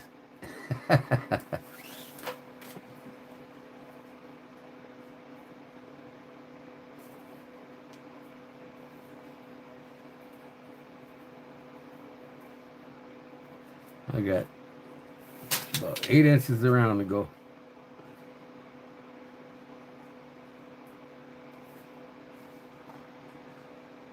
Make sure that's what he's doing.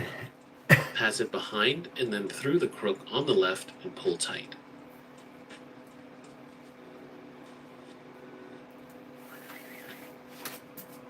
So after tying this first cobra knot, you're going to want to check for sizing to ensure that it's large enough for your Swiss Army knife or slip joint. We're going to continue by tying cobra knots now all the way down the core. In my case, my green strand is always remaining on the front using our basic cobra knot tying technique. Do this all the way down your core until you reach the other side of the buckle. Alrighty. Meet you there, buddy. Of course, he's going to be faster with the camera.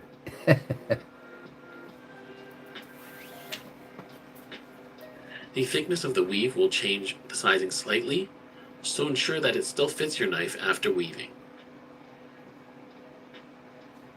Now working with the green strand side, I've attached my lacing needle. Alright, I got heard enough of you. I know, you got yours done already.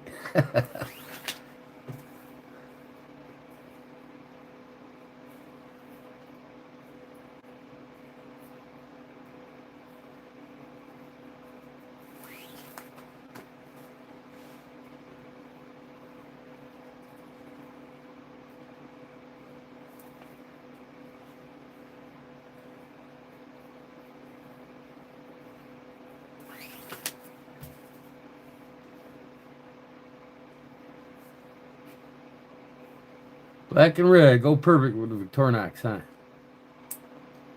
I'll put a white cross in the front of it. That'll be cool as hell.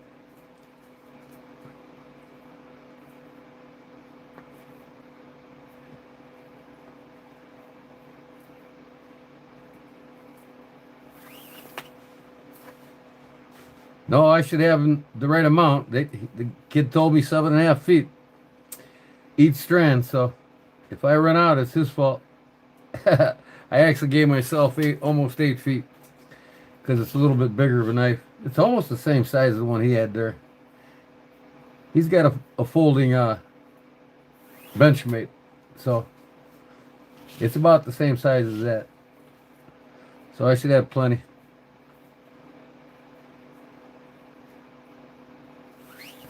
I'm almost half there.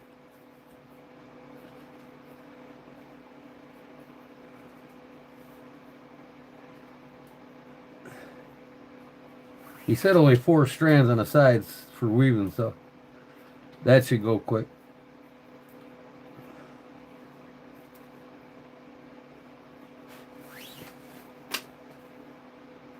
This should only take me about 10 more minutes, taking this around. And I can start weaving.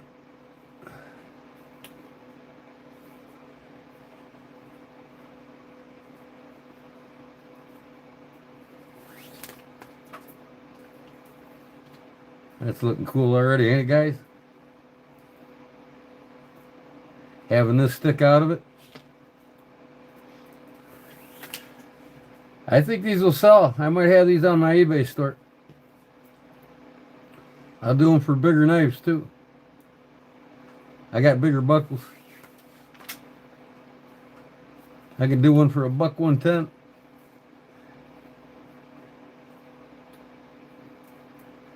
I can even do them for a Spyderco knife and do this all black and put them red spiders in it, like 3 on each side. That'd be cool, wouldn't it? What did I do here now?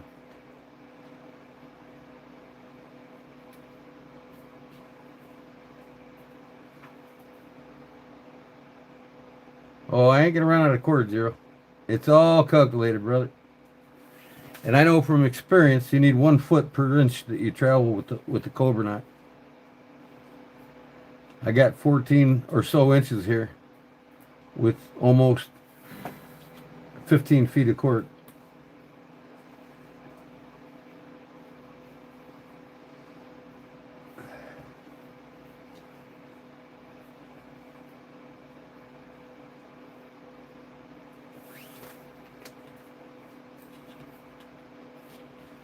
And even so, I know how to melt them together and keep going, so it wouldn't stop me, that's for sure.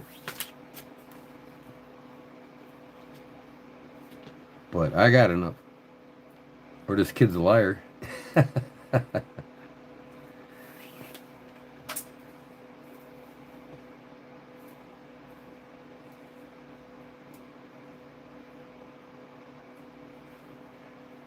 a good way to make a dog collar, right? Make a nice little dog collar. This would probably fit my weenie dog. 14 inches, 15 inches almost.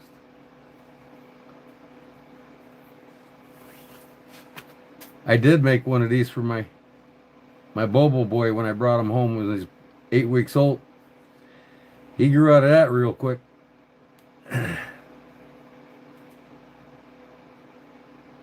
I saved it. It's in my dog stash from all my dogs that passed away on me. I keep all their souvenirs. I've got 5 dogs now that's passed away in my lifetime, not including the one I grew up when I was a kid. Uh-oh. There we go. Almost 2/3 there. I'm about 2/3 there.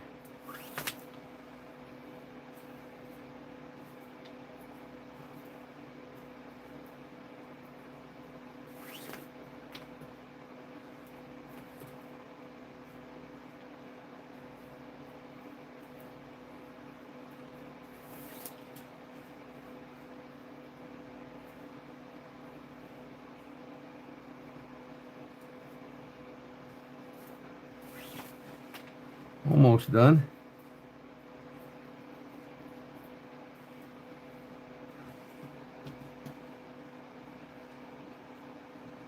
Still fits the knife nicely.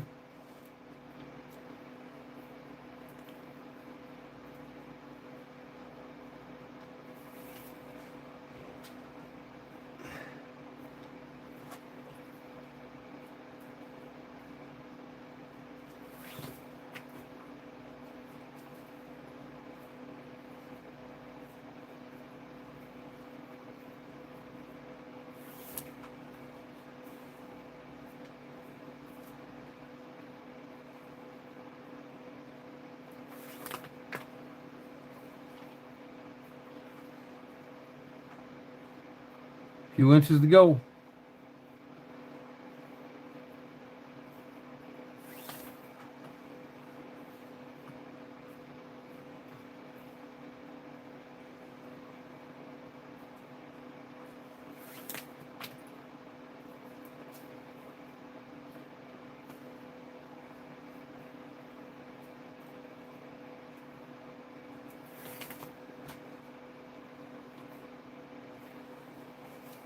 And I think he uses the rest of what's left over for doing the... We'll see.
One more, I think.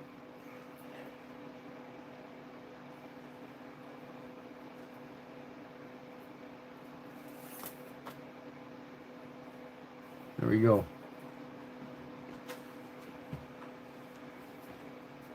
At this point, he says, put your knife in there and make sure it still fits. And of course it does. Because the weave's going to start here now. See? So I got to take these in and out all the way down. So now I got to get my fit.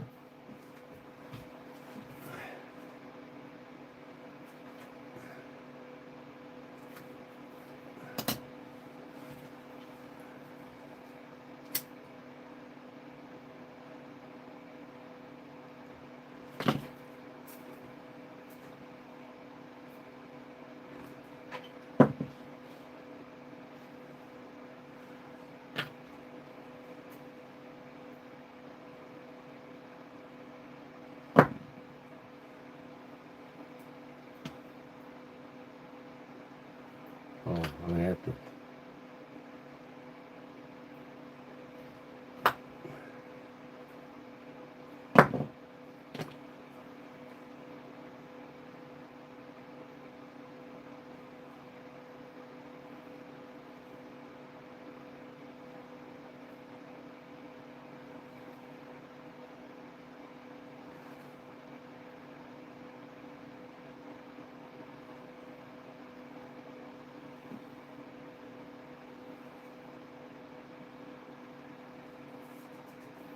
Okay. Make sure that's what he's doing first.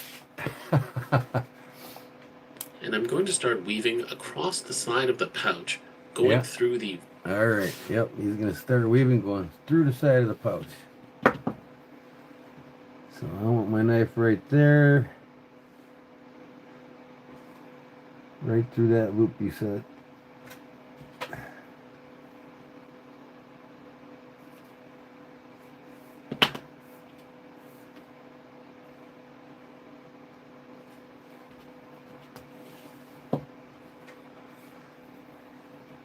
Do this all the way down.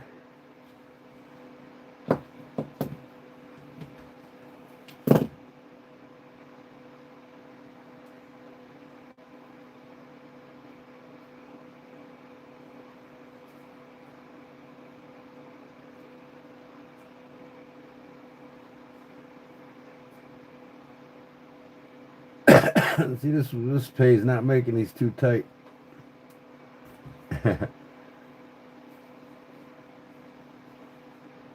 Of course, I can go through one at a time, it'd be easier.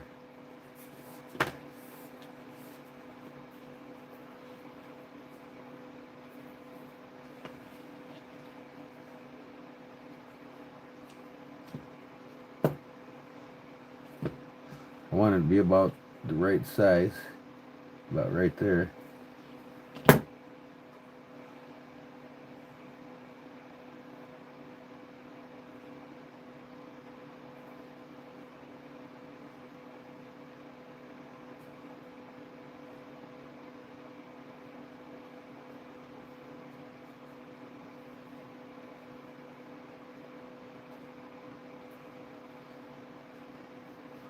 You gotta make sure these ain't twisted.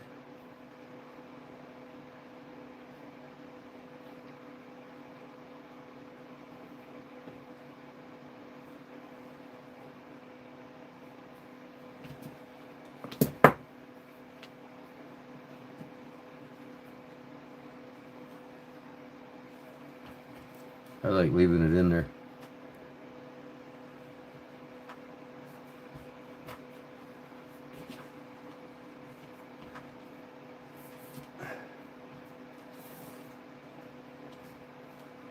Come on, man.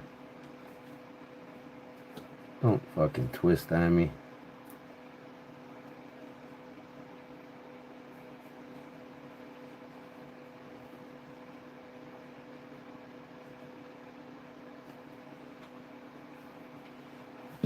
Come on.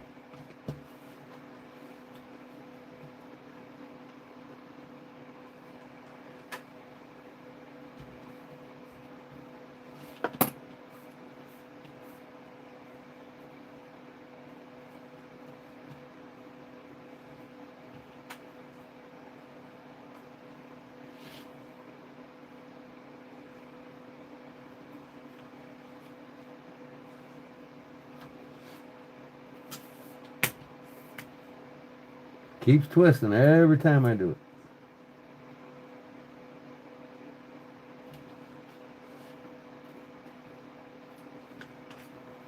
Looks like the kid was right. I'll be able to take this all the way down, and then the same with the red on the other side.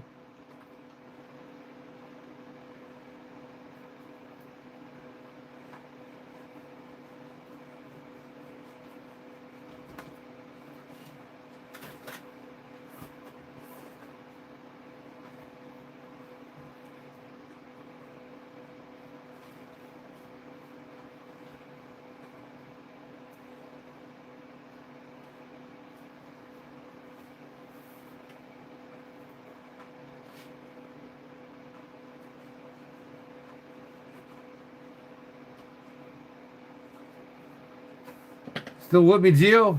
Barb? Got awful quiet here.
See, I'm trying to make the whole shape of the...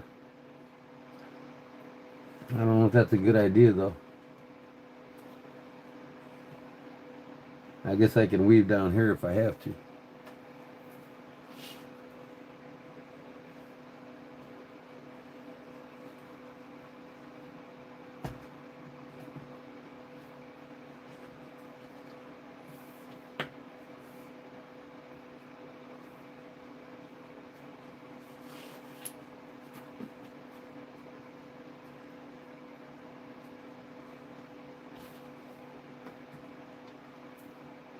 Never know who's watching, huh, Jim?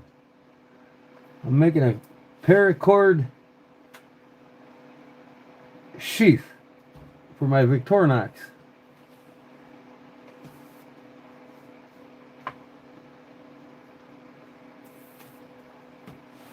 I'm weaving the sides now.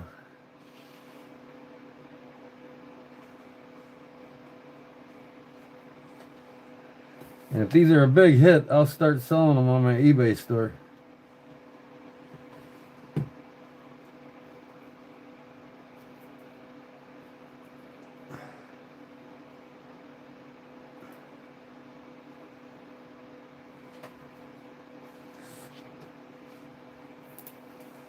I'm running out of paracord, better get through.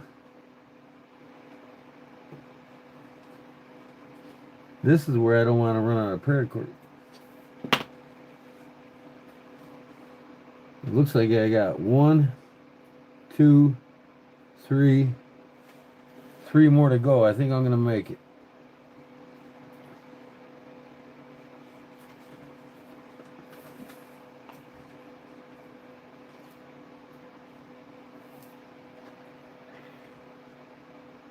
Finley said hi. Howdy, Finley. What up, Pilgrim?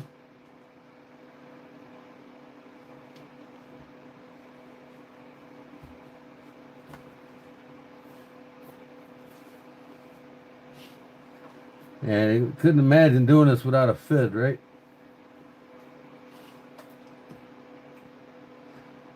You'd have to use one of these and use a pin probably to poke it through, you know what I mean?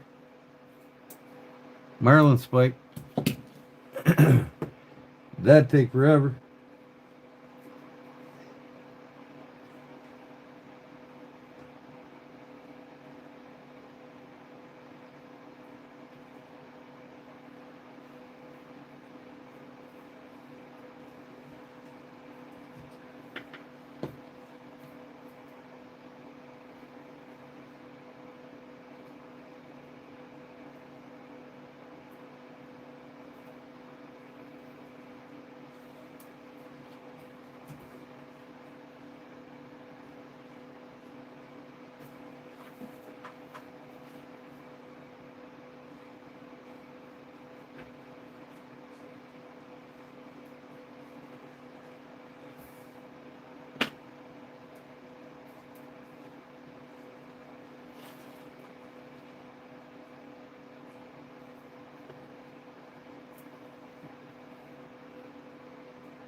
Looks like I made it, fellas.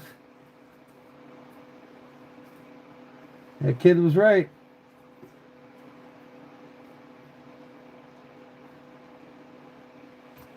Looks like I can do one more.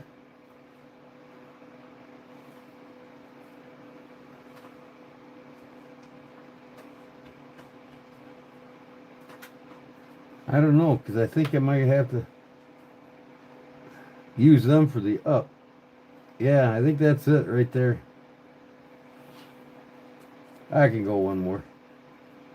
No, I want to keep it square on the bottom. Yeah, that's it. Okay, now I got to do the other side.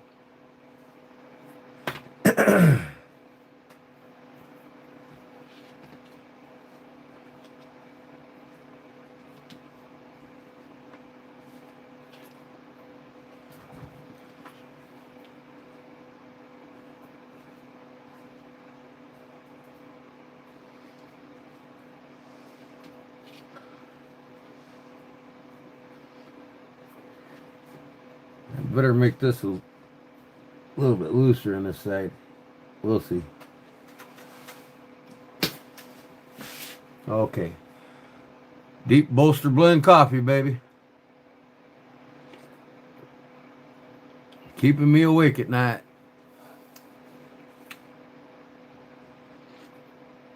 I'm gonna watch this kid a second here. Vertical gold cobra knots on the edge of the cobra knots. Do this going back and forth and ensure that your sections are even. Do this all the way down the side of the pouch.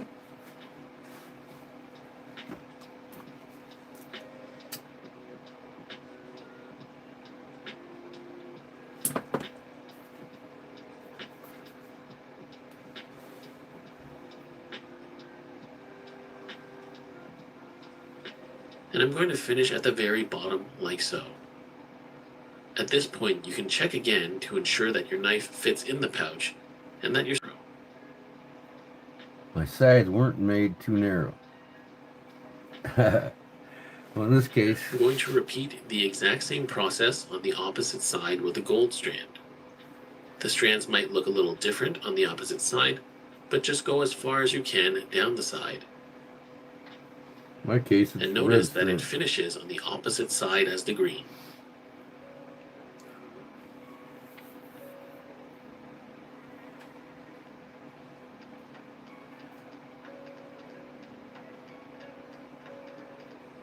Next, working with my gray strands, I'm going to gut the cords by snipping off the ends of the cord and pulling out all the inner white strands. Don't forget to melt the snipped ends to prevent fraying. With my gutted gray cord on my lacing needle, I'm going to anchor it to the vertical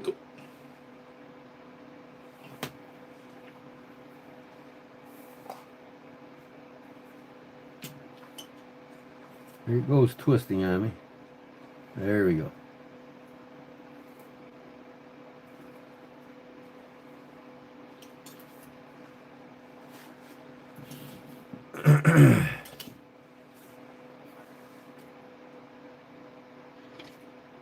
How you feeling, Jim? You tired from all that activity today?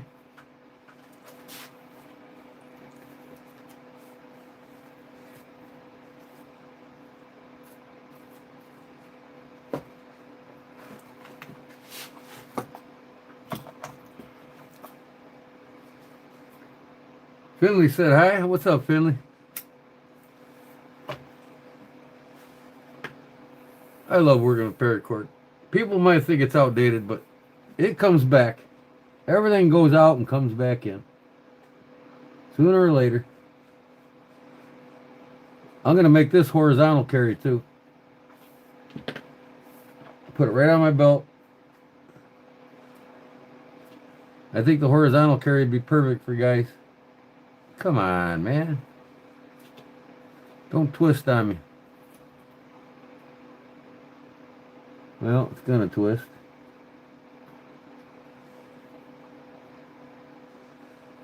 There we go.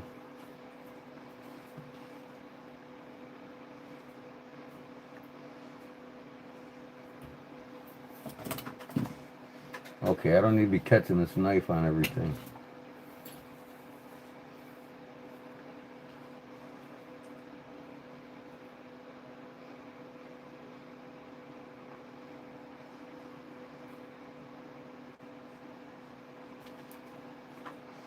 I'm going to try to go through this fast. If it'll allow me. I don't want this top too tight, that's for sure.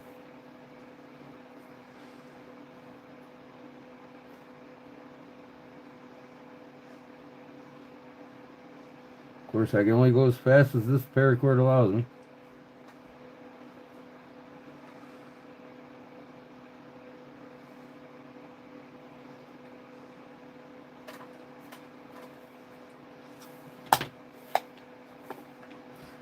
Cobra knot, I can fly it through that.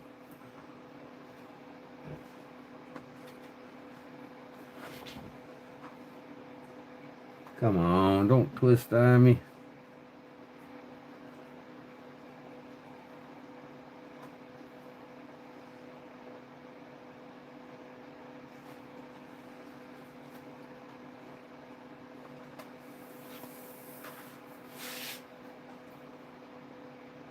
I once killed a grizzly with my bare hands.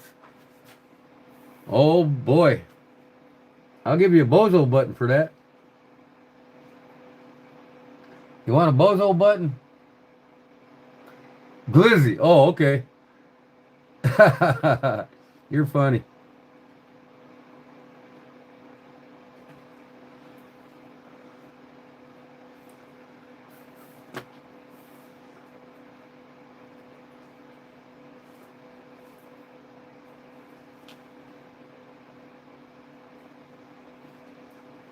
Don't want it too tight.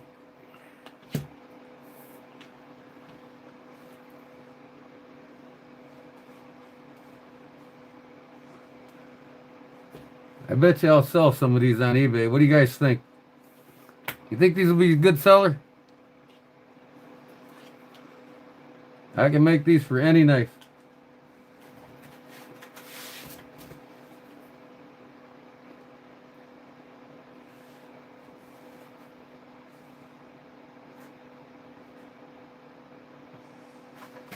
$5 foot of them. I got you.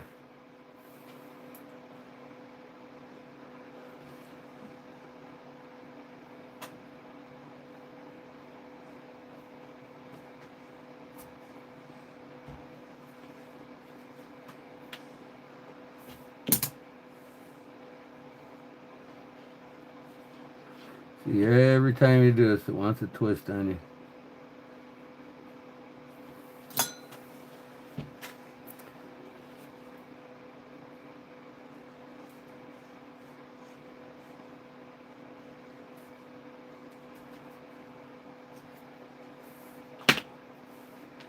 Let me get some responses here. What do you think?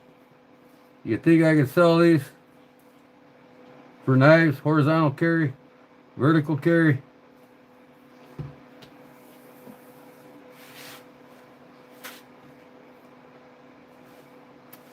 Talk to me, people. Talk to me.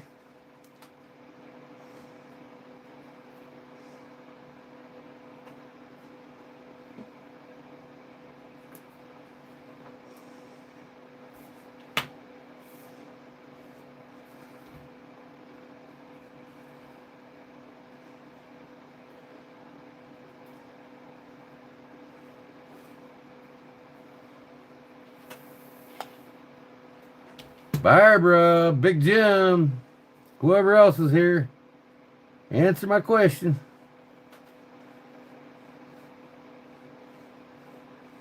Should this be worth my time? And how much?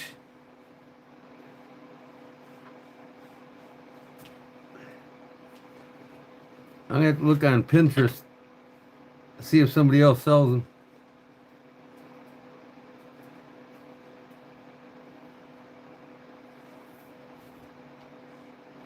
Barbara, wake up, Barbara. Big Jim, Lurking Jim.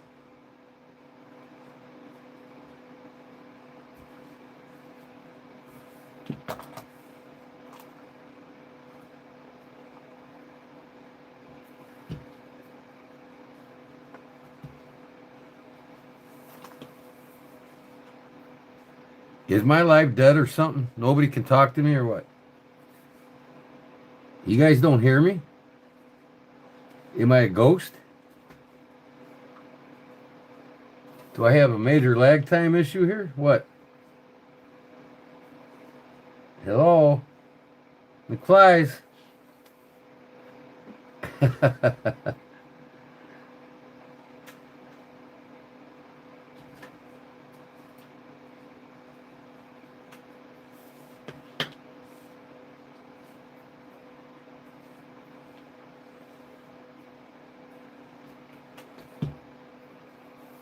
I'm good on your end. My mod must have fell asleep. Both my mods, they're not answering me. My question is, you think I could sell these on my eBay store? I gotta weave the fronts yet. Paracord knife sheath.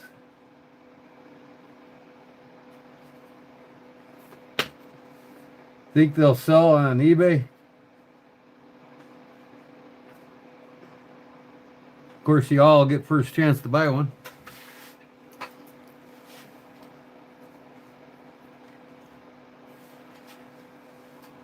Yep, I think so. I think I'll post this tonight for sale on eBay.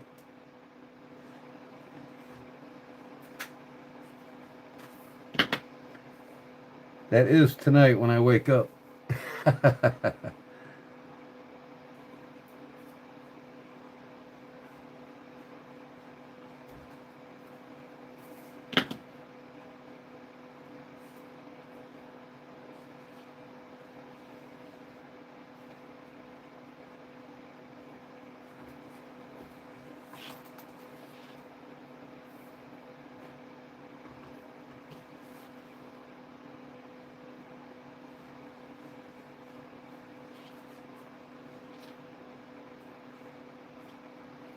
Barbara, Big Jim, wake up. Yo, anybody home?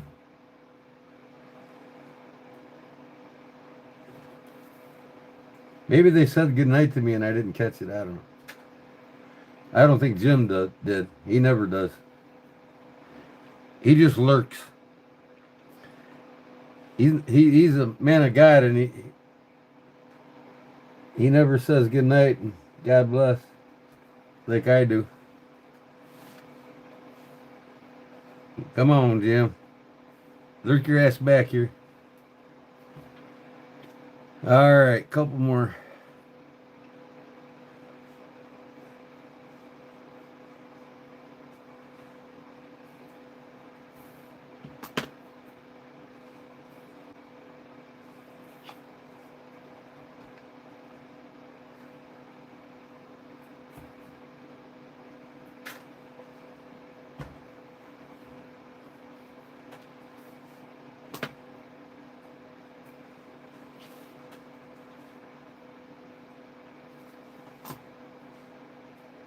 Man, the time it takes to make these, I wonder what I should charge. I'm going to say 45, 50 bucks. But just think of this, as an EDC gear, paracord is a must for survival, right? I mean, you got 20-some feet of paracord here. Almost 30 feet of paracord, not counting the lanyard on my knife, in a survival situation.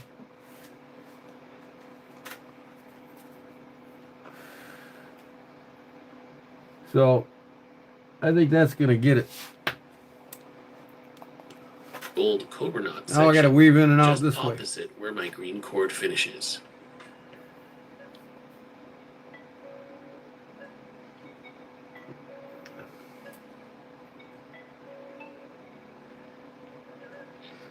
I'm going to lock it down after pulling the majority of the cord through, and then I'm going to melt the end slightly and press down on it with my knotter's tool to secure it. Now we're going to weave the side panel with our gray strand. I start by going over and under the green strands, going towards the opening of the pouch. He didn't cut these off yet, so I'm just going to leave them.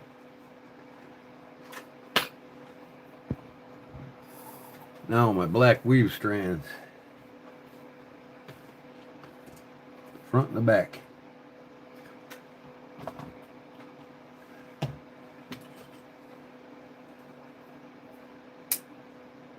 I'll use my whaler blade this time. I gotta get the chock key open first. Nice straight whaler blade. Oh, this thing needs some sharpening. Wow. My knife's way sharper. Of course, I made it.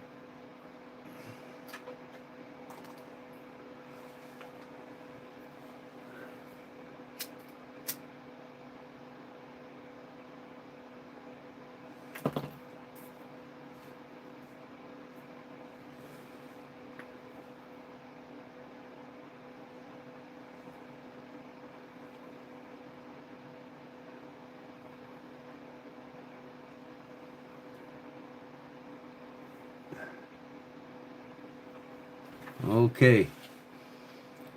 Start right here.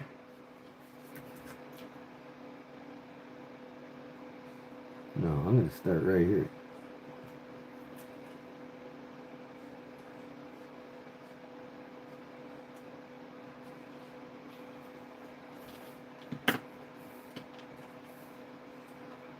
Pull that through.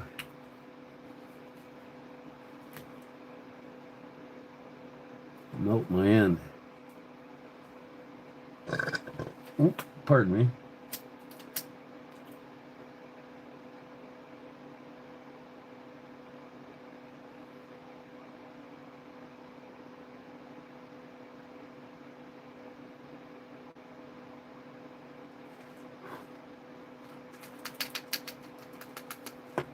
Lock that bad boy in. Ooh's that hot. Start my weave.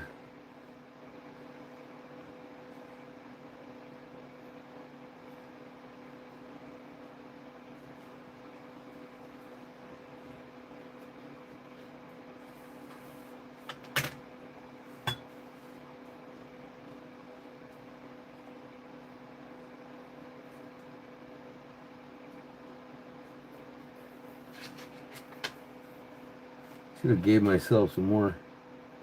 Over, under, over, under, over, under, over.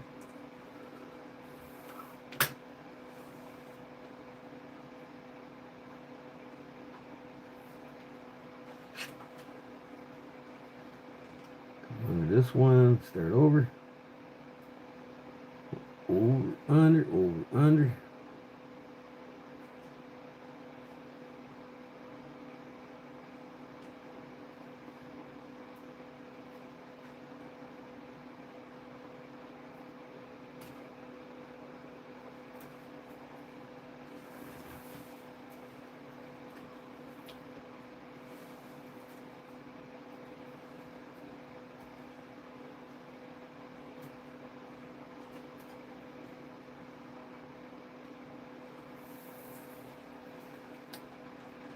I have to put an individual one in there, I guess.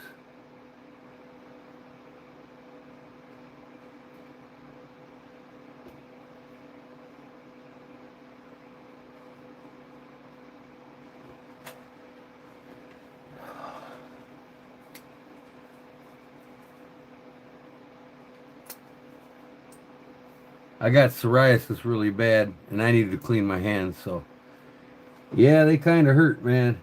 Having psoriasis sucks.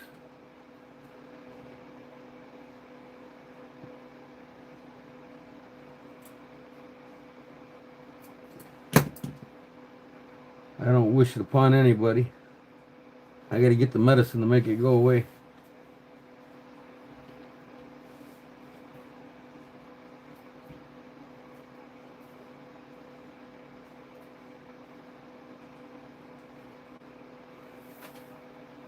Now I go through this here.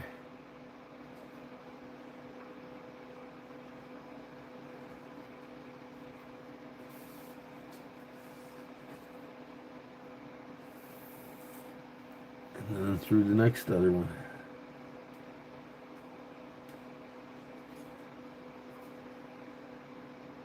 Okay, this one will go over.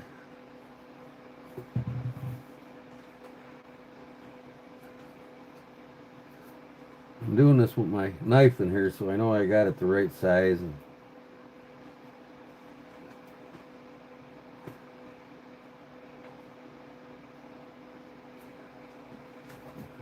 he said do four, only 4 of these, and I don't know. Let me see, 1, 4. Okay, looks like I got enough to 5, 6, 7. Good, because I'm gonna need every bit of it.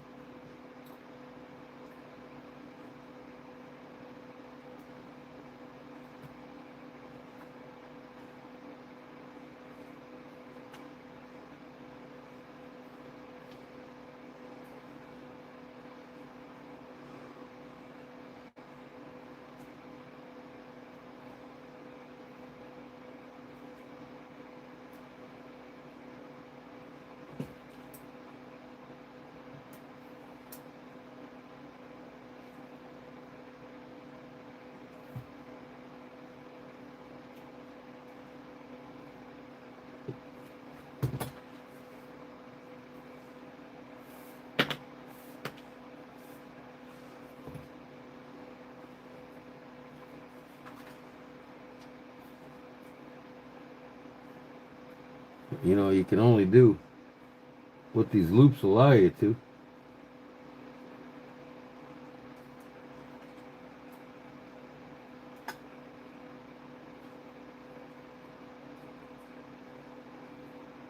I guess it doesn't have to be perfect. Just a pouch, right?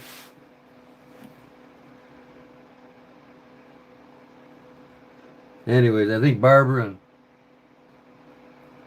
my two mice, Jim, bit the dust, passed out on me.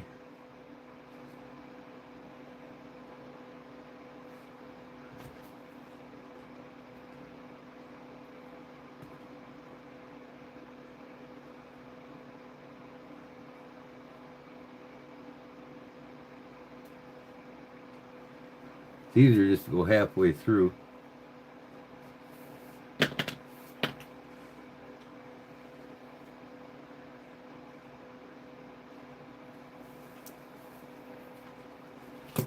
And keep going.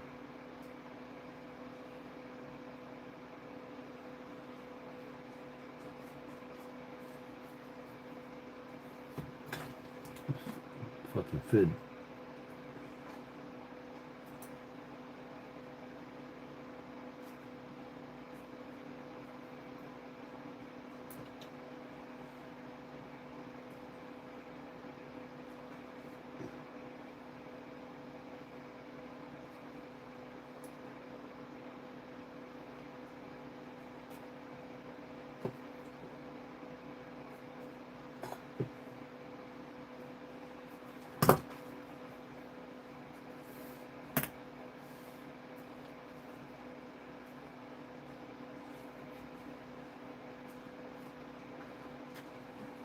Yeah, see, it's not gonna be a tight weave. As long as its uniform looks nice.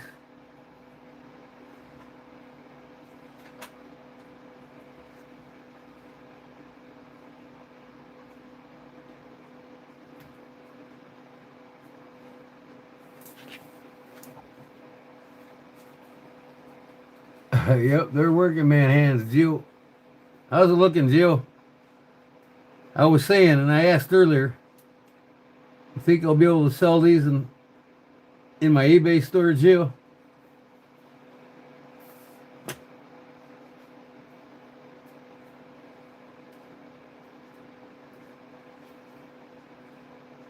Now, I'd like to bring one more through. So I'll just go under here, I guess. I don't know.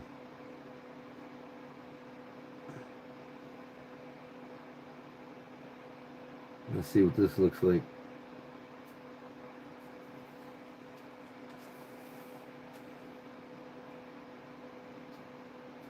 Yeah, why not? One more.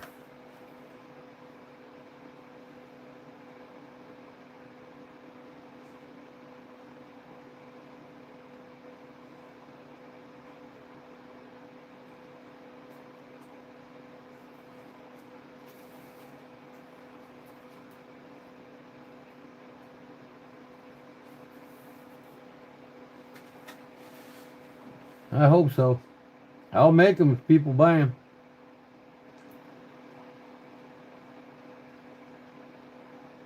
But man, I gotta get at least $45, maybe $50 for these. It takes a couple hours to make one of these. What's my time worth, right?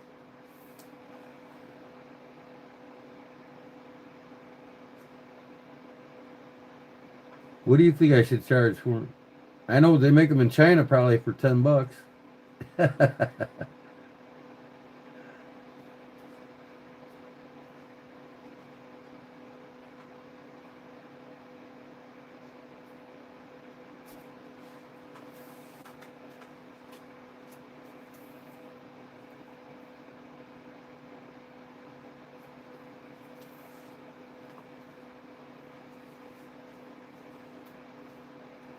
Let's unbuckle this and take my knife out of here. Ooh.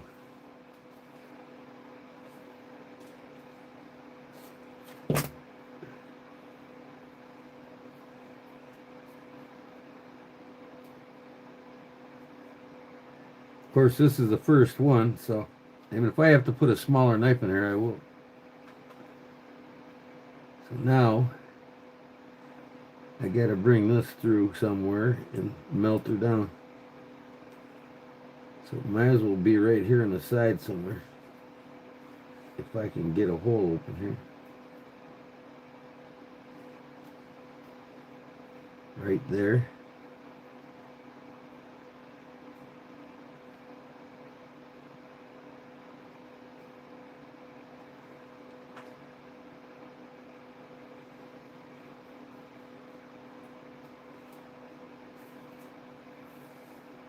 There we go.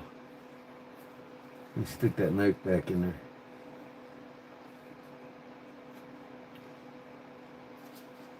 If I can. Come on, baby.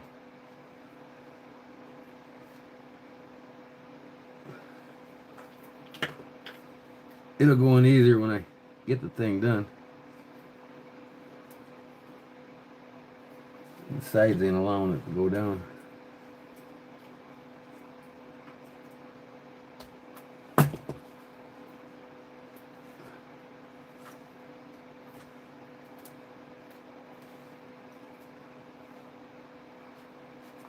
There we go. Buckle it. Piece of cake. But just to show you what it's going to look like in the front. Got my knife in there. Lanyard sticking out. Matches, right? Pretty cool. I need to put a white cross in here. The Victorinox cross. Alright. I could cut this off and melt it.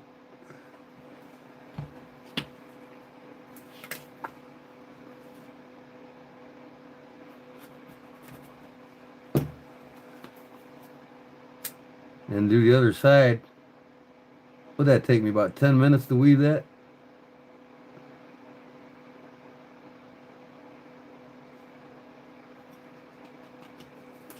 Okay, that's locked in. Next time I'll make this thing a little bit wider. I'll just make it square. It'll be easier to get in and out. I was thinking about, doing a shape so it locks it in there on you good.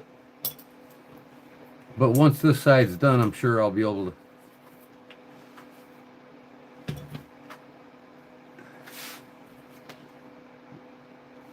All right, one more.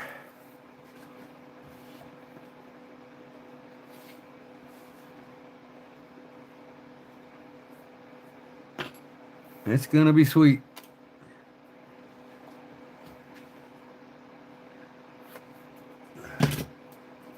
You didn't think I'd have enough material, did you, Gio?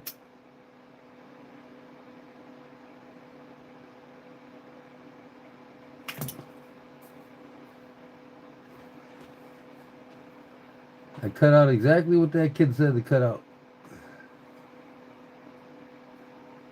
And I could tell by looking at his knife, it was a bigger, it wasn't no Victorinox he was using. He was using a Benchmade folder. So I know this would fit in there with the same amount of material easy. Okay, other side. Here we go. I don't know why I didn't cut these off yet. Might as well. He probably does it in the end of the video. Unless he ties some kind of crazy knot on the end of it, like a lanyard.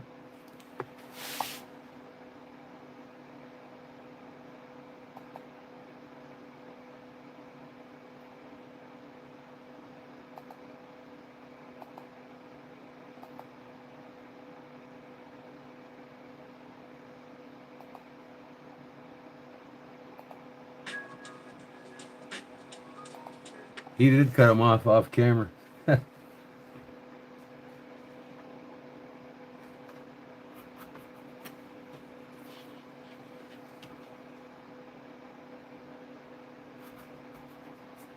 Little sneaky Pete.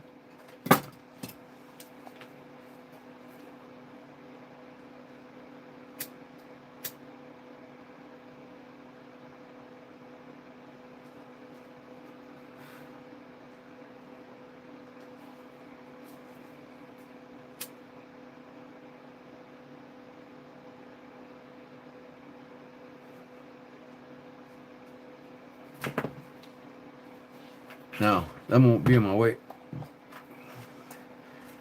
I gotta put the belt loops on yet, so I gotta get going here.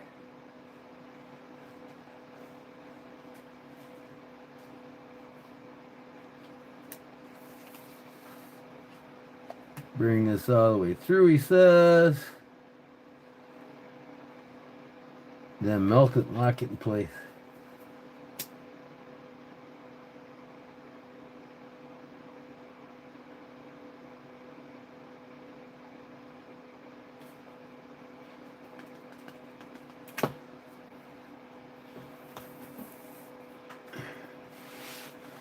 It'll stretch. Yeah, I'm thinking so too, Pete. Or Gio.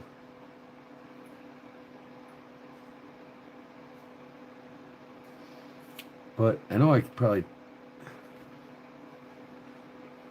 I don't want to take the knife off. Oh, shit. Sorry about that, folks. I bumped my camera.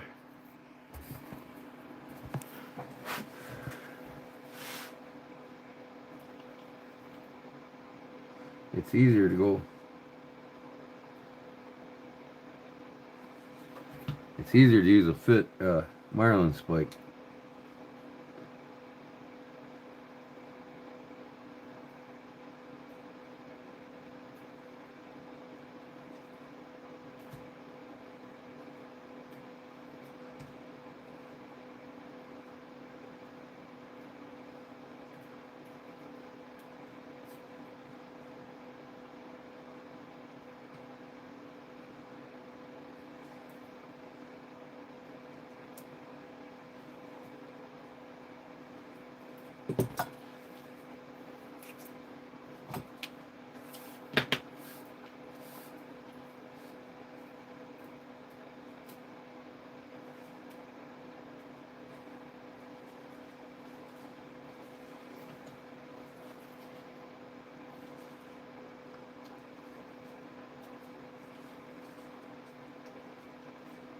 It is the shape of the knife though, ain't it?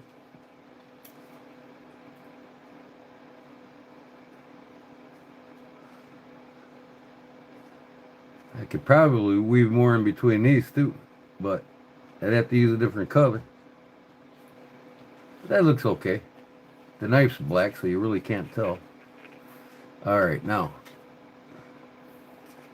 Over, under, over, under, over, under, over, under, over, under.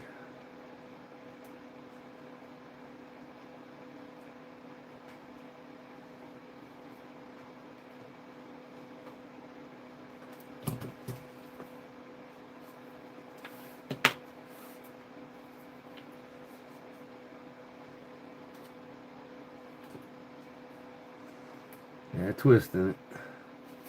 Pull the twist out. There we go.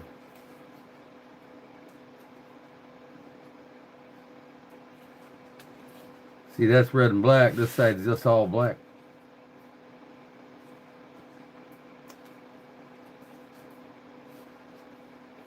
So I could put my cross on this side and my belt loops on that. But I don't know, I kind of like the red in the front. So I probably put the belt loops on the back. I can still put my white cross in here.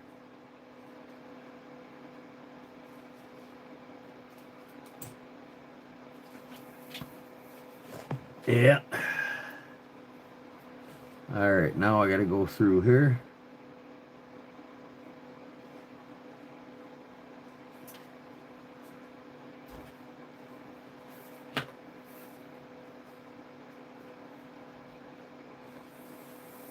And back through another one. Pretty easy to do, huh, Gio?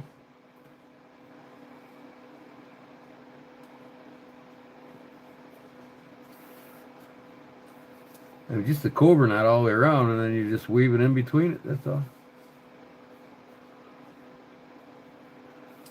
Some rocket scientists figured this one out one night. Over, under, over, under, over, under, over. Now it's getting tight. I'll just wait. Take this through.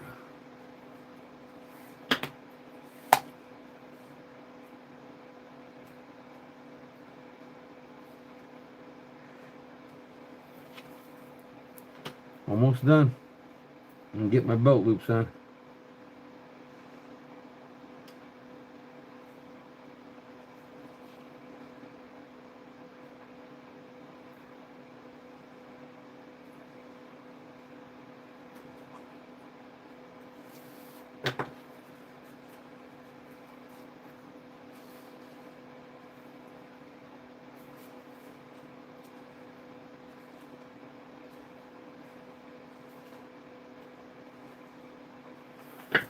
See here, I get a little bit of a twist in it. I take it up here, pull the twist out.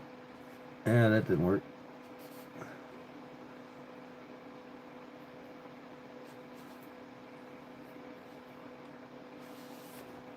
That's good enough.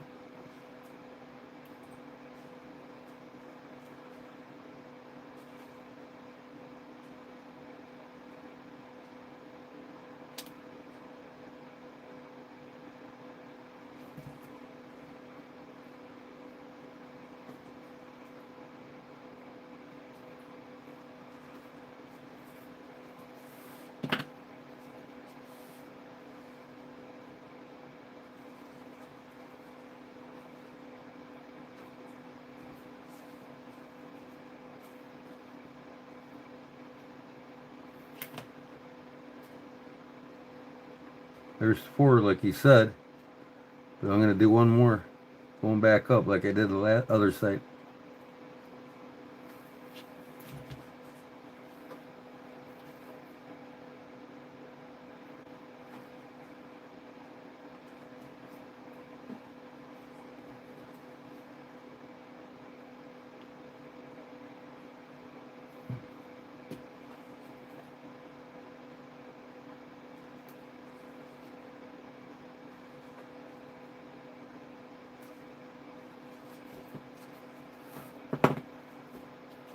"60-year-old man playing with paracord.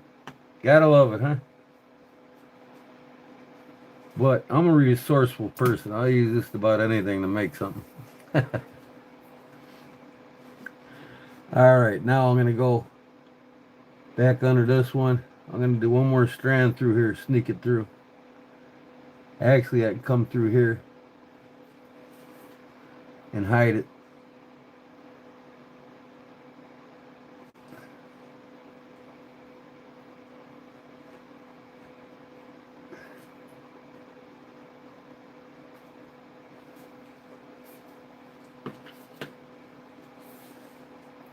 Like I was doing it regularly. Now over, under, over. There we go.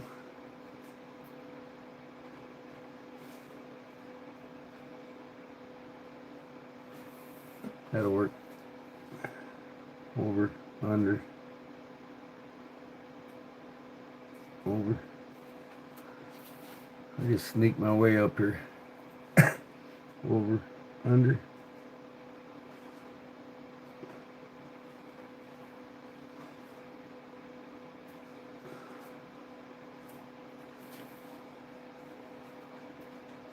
We're night owls around my house. 3-4 a.m. every morning. Right. I'm retired, man. I can be. Probably like you, right, Gio?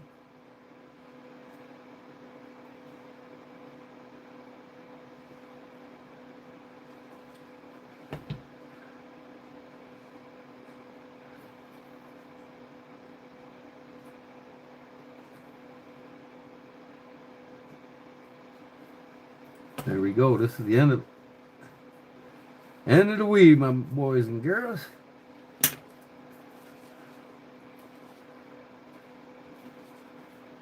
Wow.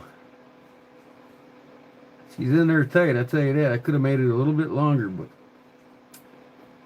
that's all right.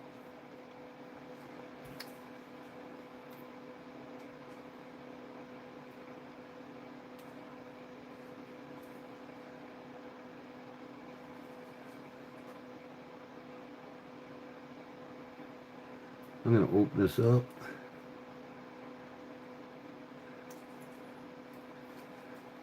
Take this knife out. I bet it'd be easier to get into once the belt loops are on it.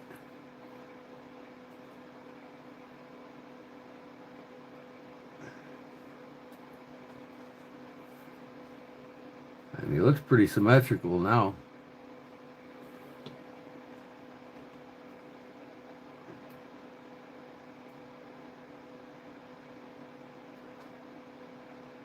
It's gonna move around.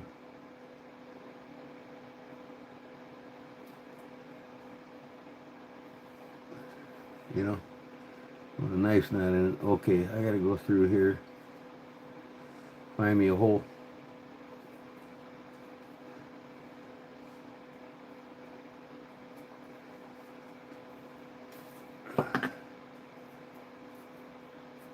There we go.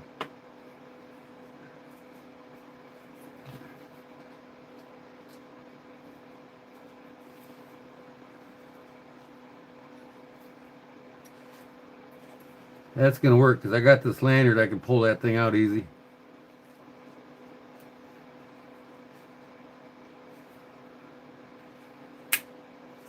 That's gonna be the front.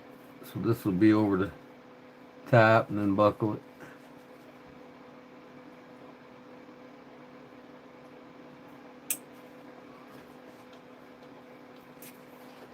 Cut this off and burn it.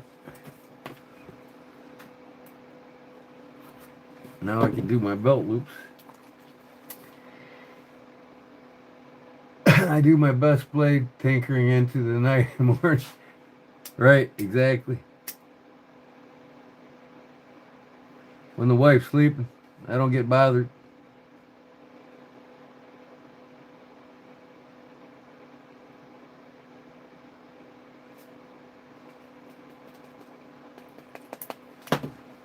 Okay, that's a sheath, guys. Now, yeah, I think I'll put the belt loops on this. So I'm going to get me a belt blank. I bet you that's right at 1.5 inches.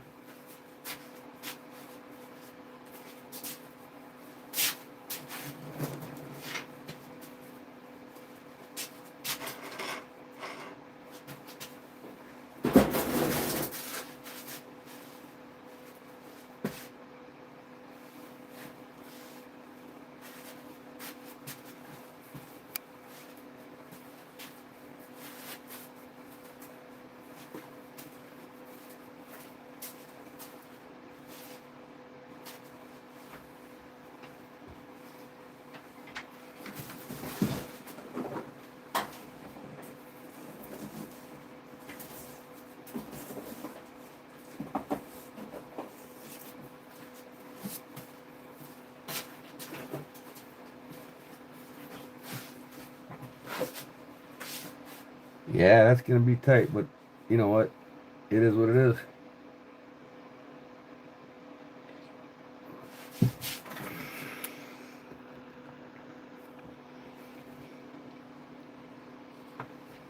That's 1.5 inches belt. 1.5 inches. Yep.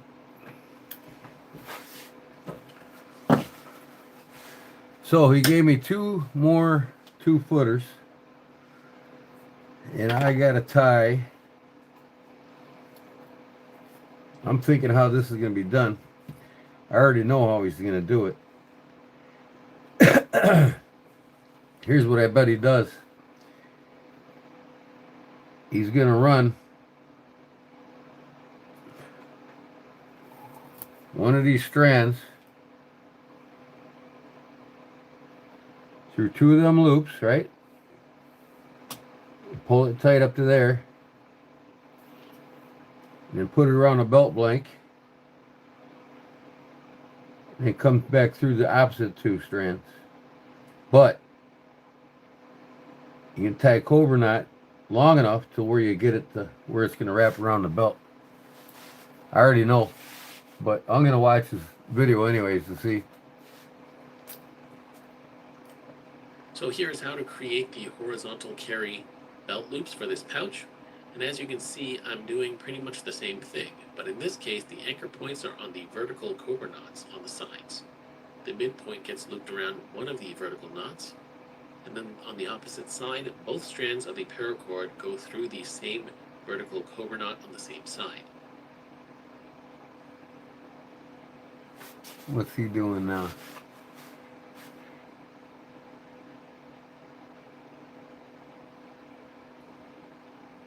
Oh, I see. Then from there, I'm going to feed my belt through like before, and tie my cobra knots going down the core. You might have to make this belt loop stick out a bit, depending on the size of your belt. Okay. I got you. Take my fid. Melt my end again.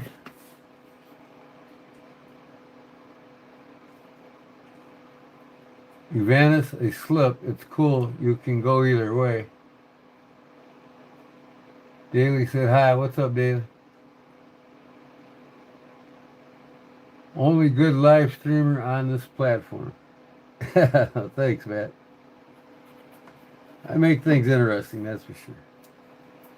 I'm the only one probably up late that's interesting. This one kid's got a live night channel, and he's boring as all hell, man. All he does is sharpen knives and talk about Sebenzas and stupid shit.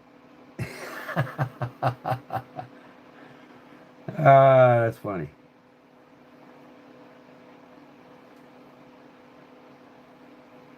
He's a young kid too, so he's pretty boring.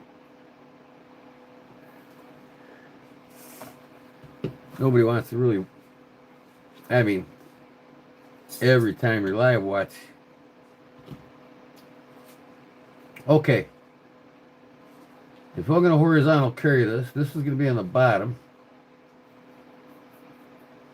So then I'm going to start right here. Make a belt loop right here.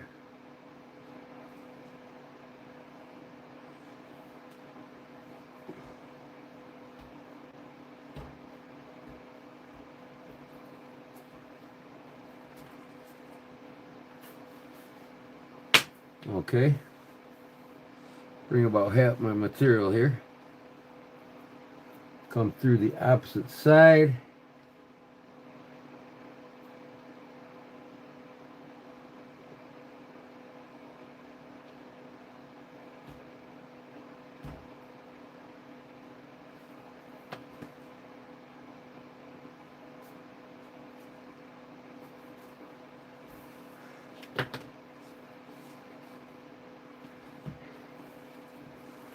Have about equal lengths here.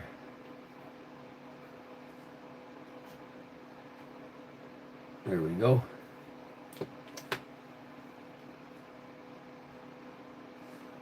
Stick my belt through there.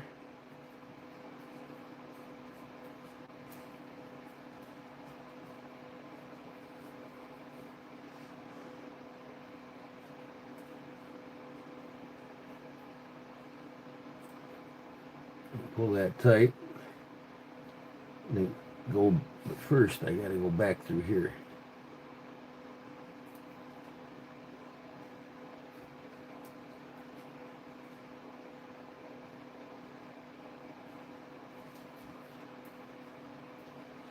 I got psoriasis, brother. It's a bad thing to have, man. And then they're dirty. So I done a lot of knife work today, so I haven't got a chance to clean them 100% yet.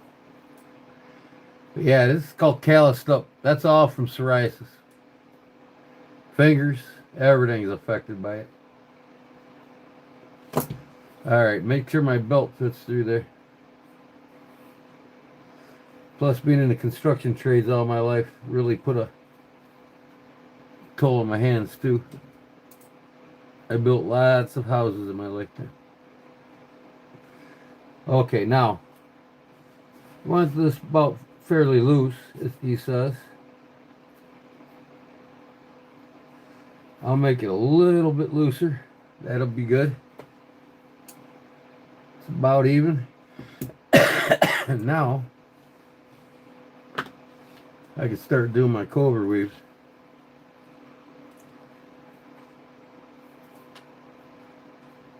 having the fit on her makes it nicer to bring her knot around.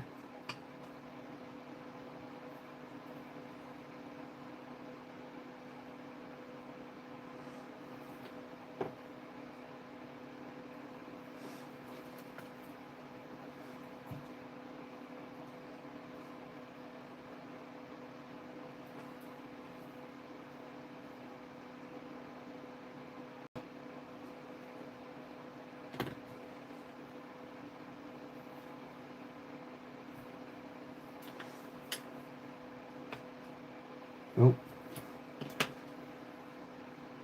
The loose end is the end that I always have to come over. From the left to the right, and then from the right to the left.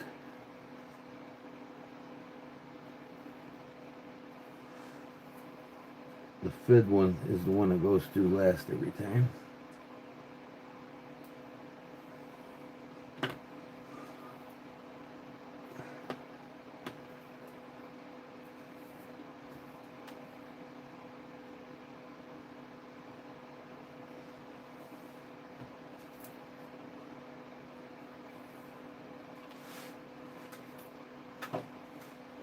Yep, the hands are the least of your worries, that's for damn sure.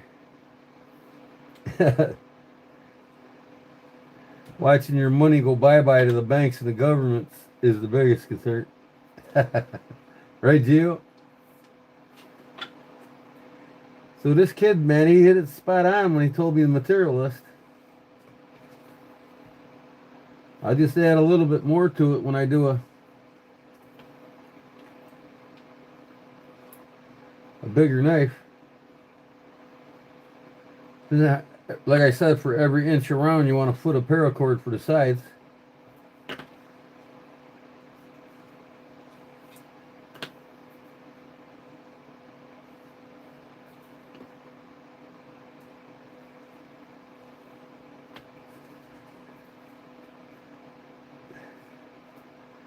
I'll do one more.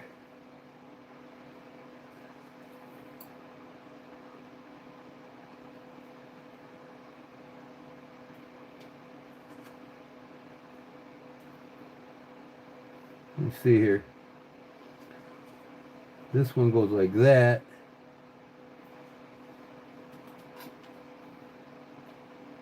This goes over the top and underneath. Almost had it right.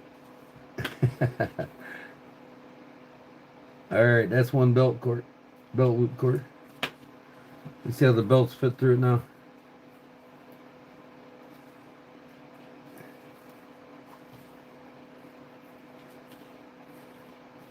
This ain't a finished edge belt either, so that works good.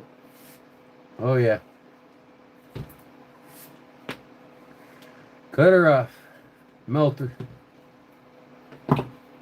One more.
Yeah, I'll put it on my belt when I'm done.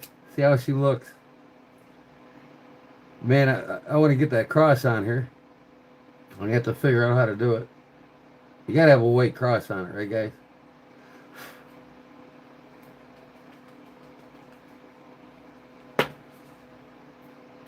Okay. It'll be something else. I'll carry this all day tomorrow. Or today, I should say, when I wake up. one more strand. So he said 4 strands at 3 foot. 2 for this and 1 for each side of the weave. He was right.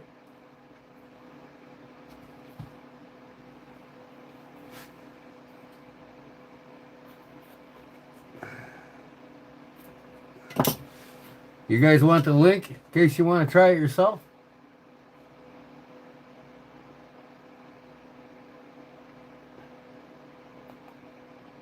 Hey, what's going on, Weavers? Tim here.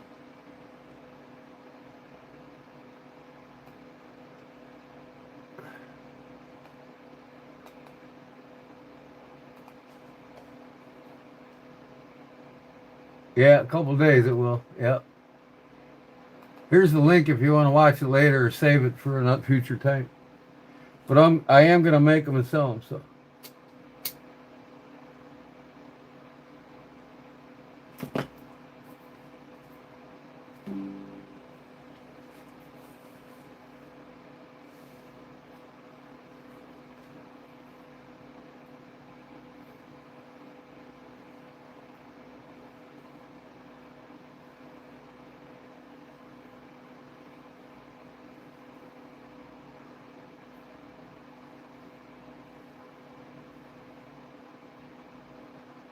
You see how well this works when I get it on my belt here in a minute. Okay. See if it's worth the hassle.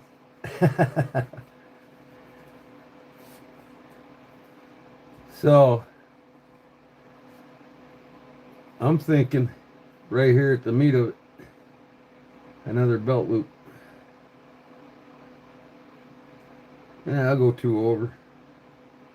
It makes it more secure though. I'll go 3. Further apart, the more secure it is on a belt, right?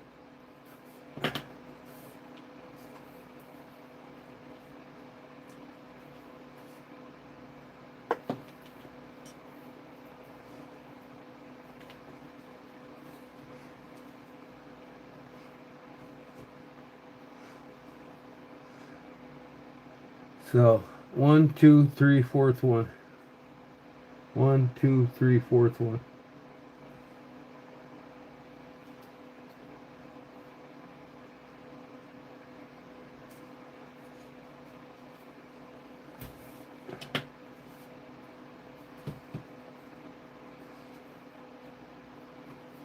Now back. Start my cobra weave. I got the same amount here when I get up.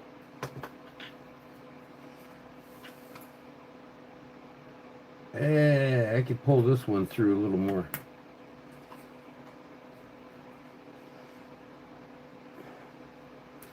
Let me see here. This will be like that. So I'm gonna lose. I need the fid one needs more. I need another 3 inches here. So that's about right. I don't want it too tight. Now let's see where we're at. That'll work. Okay. Make sure they're at equal amounts.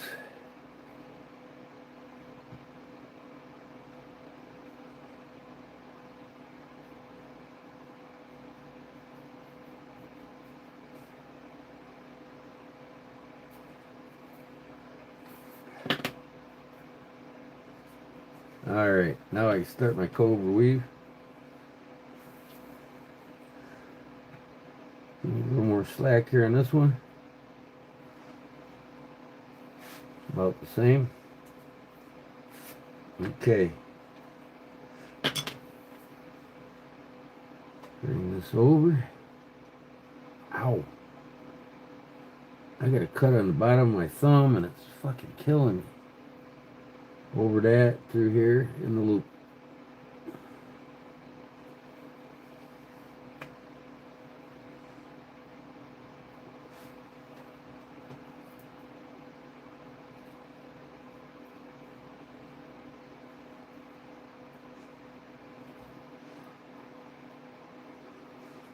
Okay. Over that.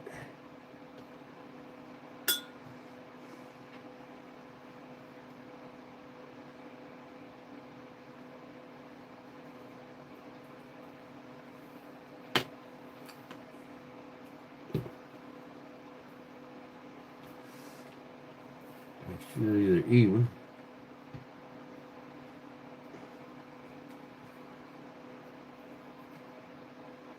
Push my knot up. There we go.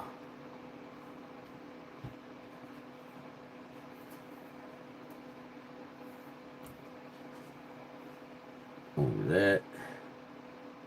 Loop.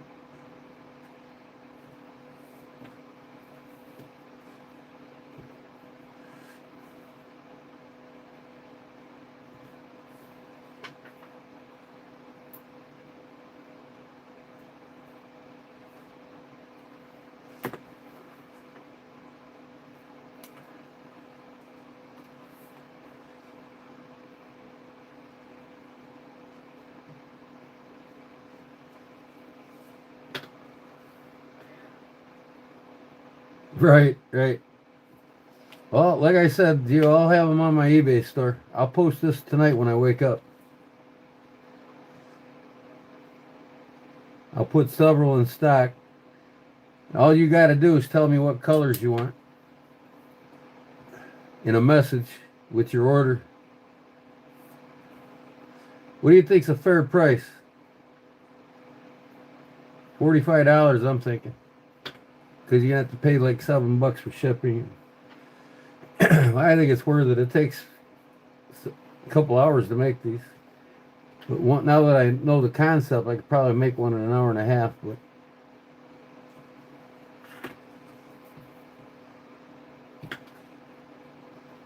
I want to come up with a fair price. What do you think's a fair price on these? Like I said, some Chinaman probably makes them for $10. Some Chinese kid. I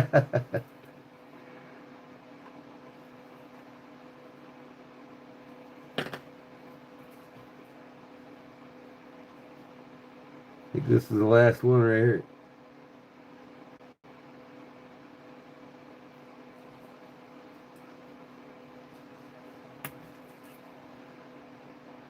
Yep. That be it. This thing is complete. Oh man, drop shit now. Now that I'm done, I'll put it on my belt and show you all how it works. Like you said, it'll probably stretch out over time, huh, Gio?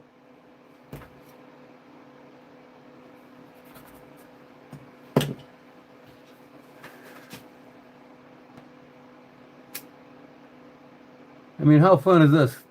How many guys you know on Facebook that's doing this shit live? That are knife guys, right? I'm probably the only one. I'm sure there's a Paracord guy who does this live. But he can't do half as what I do live.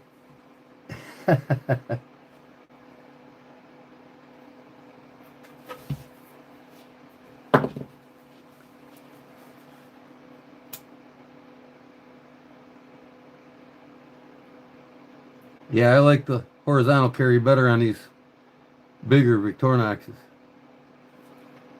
I don't like shit sticking straight up on my belt either. If I do that, I'm in the woods hunting with a fixed blade or climbing a trail somewhere. I'll have a vertical knife on me. But this is nice to have on your belt with the vertical knife when you're in the woods, right? All right. Let's put this bad boy on.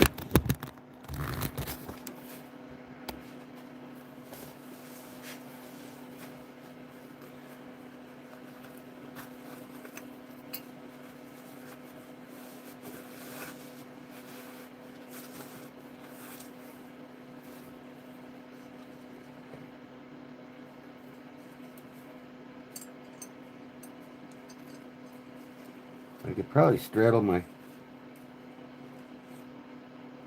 I won't though. This is a gun belt, it's thicker. I didn't think about that. But I can work it in there. That's a good thing. God. Oof.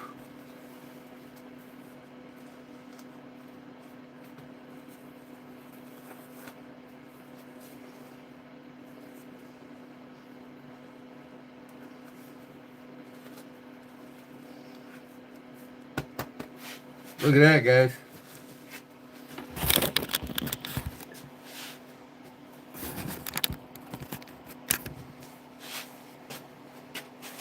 Unsnap it. My fingers are sore. See the snap, keep it from coming out. Unsnap it, pull it out.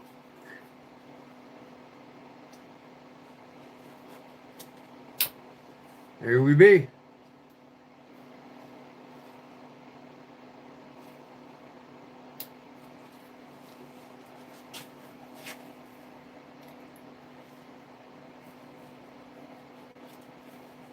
I like it in there tight, really. I'll put that lanyard behind it this time. I'll put that lanyard behind my strap. My buckle, I mean. Look at that, access to my toothpick. My tweezers.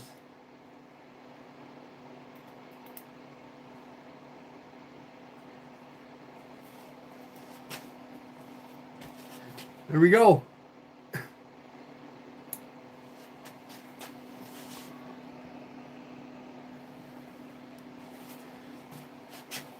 Looks good, man. Covers up nicely.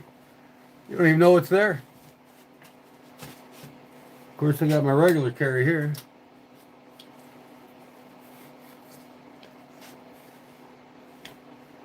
Nice. All right, I'm gonna see about putting a cross on it.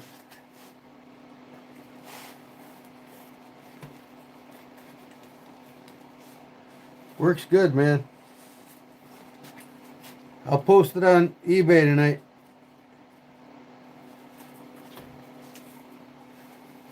If y'all are watching, want to get one. Like I said,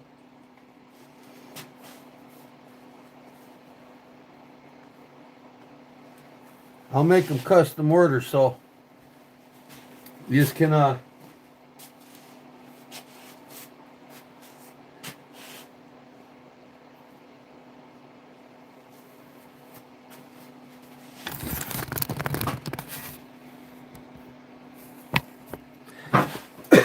I'll make them custom orders so you can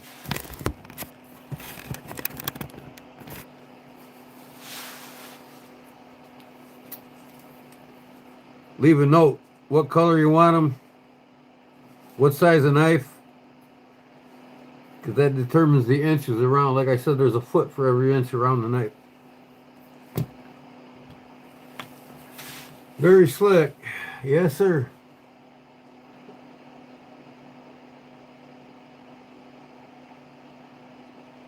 Brother Gio, I think you're the only one up. Barbara took a shit on me. So did Big Jim. Didn't say goodnight to me. See how they are?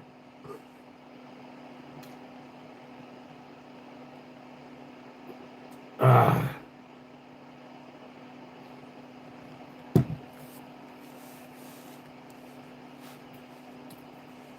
Ah.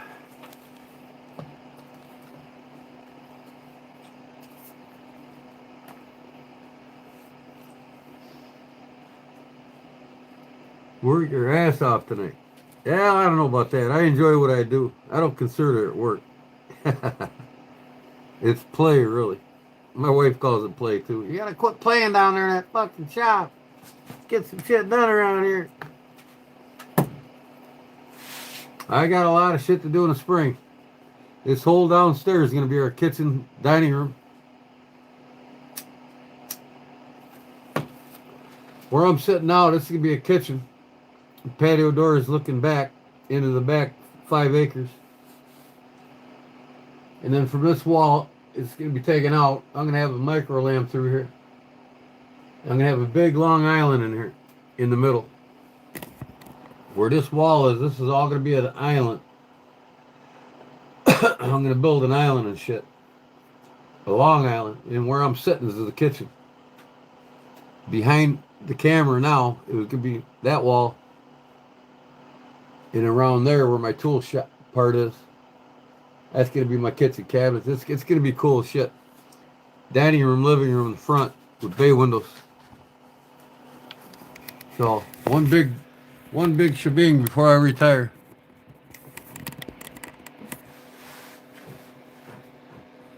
I mean, one big shebang retired before I sell all my tools.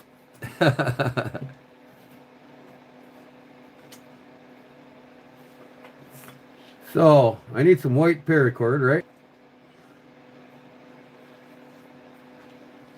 And I'm just thinking,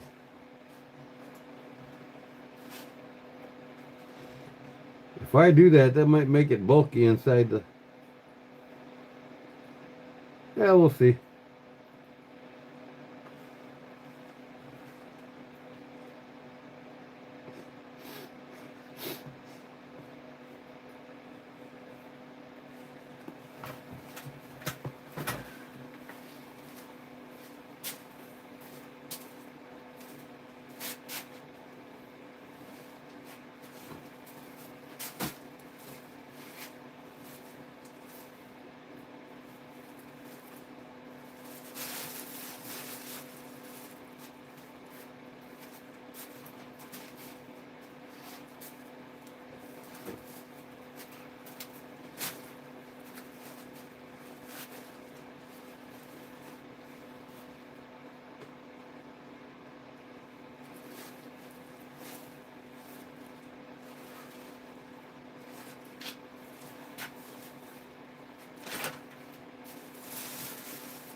Oh, I like the cross though.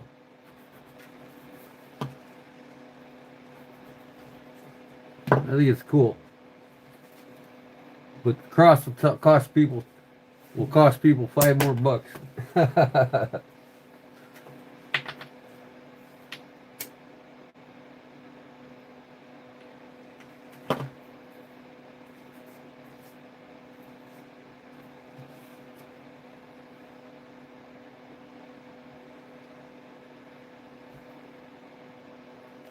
Plus, I'm a religious man, you know? A man of God.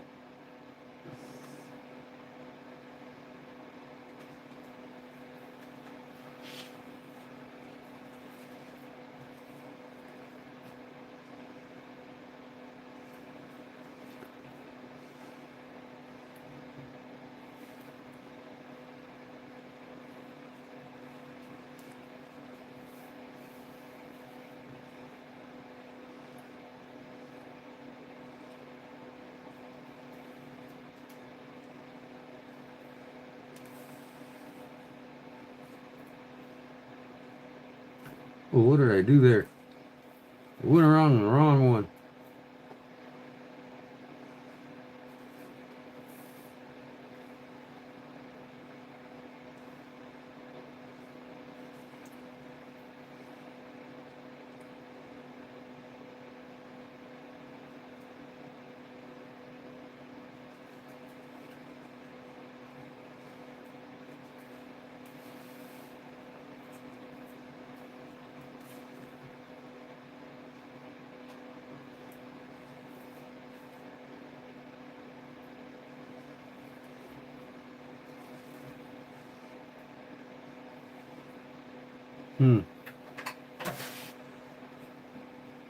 Maybe I should do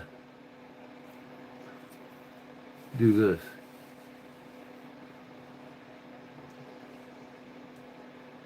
Leave that to burn it out. I'm gonna go back. I got a better idea.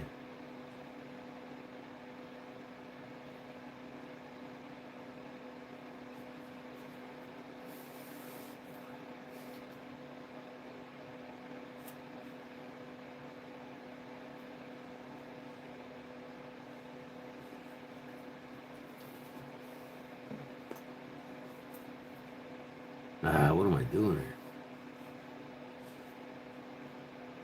I want to burn that on the inside.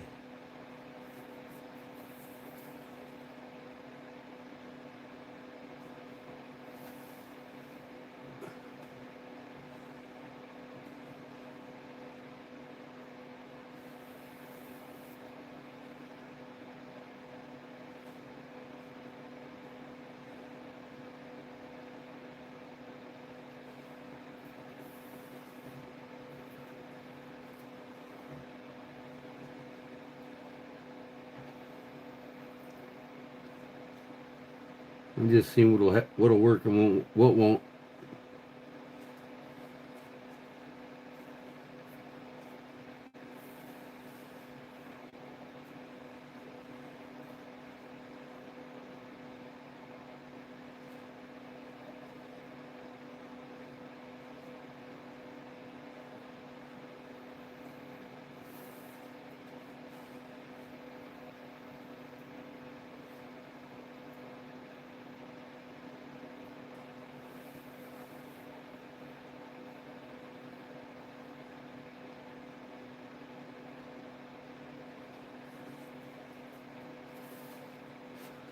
I kind of want to make it like a solid cross, you know what I mean?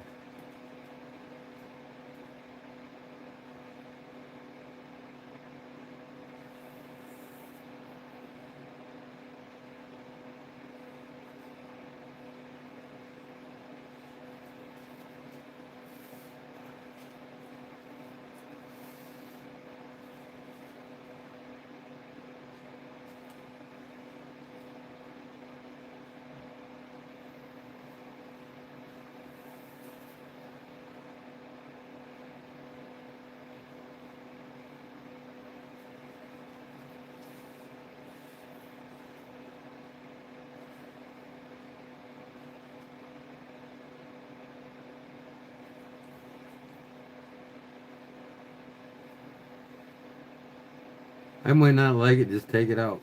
Who knows?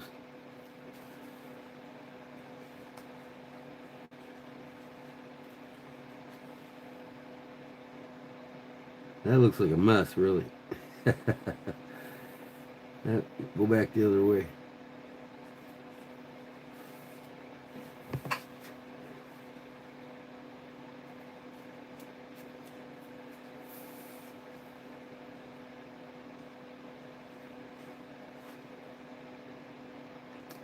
Yeah, I think I'm just going to leave it out, Gio.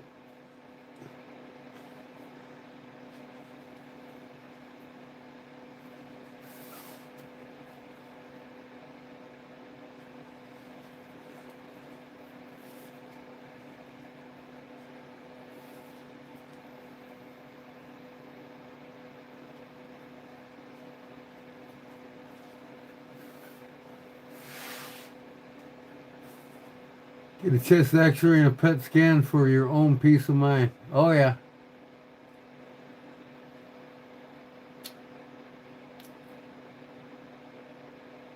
Yeah. I'm not even hacking yet, so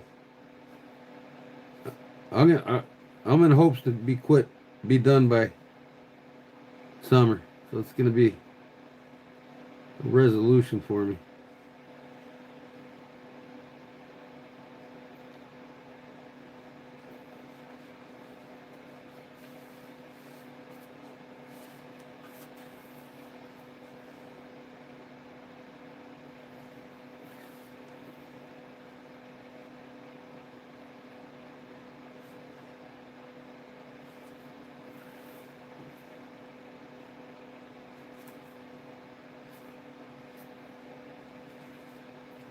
Yeah, cross is a done deal.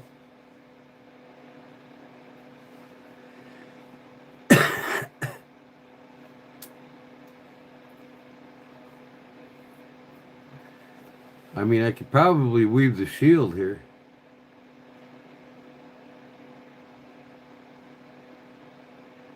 But just more I got to do to sell these things.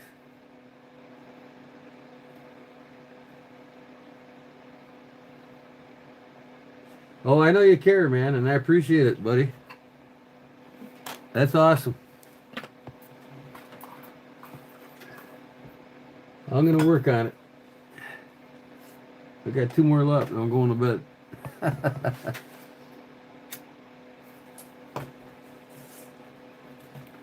You gonna get one of these, Jill?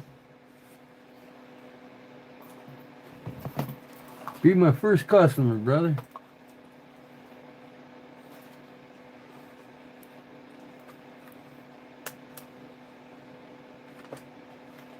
Yep, I'm glad I got this thing done, man.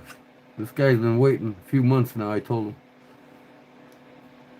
He's gonna love it. You see my short video on it. 4:20.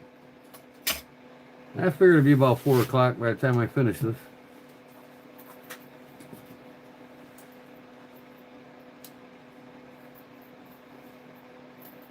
Yeah, I hear you, man. It's like, they say it's like being addicted to heroin, even though I've never touched heroin in my life. I keep active. I don't have a smoker's cough. I don't buy that shit tobacco packaged cigarettes either.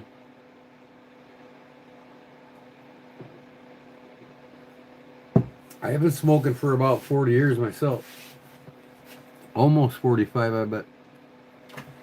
What's today, the 6th?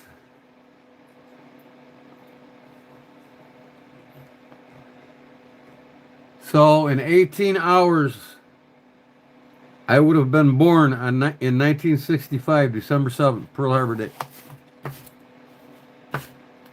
My birthday is tomorrow. Big 6-0, Gio.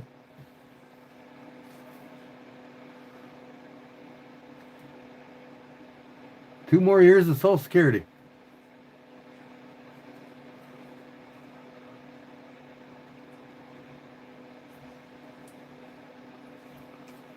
That's nice, man. I might get up now and list this thing. See if I get any sales by tomorrow. I sold a butter knife. Guy bought a butter knife off me from my live. I put that on last night.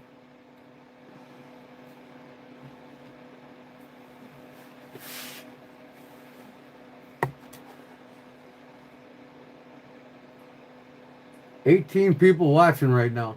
Nobody wants to come in and say hi. So this was a fun build here. I enjoyed making this thing. Never made one before. And now I know how they're done. I need to make the ones for the multi-tools too.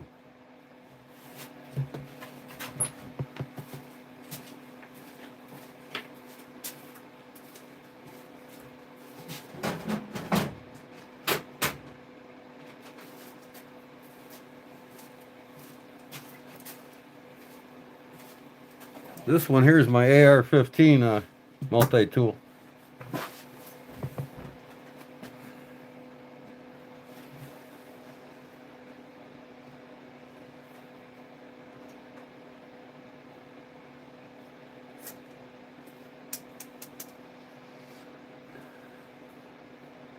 It's a Leatherman OHT.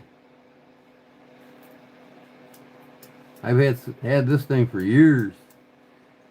It's got a 3/8 threaded hole right there when these are closed.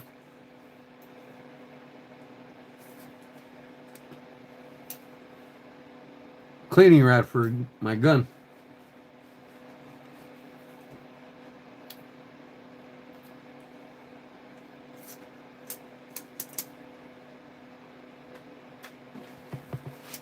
There's Barbara. You passed out on me, didn't you? I was asking. I'm going to put these on my eBay store. What do you think? Yes or no? Going to be a good seller or not? I got it horizontal carry. You're going to have to go back and watch the video, see how I got it on my belt. I had it on my belt. But here's a belt blank. Horizontal carry.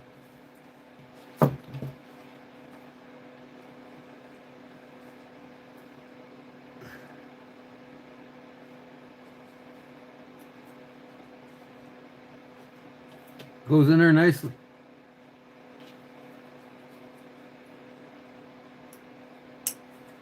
Job well done, man. Look at that. Matches.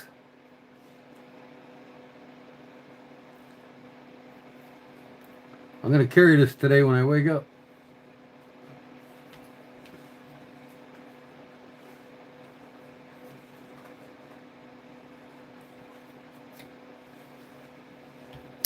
So now I got to make the one for my multi-tool here. This thing's cool, man. It's got a picture of what everything is. On this side, you got the saw right here. A picture of the saw. And there's your saw. Over here, you got a picture of the knife. There's your knife. Got a picture of the Phillips screwdriver. Or a standard screwdriver, I'm sorry. Over here, you got a picture of the can opener.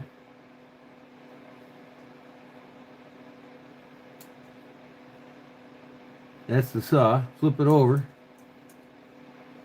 Got a picture of the smaller straight edge screwdriver. Everything for working on my AR-15. Picture of Phillips.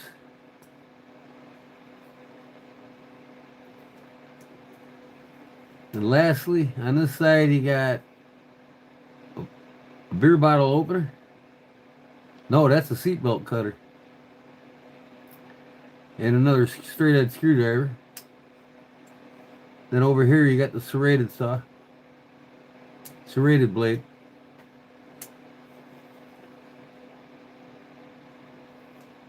That's a liner lock too. I think both knives are liner locks. This knife's a liner lock.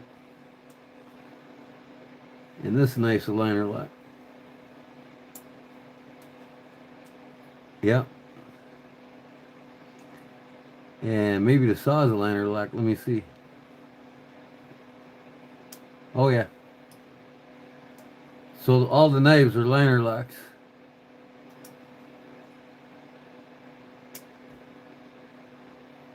Seatbelt cutter, is it a liner lock? Should be. Yep. Man, that would screw somebody up. Stick it in them. And then you come up there gut them. That's a gut hook. Or a seatbelt cutter.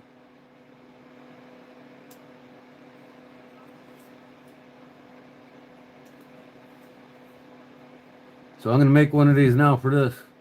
I'll do it in ODE green and black.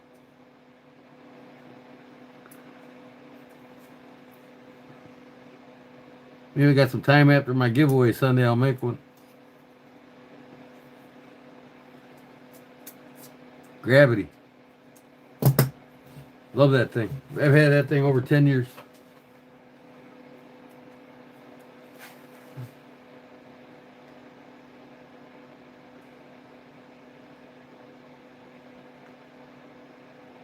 Yeah, it's easy to put it out, in and out with that gravity. Just push these two side buttons. Comes right out. Reverse direction. Push them in again. Closes. At least one of the best Leathermans ever made.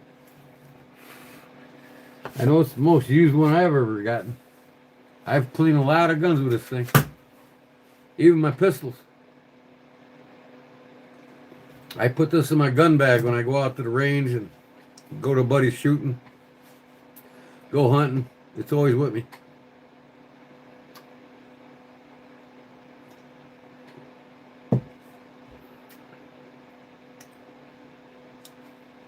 But yeah, the cleaning rod fits right in here.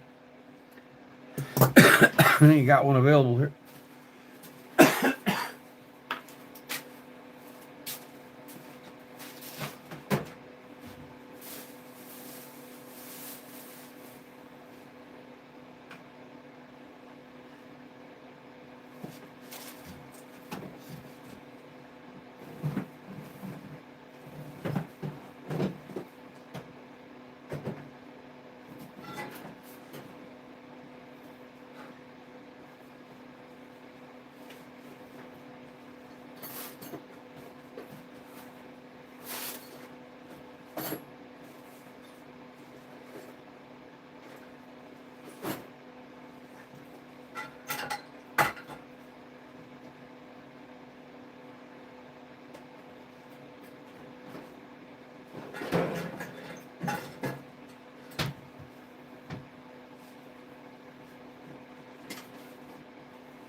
for my shotgun.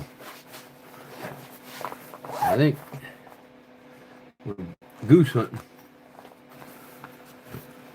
Oh, look at, that's my choke tool for my 12 gauge. Yeah. So this is the regular handle.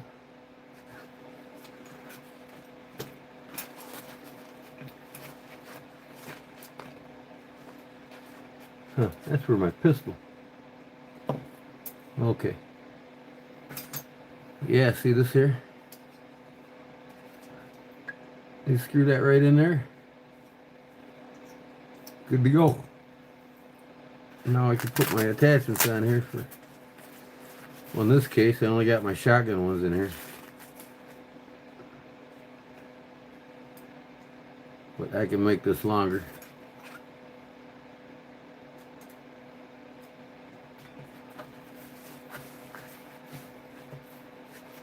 Yeah.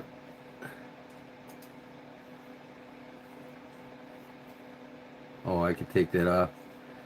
I'm going to use this on my pistol. Take this off. I got my pistol cleaning kit in the gun cabinet. I'm just showing you here for the shotgun.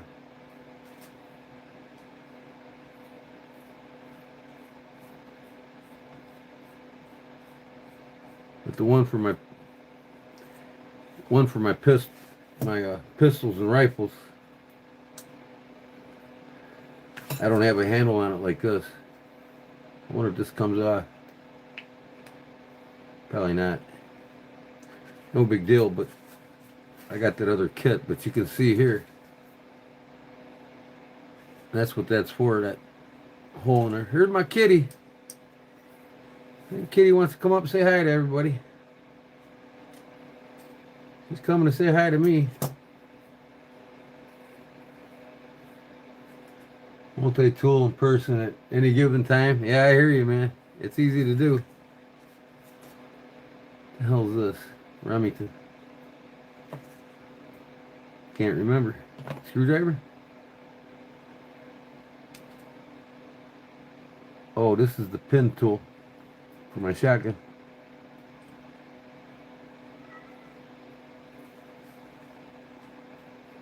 Taking my bolt carrier apart. What do you want, you little troublemaker? You come to say hi? Huh? Ah.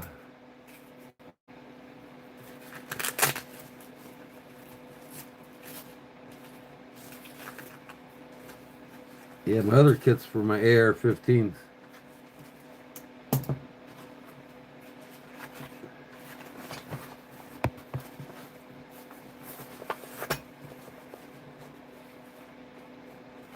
Three or 4 pounds of cutlery, a multi-tool on my person at any given time. Yep.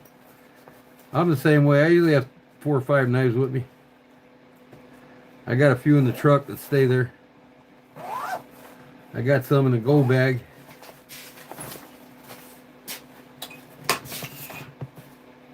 Hi, kitty kitty.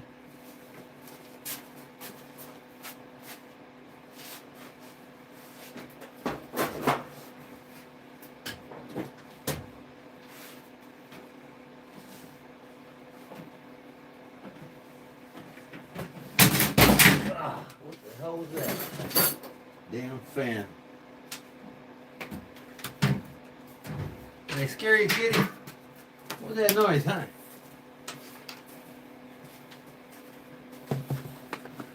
Yeah, I got the one for the rifles here. I'd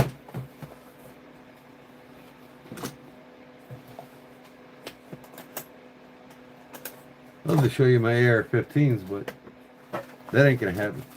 My cleaning cloth with oil on it.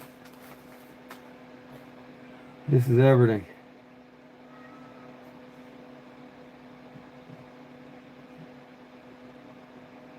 But man, where's the one? I think this is it. No?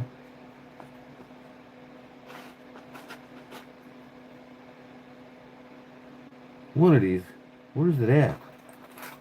What did I do with that thing? I think I got it in my other I think I have it in my... Let me look. Make sure I got it. I got a box for the AR-15 cleaning kit.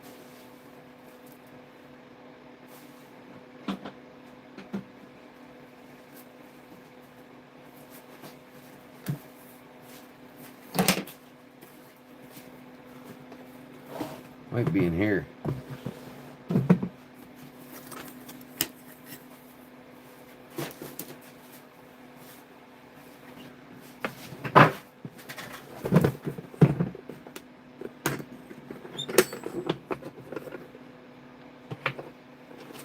Emergency tie-down straps. Reusable zip ties. Oh, what's this? Oh, this is an emergency flashlight. Needs batteries in it. But the SOS signal.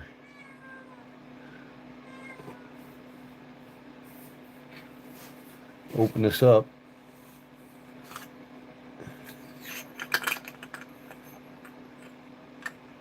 I think it's got emergency fire starters in it. Yeah. Repair first aid tape. Trail marking. It's reflective trail marking tape.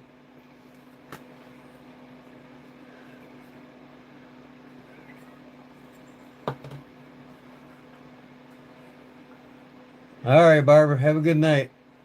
We'll talk to you later. This is a hazardous waste tin, I think. I don't know. It's got something on there. Oh, matches or something. Maybe you put in there. Or fuel.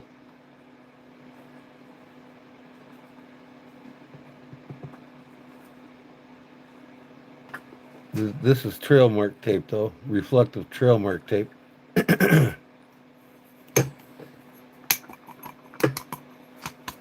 What else is in here?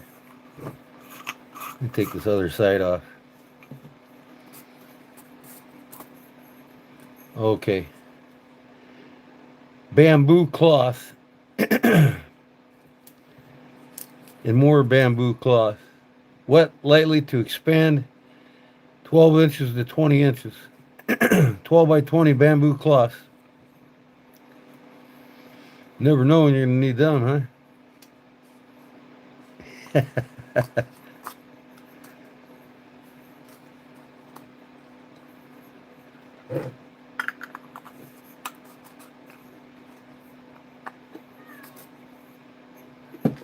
And what's in here?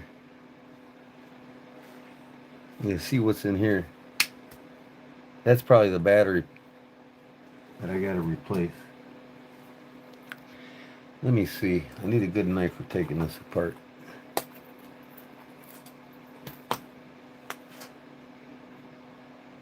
Maybe use the chalk key. Oh yeah.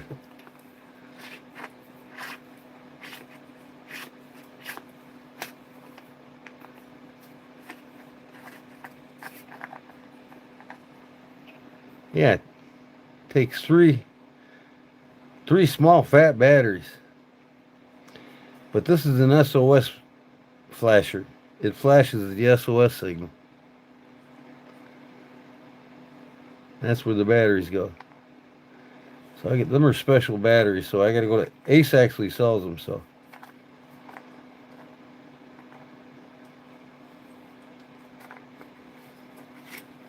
So I'll get them and put them in there. I never thought of that. Never know. You never know when you're gonna need this stuff. My go box here.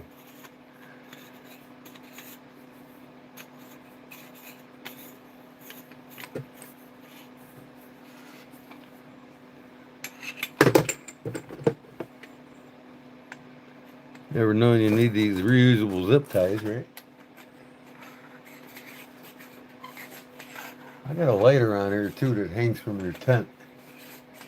I don't know what the hell I did with it. I usually stick it in here.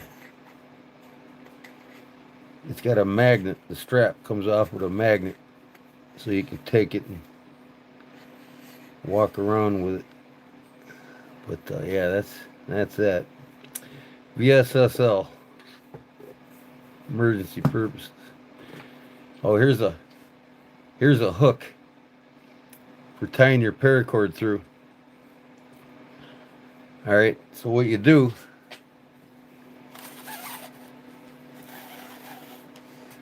is you take your paracord here, right?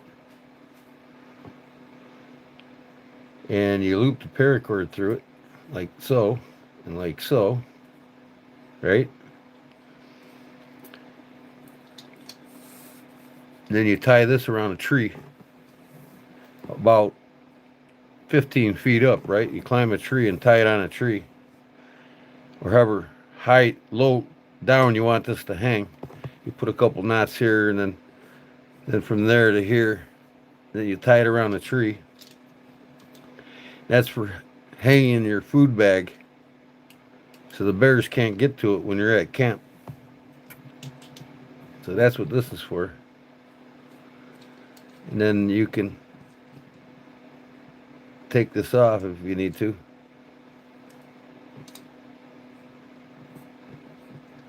But that's what this is used for. Hanging your food in a tree so the bears don't get to it.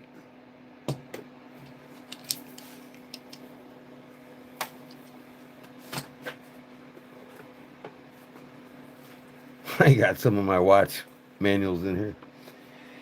And you leave them out. What do we got here? Nolan Ryan baseball cart. Day and age, a lot of things are sketchy for sure. Yeah. Nolan Ryan, what's these doing in here? Daryl Strawberry, man. These guys all played when I was a kid. I don't know why they're in here. Nolan Ryan.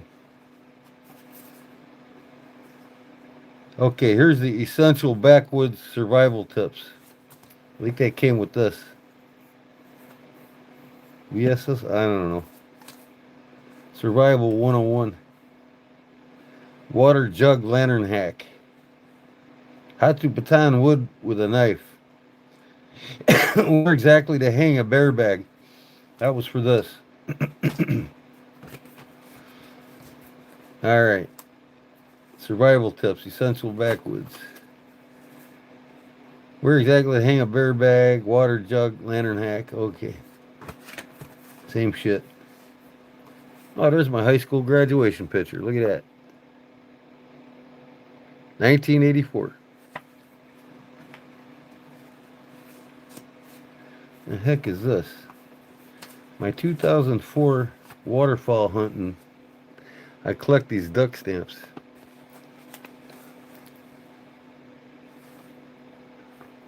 My hunting license for 2004, Illinois. Okay. Bare bones. What the hell is that? A bead. Where the hell did that come from? Rolling around on my table. Bare bones. Camp. Bamboo wood handle, one piece stainless steel construction, straight edge, serrated edge. Oh, this is twine cutter, the ultimate tool. I think this is for that machete I got. Bare bones machete. It's a big one. I don't even know where I put it. Hanging somewhere. Gotta have one of these out in the woods.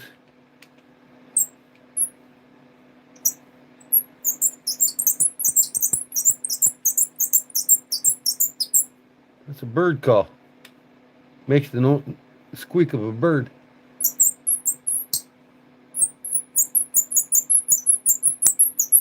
You want to call the birds. Oh, this is a key finder. You push that button and it makes the thing on your keychain ring. Well, that's it in this box. Yeah, see? Smart Finder. You can put it on anything. Put it on my keychain. So I can make this thing ring.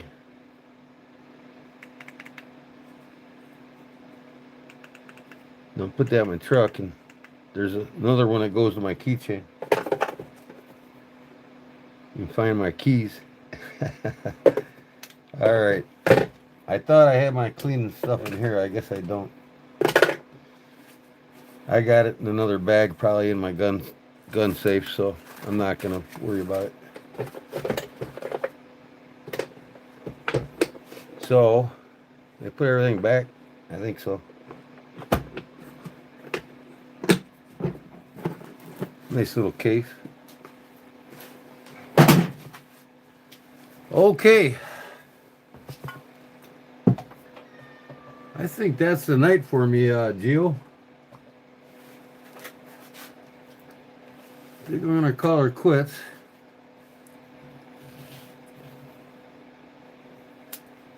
It turned out nice, man.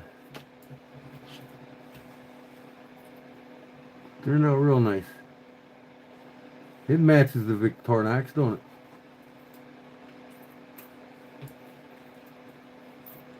Maybe I'll get a leather patch or something and hand sew it on here. I'll make a little leather shield, red and white, with the white cross in it. Hand sew it on.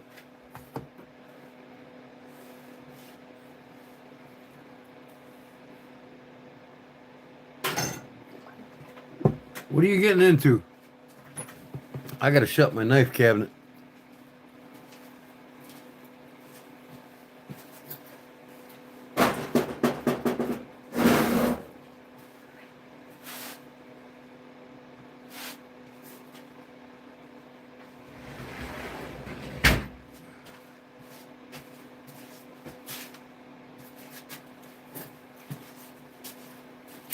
Yeah, here's my bare bones machete.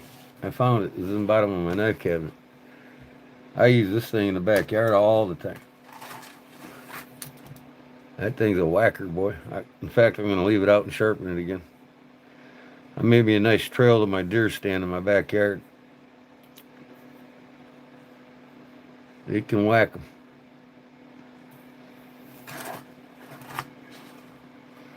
Yeah, I'll leave it out and sharpen it. Needs good sharpening. Got a clip on it here, or you can wear it horizontal.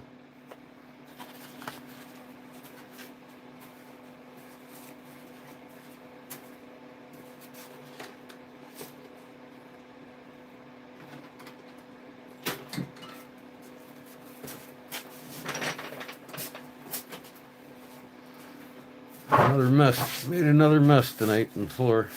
Oh well, I had fun. All right, good night, Gio, man. Appreciate you coming in and your support and everything, brother. God bless you, and I hope you have a wonderful and safe day today when you wake. At least be safe. That's all that matters. And we'll talk to you on the next one. Sunday. Sunday is the giveaway. So I will see you Sunday, 8:30. No later, between 8:30 and 9. That's usually when I do my earlier ones. Between 8:30 and 9. Just like my Wednesday giveaway. And I'll see you then, brother. Thanks. Peace.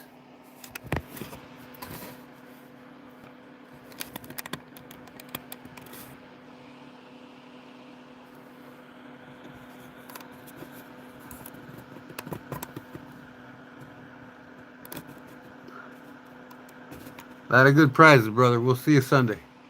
Later.